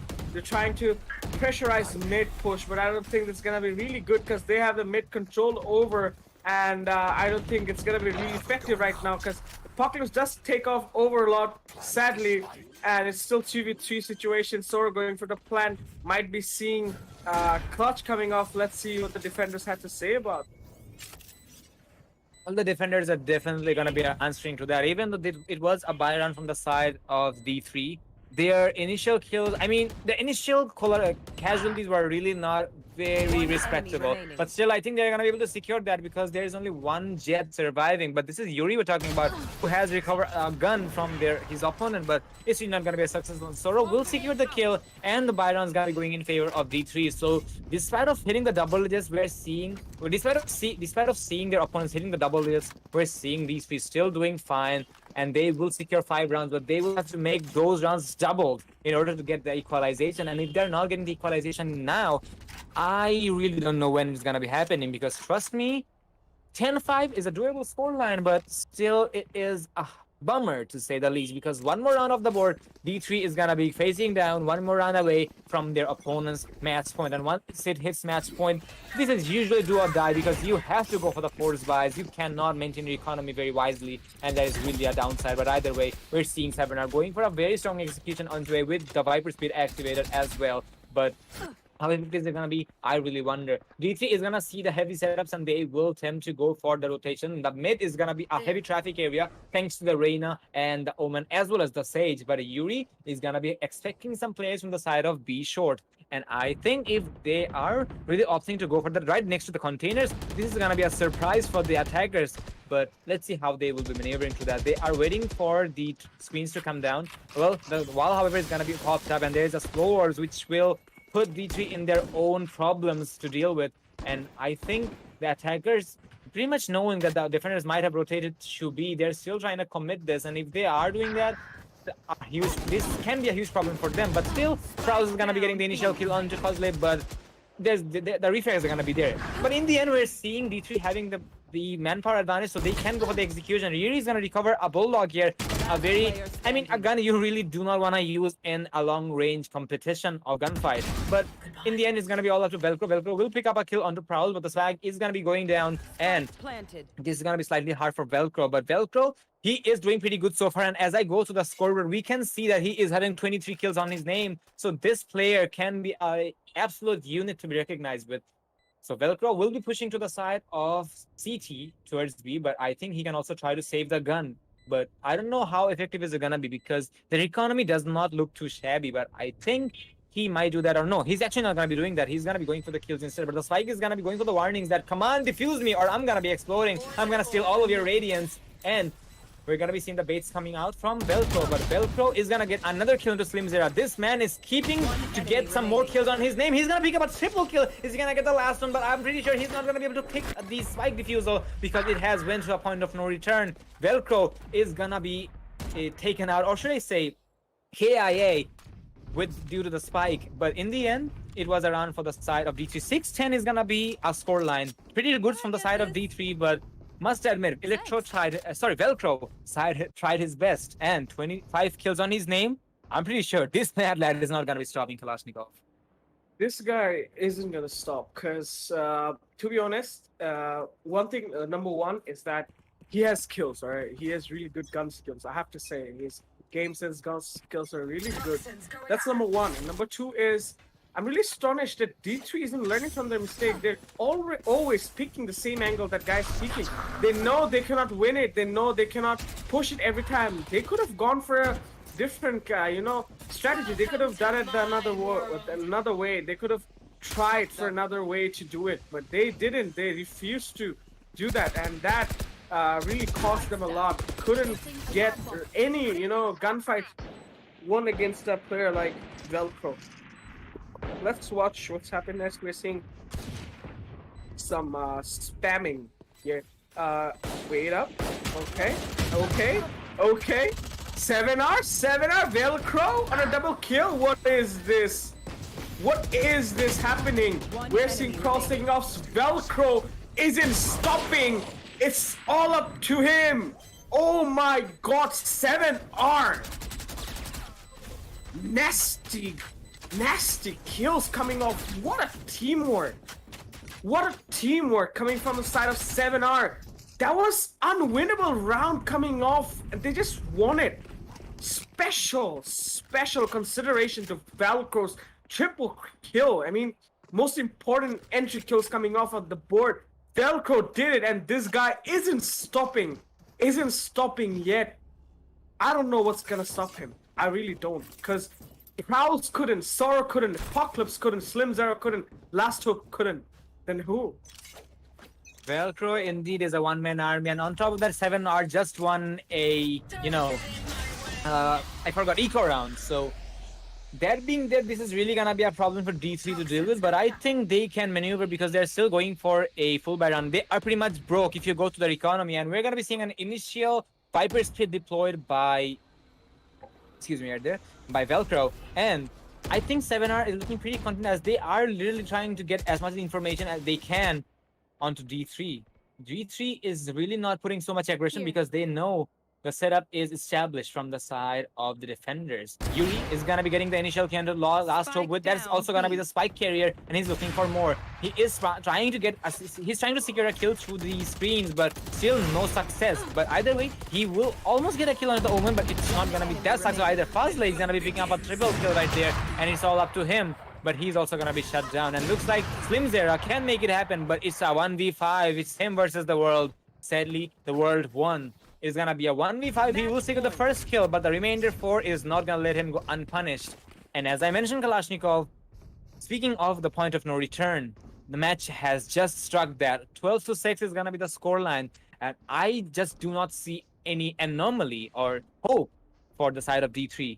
But as I said, I do believe in miracles, and trust me, a miracle and only a miracle can take D3 to their match point and eventually push it to the third map. But I must admit, from the side of D3, they are really pushing their best, and they are actually a new face I'm seeing on the stage of ESPL. So I must give it to them specifically because this is really not a small stage, and they have reached here and they are trying their best. But unfortunately, the experience is just going in favor of 7R. And speaking of experiences, we will see an initial kill coming in from the side of the Team D3. So back to you, Kalashnikov.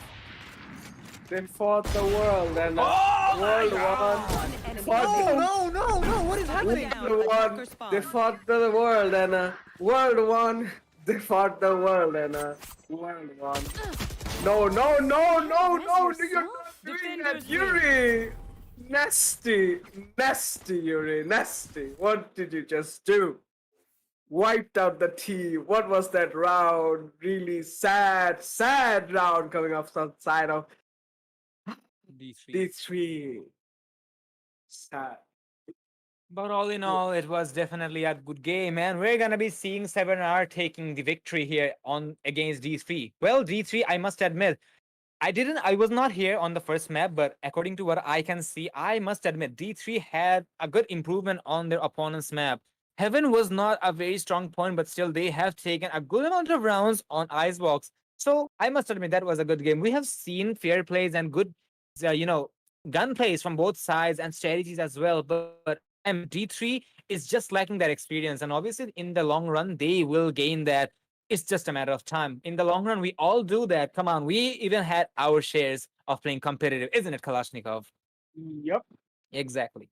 So that is gonna be it, and as we can go to the scoreboard, we can see Electro will be dominating the scoreboard, and I'm really not surprised. He has been fragging it out from the very first time, very first early seconds of the round, and he just did that, and he did it in fashion. Yuri is gonna be following up with 20 kills as well, but D3, they will also have Prowse trying his best. For some reason, the duelists from the side of D3 are really not performing up to the mark, but I'm really not gonna be blaming them considering they only have one duelist. Their setup was slightly a bit based on strategies and smokes, but as I mentioned on the earlier stage of the round, putting too much smokes can be effective, but this is Icebox we're talking about. Rotation is really not applicable for this map. The dictionary is gonna be confused. So that was there, but all in all, it was a good game, and congratulations to 7R for taking the victory. And I think we can pretty much call it a day. And there you have it. The scoreboard is gonna be coming online finally, and you can see how your supportive teams did. Congratulations to 7R once again. Nice try by D3, but we are really looking down to D3 on the upcoming stages because obviously they are a capable team and they will be here once again. That being said, that it has been a very long day for all of us, ladies and gentlemen. Thanks a lot for staying tuned. We're going to be catching up with you with the Invitational. So take care. Bye-bye. And this is Christian Kalashnikov signing out. Auf Wiedersehen.